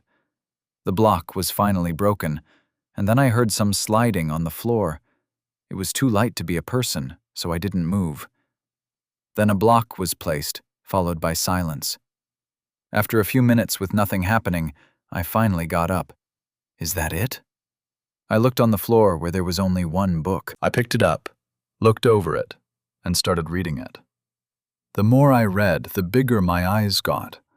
And finally, on the last page was a signature. Something that nobody can forge. She didn't die after all. I knew that monster wouldn't fall at the hands of those pillagers. The book informed me about the prince, about the pillagers, and about the invisible man, who was most likely the one following me this morning.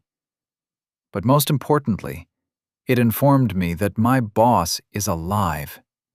She's alive, waiting to get out and have her revenge. And I only need to beat up a few guards tomorrow so they won't arrive at her prison. Chapter 48. Level Up. Through the dunes of the desert, light started to spread. All life was up for another day, while I laid in bed. Knock, knock. My body twitched at that sound. Calm down. There's no need to worry. Nobody found you. I got up from the bed and opened the door. What waited for me on the other side was the same sight as yesterday. The prince, with a warm smile on his face. My breath returned to normal, making me realize that my body was tense. Good morning, trader. Did you manage to level up yesterday? Yes, with your guidance, I managed to progress quickly. I smiled back at him. I'm glad to hear that. Then today we'll be doing some new enchantments. Let's get to work. He turned around and walked towards the enchanting room. Why is everyone around here expecting me to follow them without a word? Is this expected once you have enough influence? But I shake my head and follow the prince. Not too long after we arrived at a door protected by a guard, he gave us a courteous bow while we entered the obsidian room. A level 2 enchantment is a little different. In any empty book, you can only put 5 pages. But that doesn't mean you can put 5 enchants in one book. Except for the first level. What if we use an anvil? Yes, then you can put more enchantments on an item, but it's also more expensive. I nodded in understanding. What's different about the higher levels, it's that they require more pages, so a level 2 would use 2 pages, the next one 3 pages, and on the last level 4 pages. 4 pages? That would mean that level 4 enchantments are the most powerful ones. But in the game, the last level is 5. Maybe they have it, but it's kept a secret? I can see how that would be possible. You worked with 3 enchantments until now: Unbreaking, Sharpness, and Fortune. It's a good base, since those are often used by most people. So which one of them do you want to upgrade? Can't I just learn all of them? Unfortunately, it would take too much time for you to learn all of them, even with the shortcut. I'm sure he just doesn't want me to learn too much. Just the minimum necessity so I can level up faster. And I can't do anything about it. I tried to look for other enchantments in the library, but there was nothing. I suspect that there are books like those, but on the upper levels, which I don't have access to. Then I'll learn Unbreaking too. Okay, here are the pages. Try to memorize them before you start to practice. He handed me 2 pages filled with complex writing. I took them and carefully studied each sentence. It was more complicated than the first levels. I looked at it for another 10 minutes before I finally tried to copy it. It was like I was learning about enchanting all over again. But this time, I had some muscle memory from practicing. After about 30 minutes of writing and erasing a page was done, the prince started to get bored, so he pointed out my mistakes once I started on the second page. It only took me 20 minutes to finish the second one correctly. With those 2 finished, I opened an empty book and put the pages at the beginning. Then, with a casual throw, the book was floating above the enchanting table, where the magic happened. It was a success. I took the book with pride and put it in my inventory. Congratulations on succeeding in your first Unbreaking 2 book. Here are the first pages for the next ones. We're going to level up this skill in no time. That is true. With 10 more of those enchants, I'll get to my next level in no time. But I was shocked once I looked at my skill tab. Why did I get only 5.000 experience? Isn't it supposed to be 10.000? You're not in the beginner stage anymore. From now on, it will only get harder to level up. The prince had an amused smile on his face. This made me think, is every skill going to get harder as it goes? I looked at my tab and realized that while I did craft over 100 pieces of armor, my skill was only a little over a quarter full. And the higher I go, the less experience I'll get. How can people get to level 7 in their lifetime? No wonder the prince said it would bankrupt a country if they tried to have more masters without shortcuts. I envy Froggy now. Maybe I should be struck by lightning as well. Let's get back to work. You only need to do 19 more books until the next level, and I won't be able to guide you through the whole journey. With that said, I got back to writing and enchanting. 2 hours later, the prince left, and I continued to enchant, but slower. After 1 more hour, I enchanted another book. In total, I had 7 books and a headache. I need to take a break. I won't be able to get any work done if I only exhaust myself. With a light stretch, I decided to visit Froggy and see how's he doing. Maybe ask him if Omar acted differently today. Unfortunately, once I got there, Froggy finished his training for the day and went to do some potions. He'll be back in an hour. But what truly shocked me is the fact that 2 guards got injured today. Omar, for some reason, was extra brutal with the training, and when they spared with him, they got injured. It was so bad that they won't be able to work for a few days. Maybe it was written in the message for him to do that. I wouldn't know. As long as me and Froggy are not suspected, I don't care if he gets all the guards in the infirmary. With that new information, I decided to wait for Froggy in his room to ask him if he knew anything. An hour later, the door was open, and a surprised witch entered the room. I didn't expect to see you so soon. Are they going to keep that promise from the princess? I guess her word does have some power, but as long as it works in our favor, I don't care. Froggy nodded understandingly. So what happened to Omar this morning? Oh, you heard about it already? For some reason, Omar was very energetic today. He was even happy, if I dare say so. And it was very hard to get any emotions out of that professional man. Anyway, we started the day with harsher training than usual, even by their standards. And while everyone ran, he came to ask me if I knew how to make an invisible potion, which immediately put me on my guard. I froze when he mentioned that. And what did you say? I said that I know how to make one, but I haven't tried to make one since the ingredients are hard to get. That made me raise an eyebrow. From what I know, you only need a golden carrot and fermented spider eye to make that potion. It's not cheap, but not impossible. From your expression, I can guess you know the recipe, which is impressive in its own right. But you have to remember that the only people that know all the potions are the witches and the nobility in the Stone Kingdom. It's not some common knowledge. That makes sense. I sometimes forget that my knowledge about the game is pretty vast, but also lacking in this world. How did he react after that? He just nodded his head in understanding and got back to the training. But for some reason, he was especially harsh on 2 guards. They ended up in the infirmary, and that rarely happens in training. I'm glad he isn't too interested in us. I thought after last night he'll start digging tunnels all day. Froggy looked confused at me, so I had to explain to him what happened last night. Once I finished my story, he put his hand on my shoulder. Trader, you have to realize nobody can break or place blocks faster than you. So people don't think to check for long tunnels, especially when you were invisible. At most, he must have thought you broke a few blocks beside his window and got under his floor. That calmed some of my worries that I still had from last night. From there, we just talked about more normal topics, until Froggy had to leave. With my mind more relaxed, I went back to work, not forgetting to stop at the kitchen to get some food. The pie started to grow on me. POV, Prince Amun.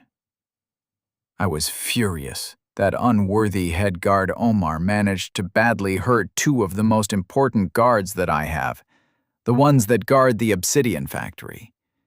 I spend a fortune buying their loyalty from my father, and it's already starting to hurt my pocket.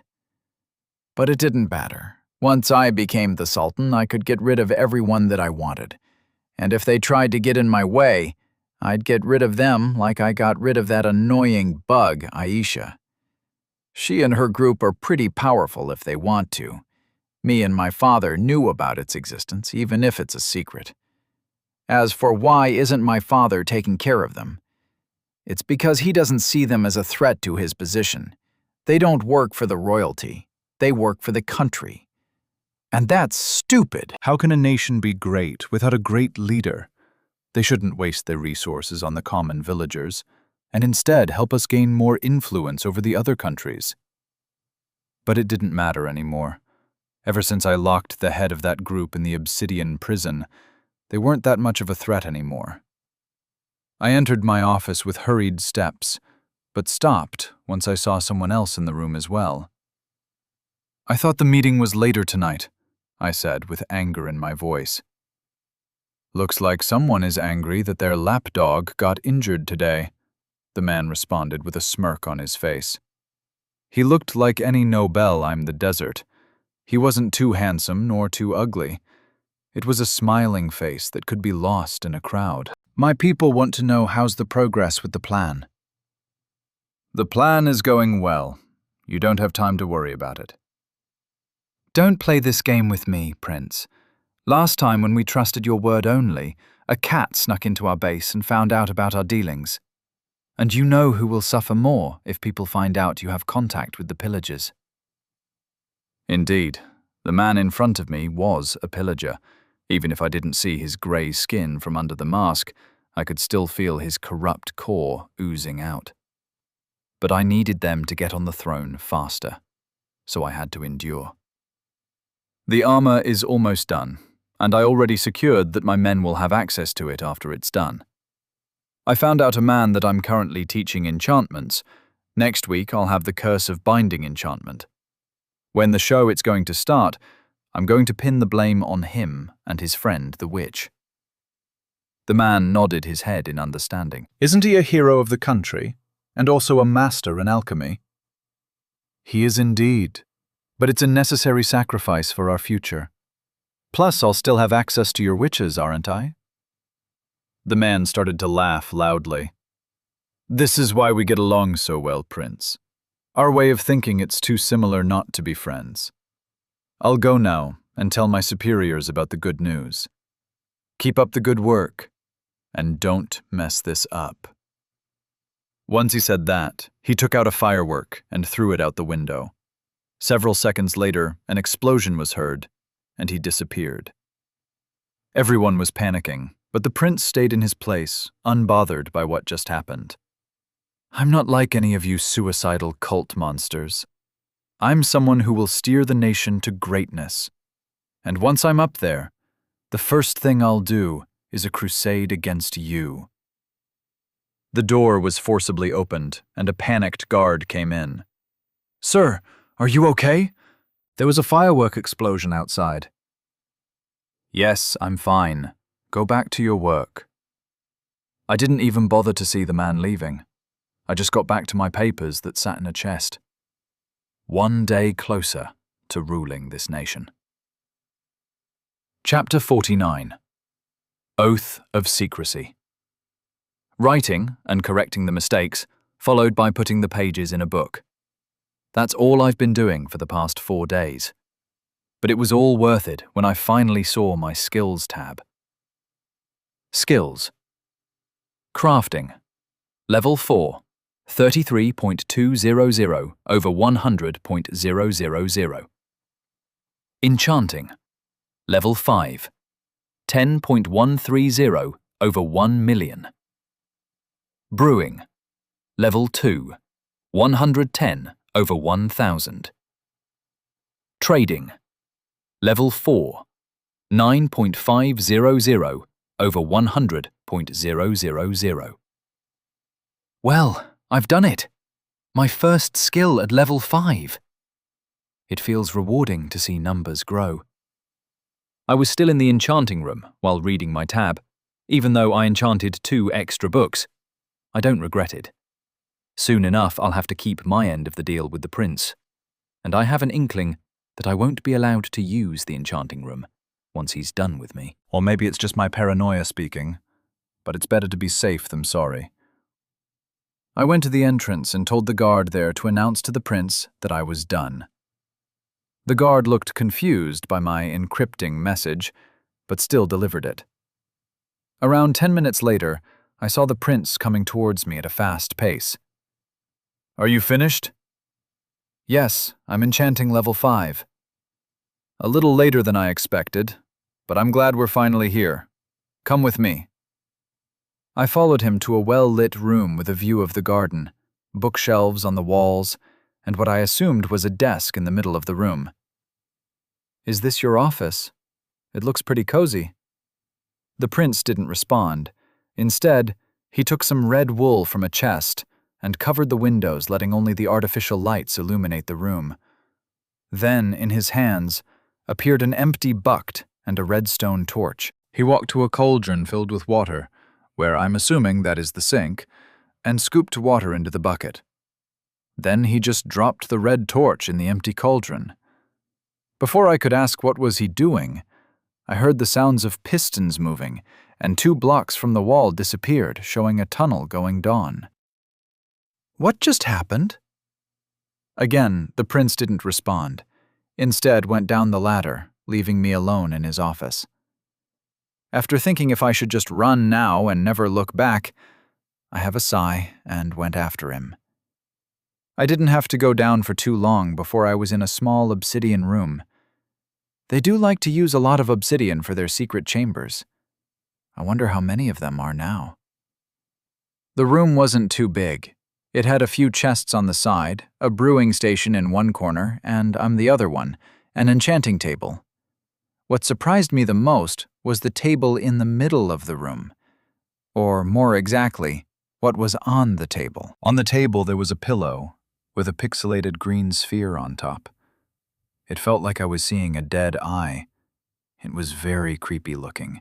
Even though it wasn't the first time I'd seen one, it was an emder pearl. What you're about to see, it's a secret that you'll have to take it to your grave. If you want to leave now, it's your chance. He looked at me with a serious face. But I know this isn't a choice. He could have told me this once I was in his office, not when he opened the secret door. He could have not taught me about enchanting at all, just let me grind my skill alone, but no. Instead, he helped me to level up my skill faster, and then forced me to see something that would get me into trouble. He wanted me to do something. You helped so much, of course. I can keep a secret. He nodded his head. Looks like I gave him the answer he was expecting. This here is an ender pearl. It's an item from the Enderman monster. They are very rare and hard to kill, since they can teleport once they feel they're in danger. I looked amazed at the item, trying to hide the fact that I knew about the item already. We are going to take an oath while in contact with the ender pearl. I nodded in understanding, and we both had our hands on the pearl. I, Prince Amun II, swear to keep what is spoken here a secret, and not to hurt the opposing party. That took me by surprise. Is he going to just leave me be once I do him this favor? Did I judge him too harshly? I, trader, swear to keep everything here to myself, and do no harm to the prince. With the oath now taken, we are both under its power, and whoever will break it shall be cursed to be an Enderman. He then took the pillow with care to not break the orb, and put it on a chest. Meanwhile, I was shocked about the consequences of breaking the oath. Is that even possible? I don't remember this being a feature of the game. But this is not the game that I know. It's just very similar. So it could be possible to become a monster if I break the oath. I want you to learn this enchantment and make 4 books. My internal struggle was interrupted by the prince handing me 5 pages, all written in red, with the most complex formula that I have ever seen, and it was exactly what I felt it was. Curse of Bidding. Isn't this an illegal book to enchant? Even if you're a royalty, you'll suffer heavy consequences. Yes, I am well aware. That's why we both took an oath of secrecy. And you'll know that neither I nor you will betray each other. Why would you need me to help you with this? Wouldn't it be easier to just do it yourself? This looks like a complicated enchantment. I'm sure you'll be able to do it better. The prince looked uncomfortable with what he was about to say. Every enchantment has an imprint of the creator, and I choose you, since you never sold an enchantment. So nobody would know it was you, even if they would search for it. Couldn't you ask someone else then? It feels like I'm going through a lot of risk just for something you want to. Why would you even need such an enchantment? The prince started to get frustrated the more I asked. He didn't like that I was too curious, but he still answered. Everyone who wants to learn enchanting has to give their first book to the library of the palace on the last floor. We do this so we can catch the supplier for criminal groups, and neither I nor my father can control what's going on there. You, instead, managed to learn enchanting illegally, which means that there's no imprint leading to you. As for why would I do that? It's because with those enchantments, we can finally catch a criminal with connections to pillages. But he's very good at disguising, so this enchanting will greatly help us identify him. I understand. I'll help you with this challenge. Just promise me that you'll help me if they somehow manage to find me. Of course, I will help you. If we manage to do this, you'll even be a hero to this nation, the prince said with enthusiasm. I didn't choose to help him out of the goodness of my heart. I just didn't have a choice. Even if the consequences of the oath may be true, he can still get me in trouble just by telling the authorities that I illegally learned enchanting. And that would be enough for me to get in trouble. That Nobel Alexander risked a lot by teaching me enchanting. I didn't realize how big of a request I made at that time. But this shows how much he cares about his wife. Let's start practicing this now. I need the enchantment by the beginning of the New Year party. Isn't that in 2 weeks? Yes, that's why we need to start now. So for the next hour, we spend it with me trying to understand the prince's explanation. But the fact that I didn't learn the enchanting language, I only copied what I saw, made it much harder for both of us. After some theory lessons, we finally got to writing, and it was also the time I found out why the writing was red instead of the usual black. It was redstone mixed with ink to my relief, from the way the prince kept saying about this enchantment being connected with the soul of the host. I thought I had to write it in blood. This time it took much longer than when I learned how to enchant at level 2. Not only were there more quantities in pages, but the quality had to be higher as well. After a few hours, I managed to do 2 pages without mistakes, but we decided to end it there for today. I asked if we were going to use the same method as the previous enchants, but he refused because there was a chance of his imprint appearing as well. So I was on my own with this. I was kind of glad that I was finally starting to truly learn about enchantment, even though it was just a very simplified version of it. But soon enough I'll be able to figure out the other enchantments as well. And who knows, maybe I'll be able to make some of my own. We got out of the secret room, and he closed the door, followed by him taking the wool down the windows. The sun was about to set, indicating how long we spent underground and how tired I was. Tomorrow we'll meet in the enchanting room. There's no need to worry about the time, since I'll come to get you once I've some free hours. Try not to wonder too much, and see you tomorrow.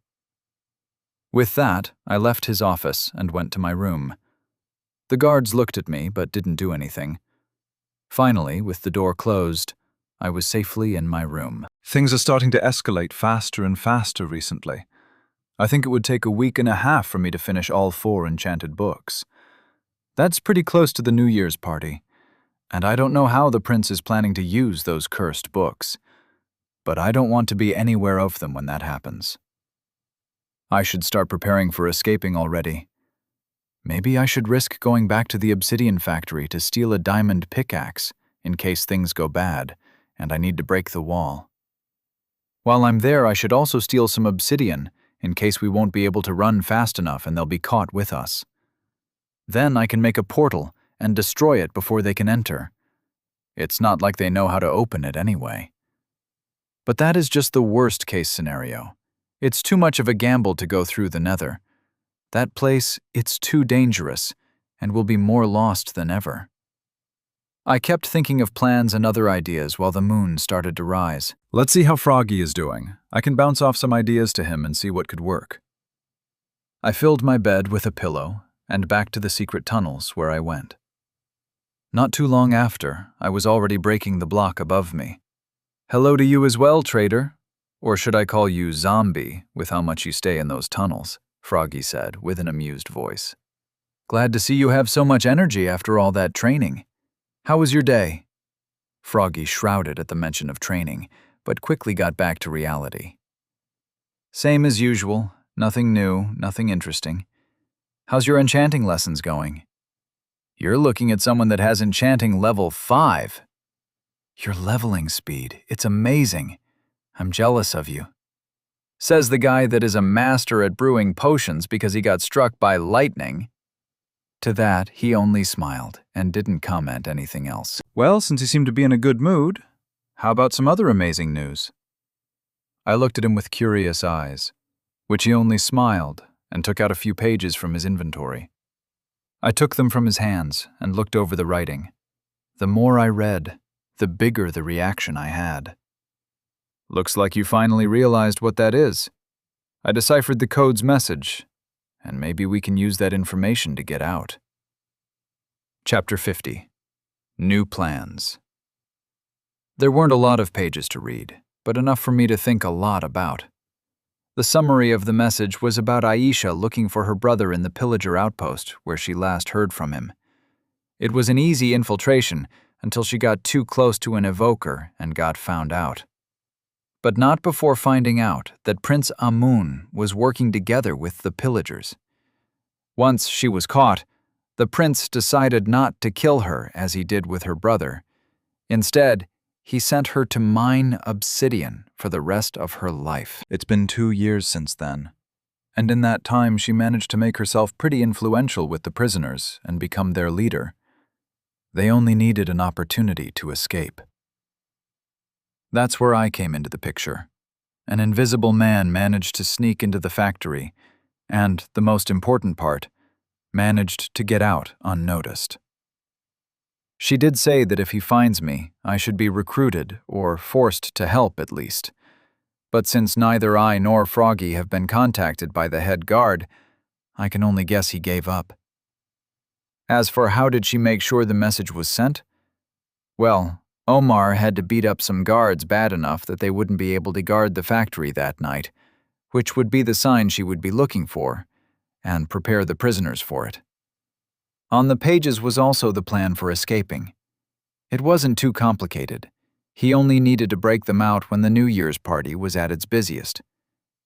How was he supposed to do that? I have no idea, but I can only guess he has a good method if it wasn't even worth mentioning.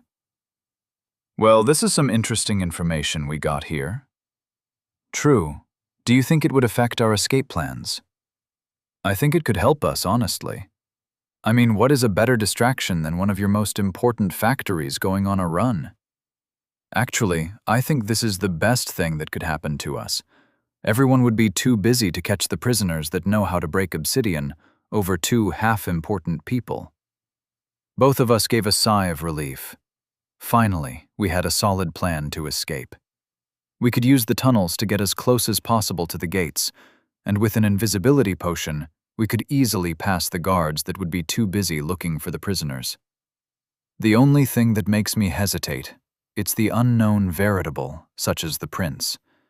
He told me that he wanted the cursed books to catch a pillager, but from this message, I understand that the prince works with the pillagers. So then, who is the true target of those curses? I could ask Froggy's opinion, but I live in a world where a bolt of lightning hits a villager, it becomes a witch. I don't want to test the power of an oath. I'll try to figure out what's the plan while I'm with the prince enchanting.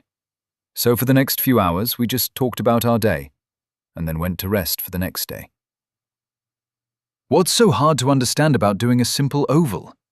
Is that shape too complex for your mind? The prince was yelling at my ear while correcting my mistake, showing me the proper way to write the letter. I feel like I'm back with my parents doing homework. Not the best of times. My initial plan was to play dumb with learning the new enchantment and try to drag this as long as possible. The good news is that this level of enchantment is more complicated, more precise, and with a different font to use. The bad news is that I didn't need to fake it. I'm actually struggling to learn the new font for this enchantment. Does it really need to be precise? I know the enchanting table is picky about small mistakes, but it didn't have a problem with the others. There are two types of enchantments, the one created by the system and the one created by humans. You can make small mistakes with the one made by the system, but the one made by humans needs to be precise. Wait, you can actually make your own enchantments? Yes, but most of those were made in the time before the Great War. For some reason, we can't make complicated new ones like the Vein Miner enchantment. Only some simple ones, like the Glow enchantment. I knew about other enchantments besides the original ones, but I didn't expect some of them to be so useful. It's too bad that they're very hidden on the higher floors of the library. How do you know which one is made by the system and which is man-made? The ones made by the system can also be obtained with the trading tab. That made sense, actually. But now I also want to learn how to make my own enchantment. But that's a very far goal to achieve. I still don't fully understand the language of enchantments, and the fact that I'm skipping to the higher tiers doesn't help me at all. So for the next few hours, we kept rewriting and practicing, until finally, the prince had to leave for his work, which left me alone in the enchanting room. Finally, I can have some peace and quiet now. Okay, I have to change things up. I don't think I can keep doing this for 2 more weeks. Is there any way to cheat the system? I sat down and rubbed my head to hopefully calm down the headache. Is there a way to print it? I saw some videos in my world where they cut some words into wood and filled the letters with ink, and that's some primitive printing machine. But can this be even replicated here? I know that the villagers can craft stuff without using the crafting system. I saw a chair just 1 block tall. It was a shocking discovery the first time I saw it. And when I asked around, they told me to use the tools on the crafting table, but not for crafting. Instead, for sculpting a block. That was one of the first things I searched in the library once I had access to it. and it was an interesting subject to study. The only downside of people doing this is that it's not recognized by the system, since it wasn't made by it. So you can put the item in your inventory, but you can't stack it with other similar objects. And for some weird reason, once a block is sculpted, gravity has an effect on them. That's why it's not used to make important stuff, since they're not unmovable like a normal block. But let's try it anyway. This way I can relax my mind for a while. With that said, I take out a crafting table from my inventory and look at my 3 tools: saw, hammer, scissors. I then put 2 plank blocks on top of each other right beside the crafting block. Since this is a wooden block, I'll use a saw for my experiment. With the saw in my hand, I cut around 1/7 of the block. It was a slow process, and also weird, since I didn't see the breaking animation of the wooden block. But finally, the plank fell off onto the crafting table. It really works! I can also pick up the remaining block like an Enderman. It's a weird sensation. I put it in my inventory, where a text informed me that I have a chopped plank block. But what I needed for this experiment was the small slab, and for this, I needed to use the scissors. I really don't have a lot of tools to use. I think the system doesn't want us to make our own items, only the ones made by itself. Wait, is the system sentient? I waited for a response, but nothing came. Yeah, that fingers. Otherwise I would have been connected when I first got into this world. The scissors were uncomfortable to use. It was hard to scratch a curved line, so I had to be careful. But the fact that I had a paper to guide me helped me greatly. After half an hour of scratching, I finally finished 1 word. Finally, it's done. Now let's see if it works. I wouldn't use the redstone ink for this, since it's just a prototype, so instead I use my feather to smudge all over the words. Then, with a flip of my hand, the excess ink was erased. This is so convenient. Next, I put a blank paper over the scratched word and pressed hard, then quickly turned the paper to see the results. But to my disappointment, there were only a few ink marks on the paper, but nothing that resembled a letter, let alone a word. Then I face-palmed. Of course, it wouldn't work. The word is supposed to be out, not dug in the wood. This complicates the process more than it should. Even though it wasn't a success, I still wanted to try. First, I cut a smaller cube. I only want to do a ladder this time. After I marked with ink the shape that I wanted, I slowly chipped away the wood. It took me about an hour, but it was finally done. It was slower than actually writing it, but this is more fun and relaxing, even if it's harder. Time for the real test. I put some ink over the letter and then stamped it on the paper. It works! It actually works! This is revolutionary for this world. It would make enchanting so easy. If the enchanting table accepted this. But I didn't let that thought bring me down. I made some progress, and it could help me level up enchanting much faster if it works. But it's too much of a risk to start it now. I sat down thinking of a solution to this particular problem until I finally got it. I don't need to make the letters myself. I can ask someone else to do it for me. There's usually a Fletcher in the crafting room. I could ask him to do all the hard work and I'll pay him later. I'm sure he can do a better job than me, anyway. But first, I needed to write all the letters individually, and they needed to be perfect. Looks like I'm back to writing. It didn't take me long this time, since I already have some experience, and it's easier to write the letters individually than in a whole sentence. I didn't want to waste time, so I went directly to the crafting room, where the Fletcher villager looked bored out the window, until he heard me coming. It's been a while since I saw you. Getting back to grind the crafting skill? Not necessarily, my friend. I'm actually looking for you. Do you know how to sculpt in wood, by any chance? I got this job because I can do odd jobs with the crafting table tools. Awesome! Can you do something similar to this, but with all of those letters, about 30 for each? And can you also make a square about the same size as a page? I showed him the letter that I chipped, the page with the rest of the letters, and a blank page to scale the board where the letters would stand. That's a big order you have there, but it can be done. While Fletcher looked a little surprised by the sudden request, it looked like it wasn't that shocking for him. This makes me wonder what kind of orders he usually gets to this point.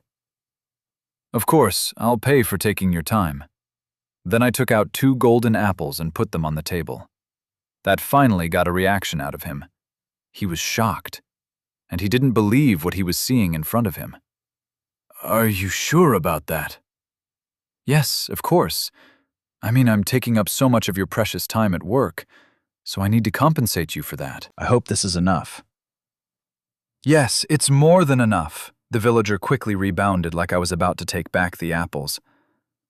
How long do you think it would take to finish all? In 3 days I should finish your puzzle. Don't worry. I'm an expert at this, the man said with confidence. I was shocked when I heard the time. I expected a week at minimum, but I guess experienced people work faster. Thank you, sir. I'll be back in 3 days then. With that, I got out of the room. I still had to enchant normally in case it didn't work. Let's hope I didn't waste this time. Chapter 51. 3 days later. 3 days have passed since I made that commission. In that time, I finally managed to enchant 1 cursed book, which was a good feeling, as was a bad one. Good because this means that I can actually do it, and I'm not that dumb. Bad because it's going to be used on someone, with bad intentions. But that wasn't the reason that I'm happy today, even though the prince started to grumble less since I succeeded in the enchantment. No, the reason I'm so excited is because the order should be ready. So, after the prince left to do his actual job, I went straight to the crafting workshop. In there, Fletcher was quietly sitting at a desk while reading a book. I'm guessing you come for your order. It was an interesting challenge to work so many details on a surface so small, but I think the job is well done. He then lifted a box beside him that I didn't even see and put it on the desk. Inside, I could see small wooden tablets with a letter on top of each other. There were a lot of them. The whole enchanting language had 20 characters, and I requested 30 of each letter, so that in the box there were 600 small wooden tablets. That was actually a lot once I put it in perspective. And he managed to do that in just 3 days. This guy must be a machine with how much he worked. I took a letter from the pile and looked closely at it. Once again I was taken by surprise. The details of the lines were closer to what I wrote on the paper than what I made chipped on the wood. Not only that, but everything was flat, which means the letters will have the right thickness without me having to fill anything after the print. Thank you. This is beyond what I expected. It's perfect for what I need. I took another 2 golden apples from my inventory and placed them on the table. The villager was taken by surprise by the sudden tip, but took the apples without saying anything. I'm glad it's to your liking. I hope it's a fun puzzle, he said with a smile. A puzzle? I guess you could see it like that if you don't know the true purpose of it. It's also a good cover story. Oh, I almost forgot the wooden plank.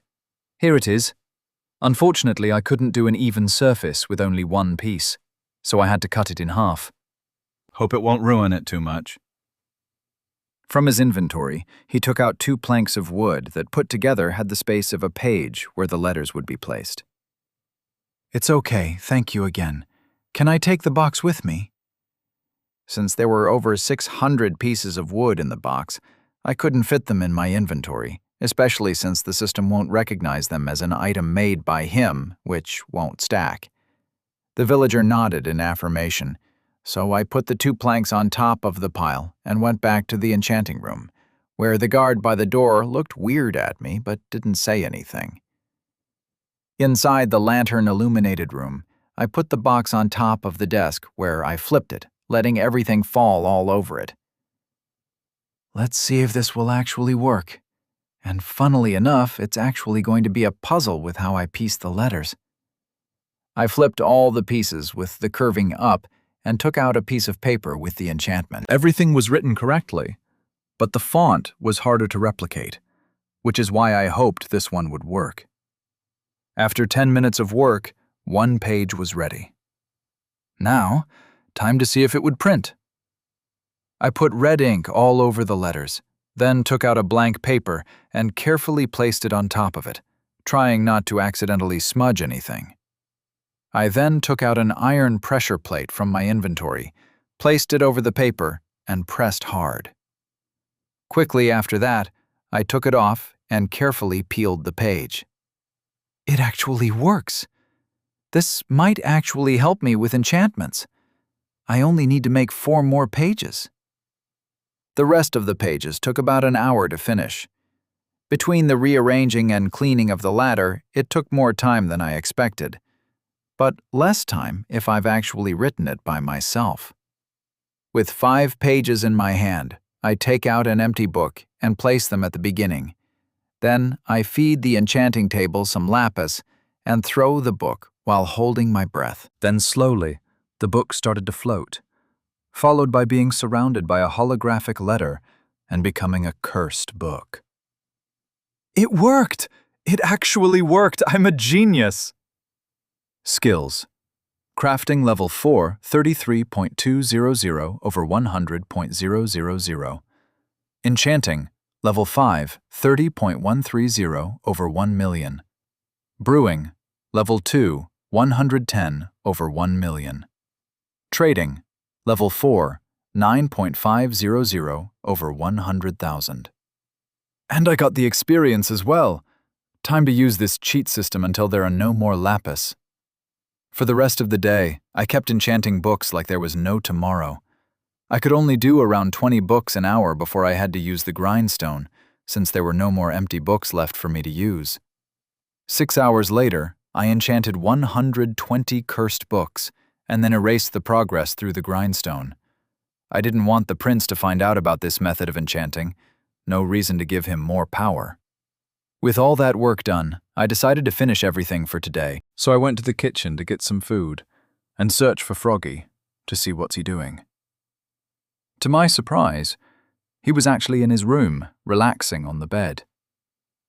Did a teacher get sick? Or how are you finished so early for today? Froggy didn't seem surprised by my sudden arrival. He only glanced at me with one eye before getting back into his comfortable position. Hello to you as well, trader. Finally got a break from lessons with the prince. Yep, I managed to do a proper enchantment this time. I think he'll go more easy on me now that we have some success. I still can't figure out why he would need your help to do an enchanted book. He's a master at that skill. Unfortunately, I can't tell you much, but the reason he tells me, it's something about the mark left on the book. But with all enchanted items, I haven't seen a mark that I can call my own. And the prince didn't want to go into too much detail about finding the mark either. Anyway, how are you finished so early? Well, since the party is getting closer and closer, everyone is very busy, and nobody wants to waste time on me that much.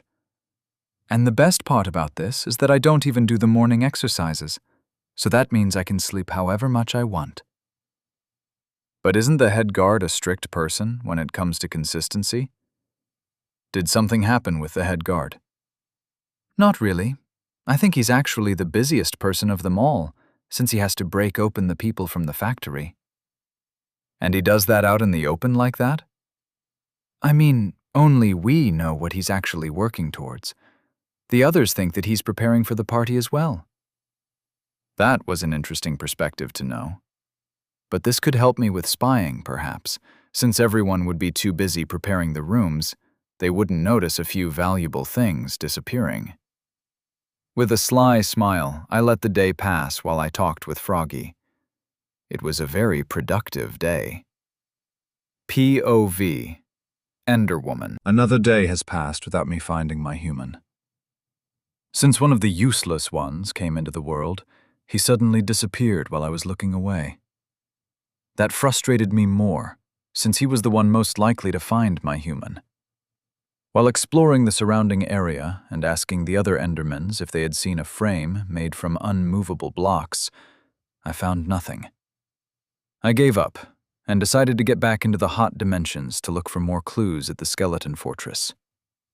As I teleported back to the portal, I found that one of the residents of the other dimension was looking for a friend of my human. That's a good lead to where I will go next. They took the horses to move faster, but it was nothing in comparison to the teleportation of my people. I can't believe we were once the same as them.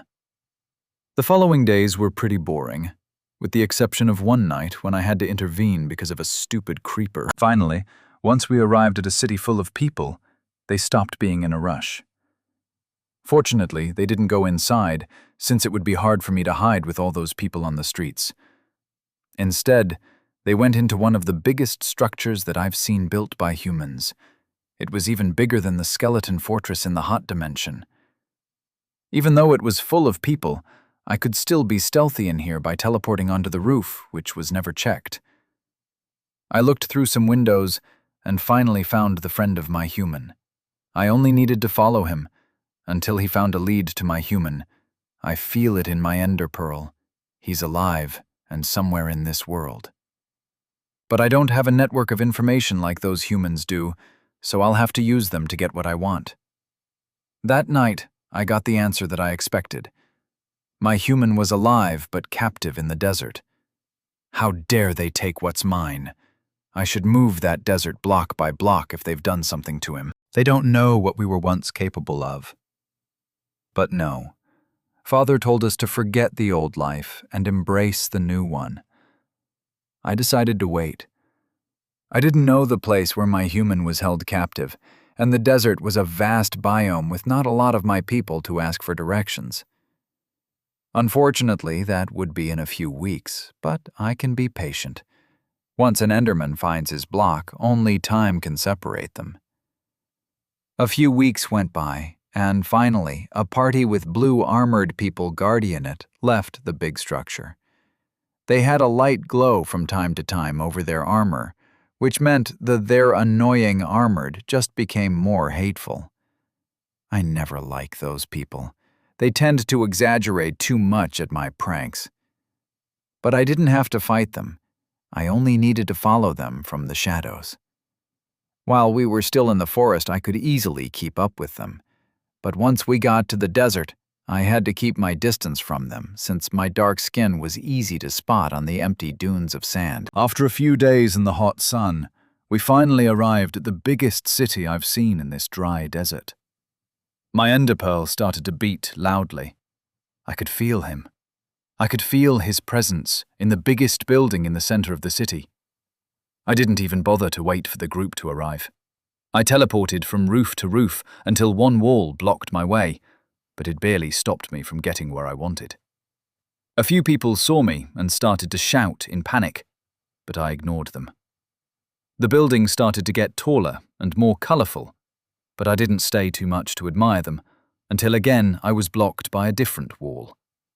I tried to teleport past it like the other one, but for some reason, it didn't work. This made me suspicious. The only thing that could stop my teleporting was the void, or the unmovable block. And this wall didn't look like either of them. I wanted to take out some blocks to see what was blocking me, but I had to stop. The sound of the horn was crying loudly in the sky. Looks like my reckless teleportation got some unwanted attention. But there's no need to worry. They won't catch me. And soon, I'll get my human back. And no amount of army could stop me. Chapter 52. Time for the Party. Part 1. It's been 11 days since I made the printing discovery. Those were some busy days for me. I printed around 8 hours every day in the enchanting room, and over 1,000 books later, I managed to level up my enchanting skill once again. I think I'm the first person in history to run through so many levels in one skill. Maybe I'll find a way to cheat the other skills as well, and be a master of all trades. Unfortunately, while I did have a higher level in my enchanting skill, I couldn't advance further. I didn't have a level 3 book that I could copy, nor did I have enough lapis to grind through the cursed book. Speaking about lapis, the prince is getting more suspicious of me, since the ore is disappearing at an unnatural rate. But the fact that he needs those cursed books in a limited time makes him look the other way. While enchanting was fun when I was alone, I also snuck around the busy palace to see if I could take some souvenirs with me once I was gone. And I was a little disappointed. One of the more interesting rooms I found was the armory. There were stands with iron and even diamond armor beside the walls. I suspect the diamond ones will be taken at the party tonight, so I can't take those, but I'm sure 2 iron-armored sets will not be missed. Another interesting, but harder to get in the room, was the precious materials room. In there, I found all the materials for brewing that Froggy used. And for a sultan who liked to flex his wealth, he has a surprisingly small amount of ingredients. I think I had more ingredients from the skeleton fortress than what they have here. There were also a few chests with different kinds of ores that would have been helpful when I wanted to craft a pickaxe. I didn't take any items from those places, at least not yet. I'll wait until night when everyone will be in the ballroom and nobody to guard the rooms. Even with all the work I went through, I still decided to go through my tunnels and cover up any useless ones. There's no reason to risk the whole tunnel system being found by accident. At night, I and Froggy did some drills in the tunnels while I showed him every entrance to the system. He was pretty shocked by how much I managed to dig while also working on the surface, and when I told him that it used to be bigger than this but covered them up, he refused to believe me. At times like this, I miss Bobby and his reactions. Even though he started as a common villager, the fact that he went to the academy and studied for a few years made him truly realize how unusual things were with me. Froggy is a smart guy as well, but he lived half of his life in a small town that was destroyed, and the other half in isolation. Even when he got an education here at the palace, it was filtered and forced, and that's not the best way to memorize information. But it didn't matter. We were going through plans, trying to find the best ones we could possibly think of. I even found the stools for the horses. We thought of the idea of making us and the horses invisible and rushed through the gate. But in the end, we threw that idea out. The horses would make too much noise when they moved, without taking into consideration how they would react when they became invisible. We want to take some horses, but we'll buy them from the city, or, worst-case scenario, steal them. I wouldn't feel good, but with such a high risk for this escape, there's no time to second-guess. Today was the day of action. We were nervous as a normal person would be in this situation, so we tried to distract ourselves with any way we could. Froggy over-prepared with potion brewing, and surprisingly, even went outside to train with the sword. As for me, I went back into the enchanting room and continued to make cursed books. After all, I won't have access to so many resources after I leave. Unfortunately, I won't be able to take the printing tablet with me. The system doesn't accept it as a stackable item, and I don't have enough space in my inventory to take it. So I'll most likely burn it once I'm done with it. It feels like a waste to destroy such a good product, but it did its job the best, and I'm very thankful for it. For the next few hours, I kept grinding at my enchanting skill, when suddenly I heard a loud horn from the outside. I was confused. Are we being attacked? Or did some guests arrive earlier, and this is how they announced them? I opened the door and saw the guard very tense looking around carefully. That is one of the options out the window. What's that horn signaling? I don't know specifically, sir, but it signals that something is approaching the palace that could be dangerous. So we're not being invaded right now. Oh no, there would be a lot more noise if we were attacked. One horn means to be on the lookout for one enemy that can be dealt once found. I was impressed with their system of warning and its effectiveness. This method was probably used in my world as well, before long-distance communication was invented. I went back into the obsidian room and looked at my setup on the table. The noise outside will make the guards patrol more often, which is not a fun thing to happen. I think I've had enough enchanting for today. Better clean things up before they arrive at this room to inspect it. With a sigh and heavy heart, I put everything back into the box and brought it in the corner of the room. Then with a flint and steel, I made some fire.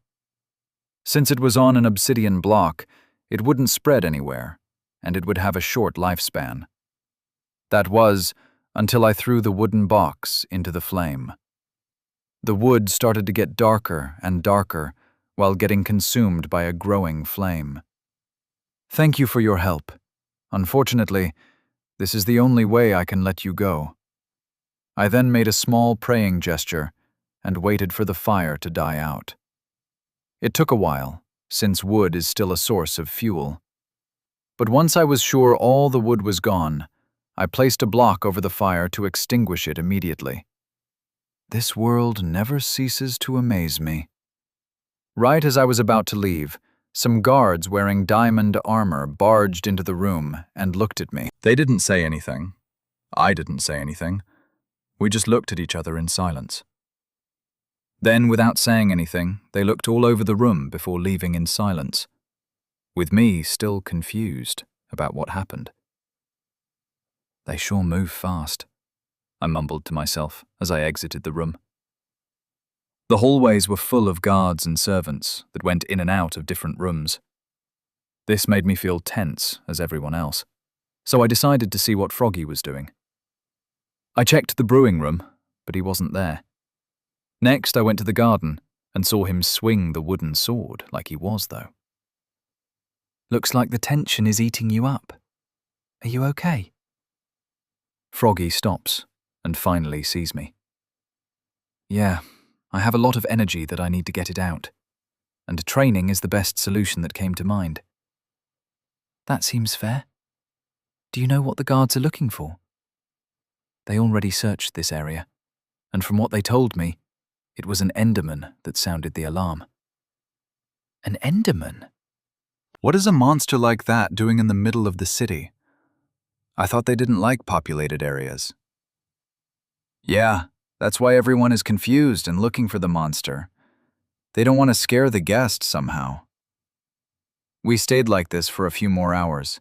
We kept talking or swinging swords until one of the servants came to us with some clothes for us to wear to the party. I looked at mine with awe. It was a green medieval suit with golden ornaments all over it. The shirt was plain white and the pants were as complicated as the top part. I didn't know you can craft something like this. Froggy was as surprised as me with the complicated suit he got himself. It was a long purple robe that had the design of a potion effect. A hat that looked similar to his old witch hat, but this one more elegant and stylish. I tried to put the clothes on me, and that's when I realized how they managed to do this. My armor slots didn't register those clothes as armor, which means that it was made without the help of the system. I don't even know how can they make so many details in a world that are encouraged to use the system every day. Do they melt metals on their own? Do they build a furnace system different than the actual furnace? So many questions that I don't have the answer to. Maybe I'll look for some of them next time I'll get a chance to use a royal library. But since I can't use the inventory to get the clothes on, I have to use the old-fashioned way to do it. It wasn't a comfortable experience, especially when every part of my body had edges. But it was done. I brought out my inventory to see if there were any changes in the armor slots, but it was as empty as I expected it to be. Does that mean that I can make myself into an onion of clothes and equip the armor to have more defense, the usual? Maybe a test for later. Froggy looked satisfied with his outfit. He looked like an elegant witch, if that even was possible. I think we should go to the party before we start the plan. Once the other nobles will see us, they'll be satisfied enough not to look when we disappear. Froggy nodded his head in understanding and headed to the big ballroom, while I went to the tunnels and started to loot where I could. From the armory, I took an iron sword. From the kitchen, I took some cooked food. But the most precious items I got from the precious materials room. Gold emeralds. Even some diamonds were going into my inventory without any regrets. It was a quick and stealthy job, so in about half an hour I had everything that I needed, as I suspected the guards were just patrolling, not stationary at one door. With a calm demeanor, I walked towards the party. Nobody was suspicious about my arrival, and no alarms were raised. I arrived at the room, and I was surprised. I saw the room beforehand, but it gave a different atmosphere when dozens of fancy people were occupying the space. Froggy was already taken by some nobles, and I could see how uncomfortable he felt by his face. But he was trained to deal with nobles, so he wasn't that helpless, just overwhelmed. I'm probably in more trouble than he is, since I don't know their culture, and who knows if I'll insult someone by saying something wrong. That's why my plan was to stay as close as possible to the walls, where tables filled with food and drinks occupied the space. It was interesting to see how they managed to design the cubic-shaped food in such a way that I would consider it art more than food. I filled my plate with what caught my eye and ate while observing the party. From time to time, I hear someone shouting whenever a noble comes through. It was interesting to see everyone's different styles and funny names. Suddenly, I hear a name that interests me. From the Stone Kingdom, Princess Elizabeth Mending and her court. This was the first group that came from another kingdom, and everyone looked at the door. I was also curious to see one of the royal family besides the sultans. She entered with a powerful presence, blonde, long hair, and a fiery red dress. She was followed by her guards in diamond armor, each fully enchanted. I'm sure they don't have the best enchantments like the sultans, but their presence told a message not to be taken lightly. The team wasn't big, so I could see that someone in the group didn't have any armor, just some fancy suit. But who was in that suit took me by surprise. Bobby? What are you doing here? Chapter 53. Time for the Party, Part 2. Why is Bobby here? Isn't he supposed to be back to his village? Did he somehow manage to get in trouble with the royal family in the other country? No.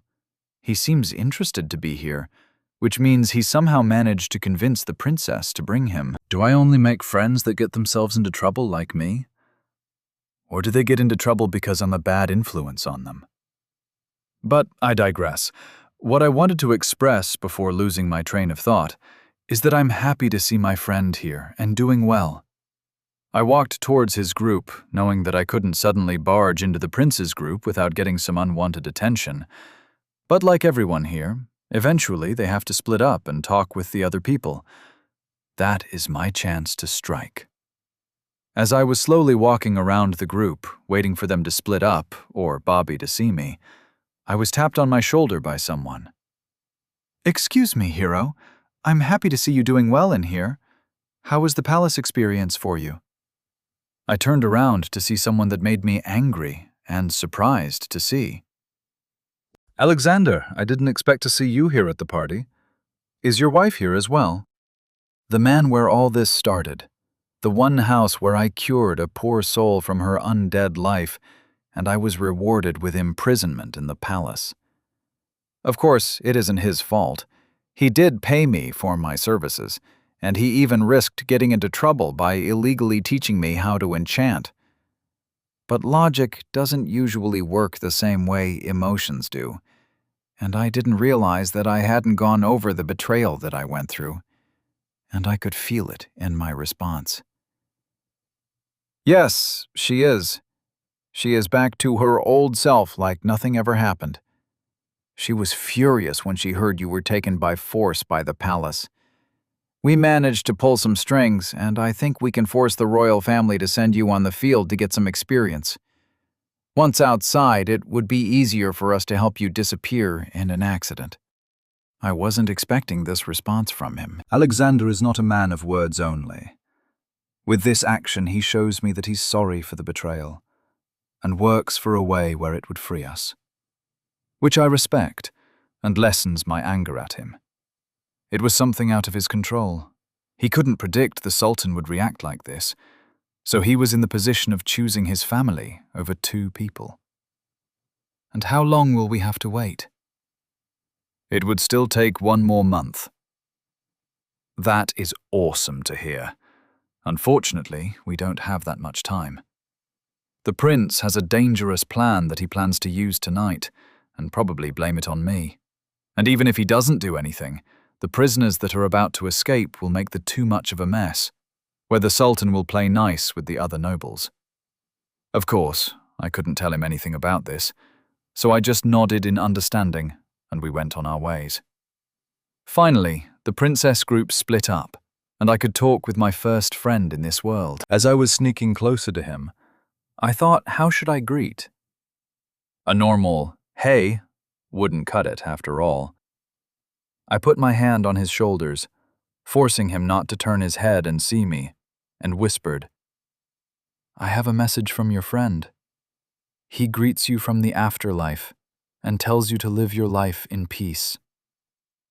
He froze, then forcefully turned to see who was talking, and we could finally see each other face to face after months. His eyes were wide. He didn't speak. Instead, he punched me in the gut. Ugh! He then lifted me back up and gave me a quick bear hug before looking relieved at me. I knew you were alive, but I feel much better seeing you in person than only knowing. I was still panting from the punch. Was he always this strong? You knew that I was alive? How? Well, that's the reason I'm here. I heard there's a weird-looking guy in the desert who managed to cure a zombified person. Something that only in theory thought possible. And I happen to know a guy that has a lot of unknown knowledge. Looks weird, and nobody knows where he comes from. Looks like I started to get popular internationally, not only locally. So how did you manage to get into this situation, my friend? I couldn't believe the first time I heard about you, how far away you were from me. Well, you see, the difference between the 2 dimensions is... I talked with him while we went to a quieter corner.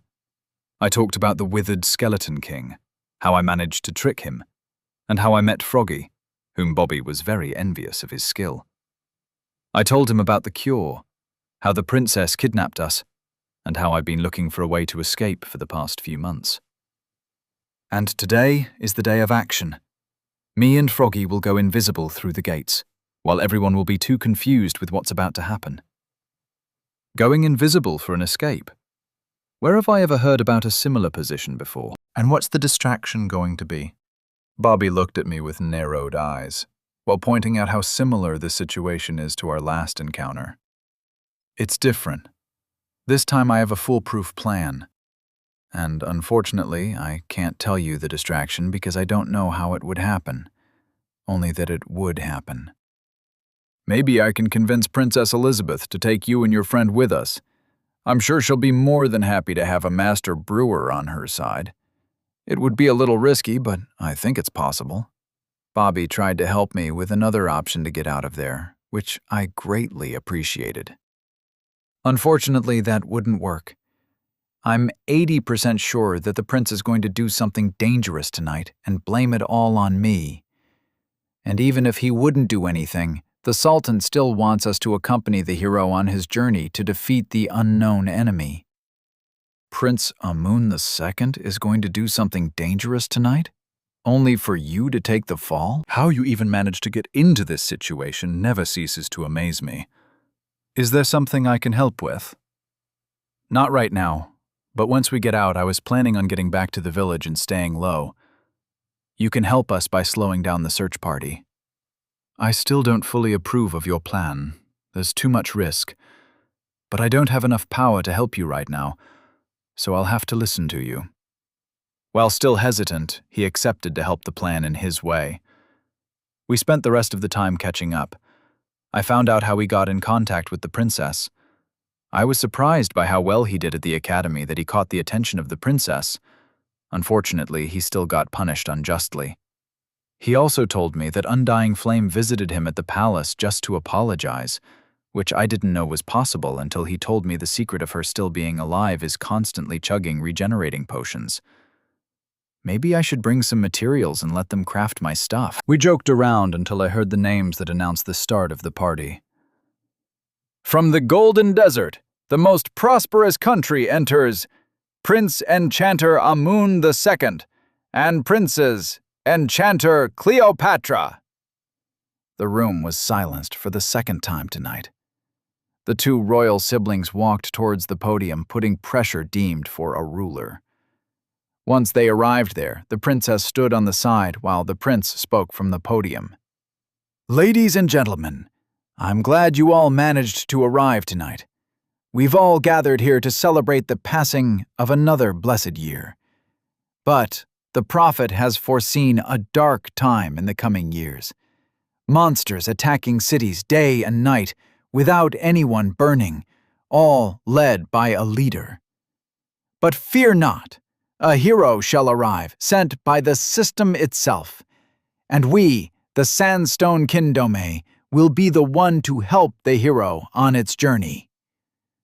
Murmurs started all over the room, but once someone started to clap, a wave of clapping and cheering followed. The prince, satisfied, continued. As you may have heard, we found a cure for the zombification disease, and the creator of that method, the hero of this world, is here with us, willing to fight against the otherworldly hero. Let's congratulate him for this noble decision. He started to clap, and everyone followed him, while looking at poor Froggy. He didn't know in what hole to jump and die faster. Several problems with his announcement. He didn't mention me for some reason. He also didn't mention that Froggy is a master brewer, and the most important of them all, Froggy didn't choose to help the hero. He was forced into it. But it doesn't matter. The presentation is done, and Froggy will die a few times while surrounded by nobles eager to befriend him. We will run to the tunnels before the Sultan appears, and most likely when the whole mess will start. Music started to play. No instruments or people were singing, and the noise came from the walls, where the jukebox was most likely hidden. Not all of them played the same music, but while you were getting further away from one corner, the music faded out, and getting closer to another corner, you could hear a different music playing. So the whole room was split into 4 dance floors. If you didn't fancy one type of music, you only had to walk a few blocks in the opposite direction, where a different genre of music playing, with different dances. And if you didn't like music at all, you could go in the middle, where the noise was just chatter. I enjoyed some of the dances. Some were done by the servants, while others by young nobles trying to impress their peers. Finally, Froggy was left alone, and with one tired look at me, I gave the signal. Both of us went in a different direction. I passed by Bobby and patted him on the shoulder without stopping. He looked confused at me before making a face of understanding and went to talk with some of the guards. I was out in the garden. The moon was high in the sky, and the trees were illuminated by lanterns. I got closer to a tree and checked everywhere in case someone was looking at me. Nobody was. I broke the dirt block and fell into a tight tunnel. I quickly covered the hole. Time for some action. I chugged a potion of invisibility and speed and ran towards the gate without caring about the flickering torches. After a few turns here and there, I arrived at the small room under the gate. I looked around, and nothing out of the ordinary was present. I must be the first. From my inventory, I took 2 torches and held them in my hands. I waited for a few moments before I heard quick steps coming towards me, but nobody I could see making them. You got here first. That's good. What next? Now we wait and see how the party will get wild. We got to the surface. Since we were invisible, we could stay in the open as long as we didn't make too much noise. But just to be sure, we hid behind one of the statues that was close enough to hear the guards, but far enough so our particles won't be seen. We waited and waited for what I could assume was half an hour, and then it happened. The sounds of a powerful horn were blown, and the guards started to panic and discuss if they should stay or join to help. While they were confused about what to do, we silently opened the gate and ran through the empty streets. We were under the speed effect, so it was a weird feeling to see the noble houses go so fast beside us. As we arrived at the second wall, we jumped into one of the nobles' lawns and searched for some horses. I mean, every noble has horses, right? It was too late, so all the shops were closed, and once we found the horses, I dropped a diamond, drank some milk to get rid of the potion effect, and went towards the gate. Luckily, the walls were open 24/7, and at least if you wanted to leave, the guards didn't even bother to check on us. Just let us pass through. We were nobles, and if we wanted to leave in the middle of the night, they didn't want to be the ones that needed to be silenced. With great speed, we got to the last wall. The guard seemed to want to stop us, but I threw him a gold ingot, and they let us pass through. We were in the desert. We were finally free. We both started to laugh like madmen, but still rode toward the Stone Kingdom. We're free, Froggy. How do you feel? It feels like a dream, honestly. I can't believe we pulled it off. I wonder what happened at the party. Who knows? We'll find out once it's going to spread like wildfire. Now we need to get into hiding for a while, and worst case scenario, we go to the capital and ask my friend Bob for help. Is he the one you talked to so much at the party? That's him. I'm still surprised how he managed to get here. We rode in silence for the rest of the journey, when suddenly the pits of my stomach started to hurt, and I blacked out for a short while. When I could finally see again, I was back at the party, surrounded by scared nobles, angry guards, and the prince shouting, "He's the one that killed the Sultan!" Chapter 54. The Sultan's Death. Pav. Bobby. We arrived at the capital. In front of me was a big city surrounded by huge walls. It wasn't just one. There were 3 walls in total, each bigger than the last one. And in the middle of all this, there was a unique-looking castle. It did have towers like the ones from home, but instead of brick, stone, or other gray blocks, they were made with a pale yellow stone and curved roof like an apple. We arrived at the first gate. There were about 10 people in the group. Besides me and the princess, everyone else was a guard. And since we are a nation that trades in raw resources, every one of them is covered in diamond armor. The guards at the gate didn't even want to check us. We looked too intimidating for what they were paid. The princess or the guards didn't seem surprised, so we continued walking on the busy street. People were shouting their wares or trading offers, and while the street was full of movement, nobody dared to approach our horses. They just looked at us from a distance and pointed at us from time to time. Suddenly, the sound of a horn was loud in the air. Everyone looked confused and got back into their houses, with some braver ones continuing their day. A few minutes later, we arrived at the second gate.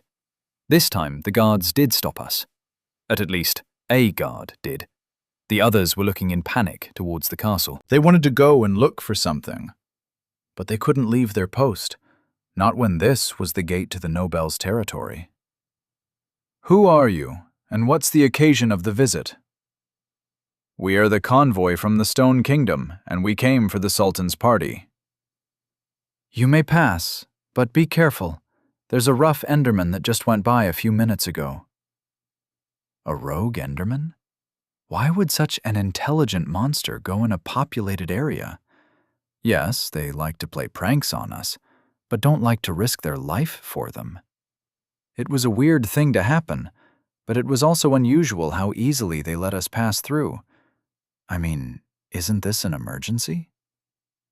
They know they can't stop us even if they wanted to. I looked confused at the princess. From your expression, I could guess your confusion about why we passed through so easily. I nodded my head in approval. Well, there's a unique thing to happen, that a monster managed to get this far into the city. Their job is to keep the common people out of the noble area, and we look nothing like common people. They would have probably tried to hold us with the excuse for protection, but we're better equipped than them, so they could only let us through. I nodded my head at the new insight, and we kept walking, at a slow pace, towards an inn. Guards were running through the streets from time to time, but nobody bothered to check on us. Finally, we arrived at a big building, with greenery at the front and wooden blocks mixed with brickstone as the walls. With how fancy it looked, I wouldn't even dare to look at it for too long, for fear of getting into trouble. We entered the lobby, where one of the guards talked with the receptionist. They spoke too low for me to hear how much it costs, but it's better this way. I want to sleep comfortably at night without the worry of accidentally breaking something expensive. We got 6 rooms, 1 for me, 1 for the princess, and the rest for the guards, split into 2. My room was small, but good-looking. I had a golden bed, a cauldron filled with water to wash my hands, a double chest to store my items, a 1-block-tall painting on the wall, and even a view of the palace. It was a long week, and I was tired from sleeping out in the open, not knowing when I'd be attacked by monsters. So I sat on the comfortable bed and fell asleep. Knock, knock. What? Who is it? Sir, you've slept for 3 hours. It's time to leave for the party. 3 hours?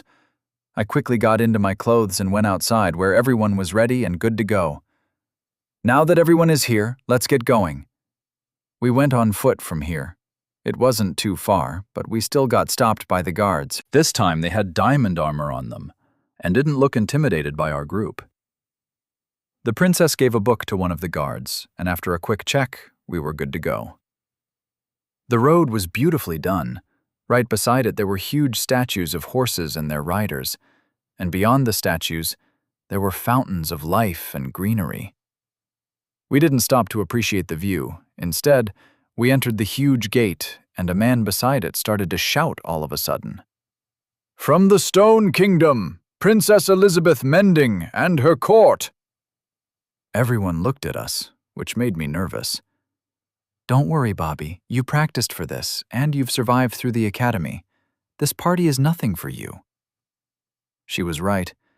I was just intimidated by the fact that those nobles actually had the power to act on what they said, not like the students at the academy. But I have to remember, I'm not just a commoner anymore. I represent the princess of my kingdom, so I have to act like one. With a newfound strength, I straightened my back and went to talk with some nobles. They weren't that different from the ones at home, so I could keep up with them with no problem, until suddenly someone pressed his hands on my shoulders.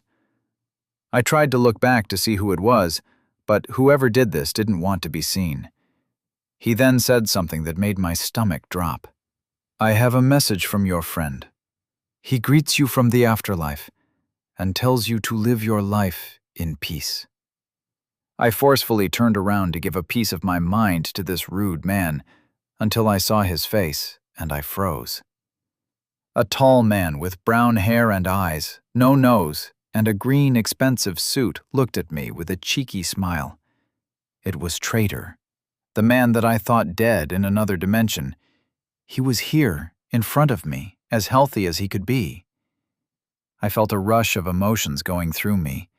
I wanted to ask him if he was okay, how he was still alive, and why did he do that? So I punched him in the stomach. I was surprised by my choice. Maybe unconsciously I wanted to punch him for worrying me so much, and since my brain was too preoccupied with how to respond, my body took over. He was fine at the end.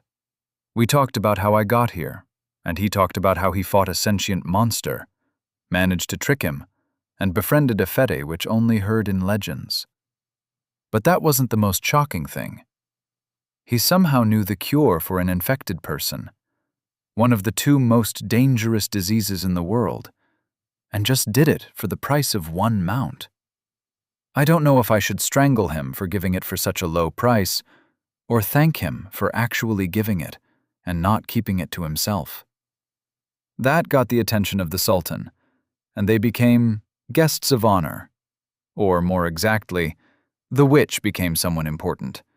He was just there to ride along and keep Froggy in line. Unsurprisingly, they wanted to escape. Surprisingly, they managed to keep Trader in here for so long. I've seen what he was capable of doing. Hundreds of blocks in tunnels just in a few days. But everything made sense when he told me that we were in an obsidian box, only decorated nicely. And they want to escape tonight, when everyone will be too busy with the mess that is about to happen. I tried to offer him some help of my own. I'm sure the princess will be more than happy to take the only master brewer from this country to ourselves. Recently, they tried to test our borders and people. There's a high chance a war will come soon if nothing changes. Unfortunately, they had to do it tonight because somehow, unsurprisingly, he was involved with the mess, and the prince would blame it on him. I wanted to ask more, but he said he couldn't tell too much, so I didn't ask. Bet kept an eye for the prince that hasn't arrived yet. We talked some more until the royal children came and made an announcement. Trader left to prepare, and I went back to talking with the nobles. A few minutes later, I was tapped on my shoulder, and when I turned to see who wanted my attention, I understood that the plan was in action. Excuse me, is there a place more private around here? My social battery has run out, and I want to rest somewhere. I talked with the guard, who had a view of the garden where Trader went. He was polite enough to point me to a more isolated room, and I stayed there for a few minutes, trying to process everything that I've been through today. I didn't stay too long and went back to the party, and it was at the right time when the music stopped. A few of the lanterns were broken, leaving light only at the podium where everyone was looking. Slowly, step by step, the Sultan climbed onto the podium. He wore all white, with different precious stones to give some color. Even his cape was not simple. It had the symbol of the Sultan embedded in golden strings. My people and guests of honor, I want to thank you again for coming tonight. I want to announce with this occasion that we, the Sandstone Kingdom, will help the upcoming hero. We will defeat the evil. He raised his hands, and out of nowhere, a golden armor appeared on him. It wasn't one made by the system. It had diamonds and emeralds on it, which made me wonder how he equipped it so fast. Suddenly, out of nowhere, 6 arrows were shot at him. The Sultan didn't even flinch, but somehow he still died. Or so I thought. A tower of light rose from him in the form of a person with wings. I heard something breaking, and the light returned to his eyes. But why didn't he move? He was just attacked, and he was still with his hands up. Probably the assassins got spoked by their failure to kill him, even with the surprise element. But once again, I was taken by surprise when black potions were thrown at the standing Sultan. I felt great danger coming from them, even if I was so many blocks away. I don't want to know how they felt once they splashed on you. 1 potion, 2 potions, 3 potions, each as powerful as the last one, but surprisingly the Sultan kept regenerating and slowly started to move. Like a signal, the assassins threw more potions at him, and nobody saw who threw them. The guards started to panic, looking for the source, but the criminals were most likely invisible, so they wouldn't be found out anytime soon. After a few potions, the regeneration couldn't keep up with the acidic potion, and the skin started to melt, until the almighty Sultan died a second time, and the last time. We all were in shock. Even I, who knew something would happen, did not expect this. At the drop of a bucket, everyone started to panic. The guards were still looking for the assassins, but with how everyone was running towards the exit, they had no chance. Horns were blown, making a loud noise. "Everyone, shut up!" the prince shouted, and everyone stopped, with all eyes on him. "The killers are still with us, so nobody dare leave this place. Guards, block the doors." Everyone started to move, like a well-working piston. Some tried to sneak past them, but they were thrown right back into the room, without caring about their status. I didn't want to be involved in this, so I went towards my princess, who was surrounded by the guards, looking intensely at everyone. Bobby, come here quickly. Who knows what's about to happen? I didn't object, and went in the well-protected circle. You don't seem too surprised by what happened, the princess commented after one look at me. My friend told me that the prince had plans to capture someone tonight, but I didn't expect the sultan to be the one. I whispered to her, and her eyes went wide and looked at the prince with suspicion. The two royal siblings were examining the body, or what was left of it. The potions had an acidic effect on the body, so there wasn't a lot to work with. One of the men took the armor from the sultan, and his eyes went wide and told something to the prince. Afterward, he went in a hurry somewhere else. Everyone listen! We found out the armor of the sultan was cursed. We will find the one who enchanted this and bring him to justice. Maybe this is the way Trader expected to be betrayed. Good thing he left a while ago and won't be able to catch him. With that, he took out an enchanted compass and placed it on the golden armor. Soon, a light came from the compass and a floating sign appeared. The prince looked surprised, but didn't say anything. He just made a sign to one of the servants who quickly moved. After a few minutes, the man that first saw the armor arrived with a thick book in his hands. Quickly they went through every page and looked at the floating sign from time to time, only to shake their heads. There's nobody in our library with that signature. Murmurs started to wash all over the crowd. Is this the end? Will they all be interrogated one by one now? While everyone was preoccupied with the new information, a servant went to the prince and passed him an enchanted book. The prince took the compass from the armor and put it on the book, making appear the same signature as the armor. It's as I feared. This enchantment was done by Trader. I did wonder why he wanted to level up as soon as possible on his enchantment skill. The crowd once again started to murmur. Who was this Trader guy? Why did the prince help him? Where is he? Trader, get out here and face the consequences. Everyone looked around to see the man who connected all of this, but of course, nobody came. Search for every room in the palace. Don't let anyone leave this place. The guards did as they were told, and searched every room in this place. But the place was huge, and nobody found him, even after 2 hours of searching. It got so bad that, frustrated, the prince went on a search as well. With no results, we could only assume that he escaped. The prince got back, but in his hands there was a pillow with an ender pearl on it. What was his plan? Since that killer is not here, I will bring him here by force. This is the ender pearl we made an oath on. I promised to teach him enchantments as long as he worked with justice. But since he broke the oath, he shall be summed. With that said, the prince took out his diamond sword and sliced the pearl. And to my horror, Trader appeared out of nowhere, confused and in pain, in front of all of us. Things are about to get more complicated. Chapter 55. End of Volume 2. In a huge room used for celebratory events, where there was laughter, food, and drinks, or it was supposed to be. Now, in the middle of the room stood a mob of people, looking angry at one person. He's the one that killed the Sultan! I turned around in confusion to see the prince swinging a sword at me. Out of instinct, I took out my diamond sword from my inventory and blocked him. He looked surprised at my sword.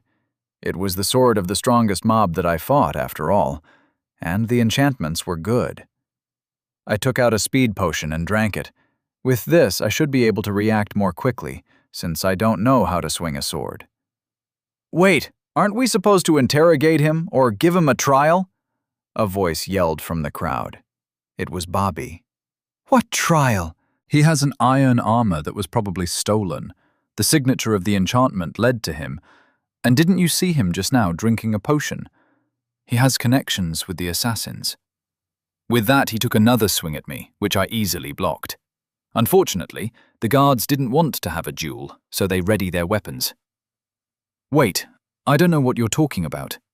Maybe you're referring to the cursed book you made me do in exchange for teaching me enchantments. How dare you spout such lies? Why would I want to kill my father? He swung at me with force again, but the potions did their job, and I could react to all of his strikes. Fortunately, the guards seemed confused about what to do, so they stopped advancing. I don't know, man, but how would I even get access to a cursed book? Only someone as important as you would have such an item.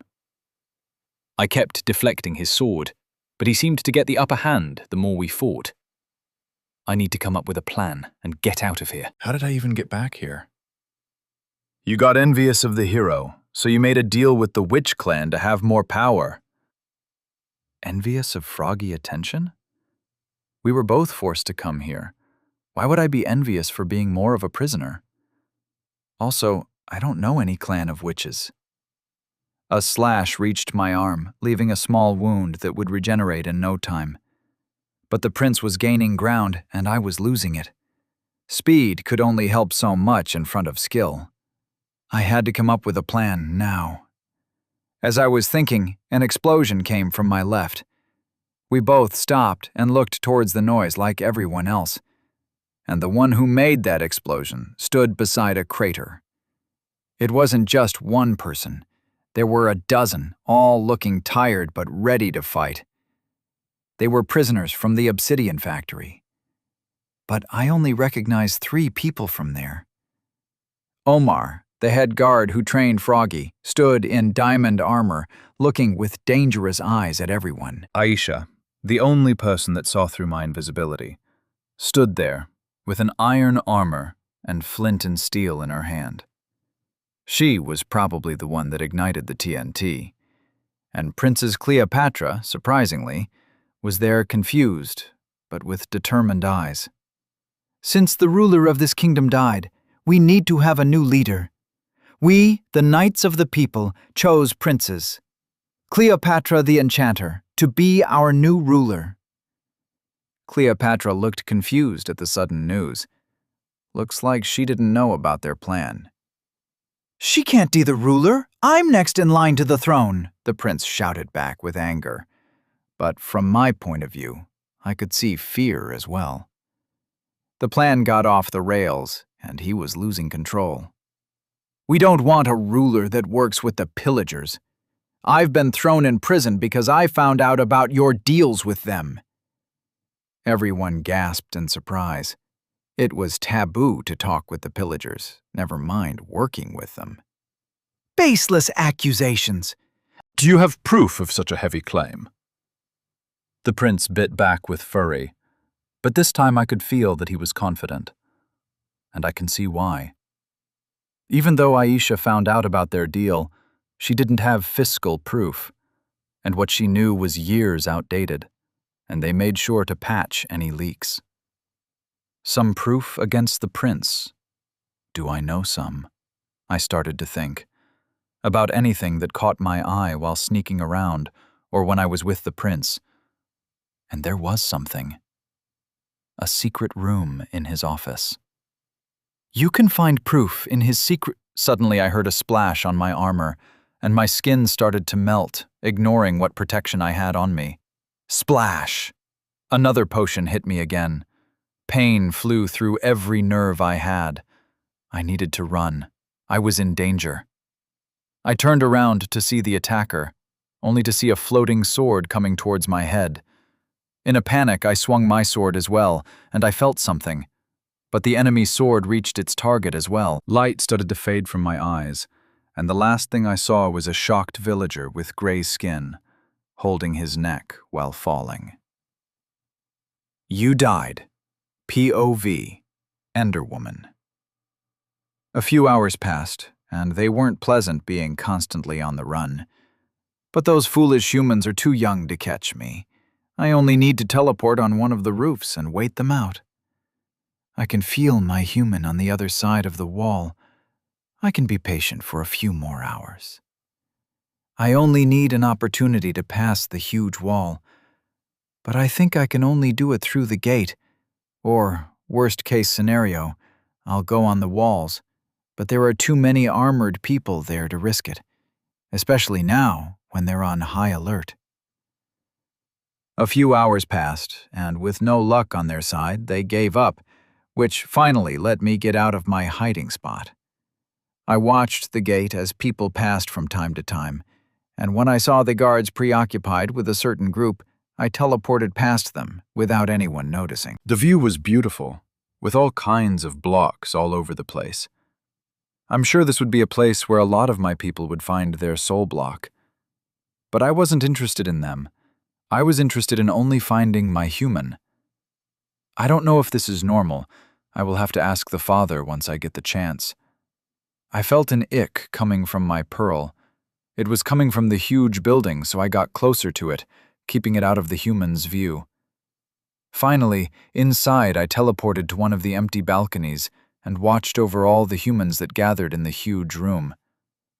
And there he was, in a beautiful green costume, my human, enjoying himself with some food. I felt like a part of me came to peace. I could see him in front of me once again. I'm curious how he'll entrain me now. What kind of fascinating stuff will he show me? The music was all in the air. I looked at one of the blocks that made the noise and saw a jukebox. I remember one of my people bounding with one of those blocks that he found in an abandoned temple. He chose to spend the rest of his life finding all the discs, which is a stupid goal. Why would you want to go through so much trouble just for something that's not part of your block? He did get some envious looks from others, though, which didn't make him too popular. My human met his friend for the first time since they split in the hot dimension. They were happy to see each other, but for some reason, I didn't feel good when he smiled at that stupid human. I don't want to share my human with anyone. Maybe I should get rid of him. But today I'm in a good mood, so I'll let that slide. Everyone suffered those months and needs to have a break. Time passes, and I amuse myself with stupid stuff the humans do. Some of them are dancing on the floor, others are eating, and the most fun ones are fighting and ready to throw punches. But something happened, because my human exited the building and went towards the garden. It was night outside, which helped me greatly to blend with the darkness and get closer to my target without being noticed. He looked around for any signs of people following him before breaking one of the blocks beside the tree with his unnatural speed. Then he jumped down a hole and blocked the entrance. I don't like to teleport in enclosed spaces if I don't know how large they're going to be, but my human hides something special if he's so secretly about, so I take the risk. And it was as I thought. Only a 2-block tall tunnel with flickering torches. I had to crouch so I could stay in the tunnel, and surprisingly, the floor was all made with the unmovable block. Maybe this is why I couldn't teleport past the wall. I couldn't move on my own with those tiny tunnels, so I had to teleport from place to place. Annoyingly, I couldn't see the human, but I could still feel him somewhere close by. And those tunnels were long, and each led to a different place. I tried to follow one, but it was a dead end. I teleported back to the surface and was surprised to see a room with lots of chests. Maybe those tunnels aren't so useless after all. With this, I can sneak more freely around this place. I explored some of the rooms that were connected with the tunnels and had fun with pranking people by placing blocks in front of the door. Some of the guards looked very annoyed. Suddenly, I heard a horn. It was similar to the one when they found me, but this one was more powerful. This can't be a good sign. I teleported towards my human, but I still couldn't see him. I could feel that he just passed the confused guards at the gates, but nothing in sight. After looking around confused on the streets, I finally saw some floating particles that moved at great speeds towards the second wall. I hate potions. It's because of those I lost my human last time. Luckily, I could see him again once he wanted to hop on a horse. With a fast horse and iron armor, the guards didn't even bother to stop them, and soon they were galloping on the dunes. They both started to laugh, shouting that they're finally free. Even I could hear them, and I kept my distance so I wouldn't be seen. I'm happy that my human is happy. It feels fulfilling. Is this how the others feel with their block? We got further and further away from the big city, until suddenly he disappeared. I felt him through space, like we use it to teleport. I was angry. He used something precious from my people. I hated it when they did that. But I followed the trail with growing worry. He was too happy to be finally free, and the trail that was slowly disappearing led back to the city. Something happened, and it wasn't in his plan. Then something happened that shook me to my core. Something cracked in me. I couldn't feel him anymore. Why did this happen to me? I just found him, and now he's gone again? Am I too selfish? Am I not fast enough? Am I too weak? No! I refuse to believe this. If someone took him from me, I can take it back. If someone wants to take him from me, I'll destroy them. I felt a change all over my body. I felt my muscles crack, making me taller, and my hands started to get heavier and more dangerous. But the biggest change of them all was a pain coming from my forehead. I screamed and scratched, trying to stop the growing pain, until suddenly it stopped. A new eye opened its lids for the first time, and I could see it. I could see him. Wait for me, human.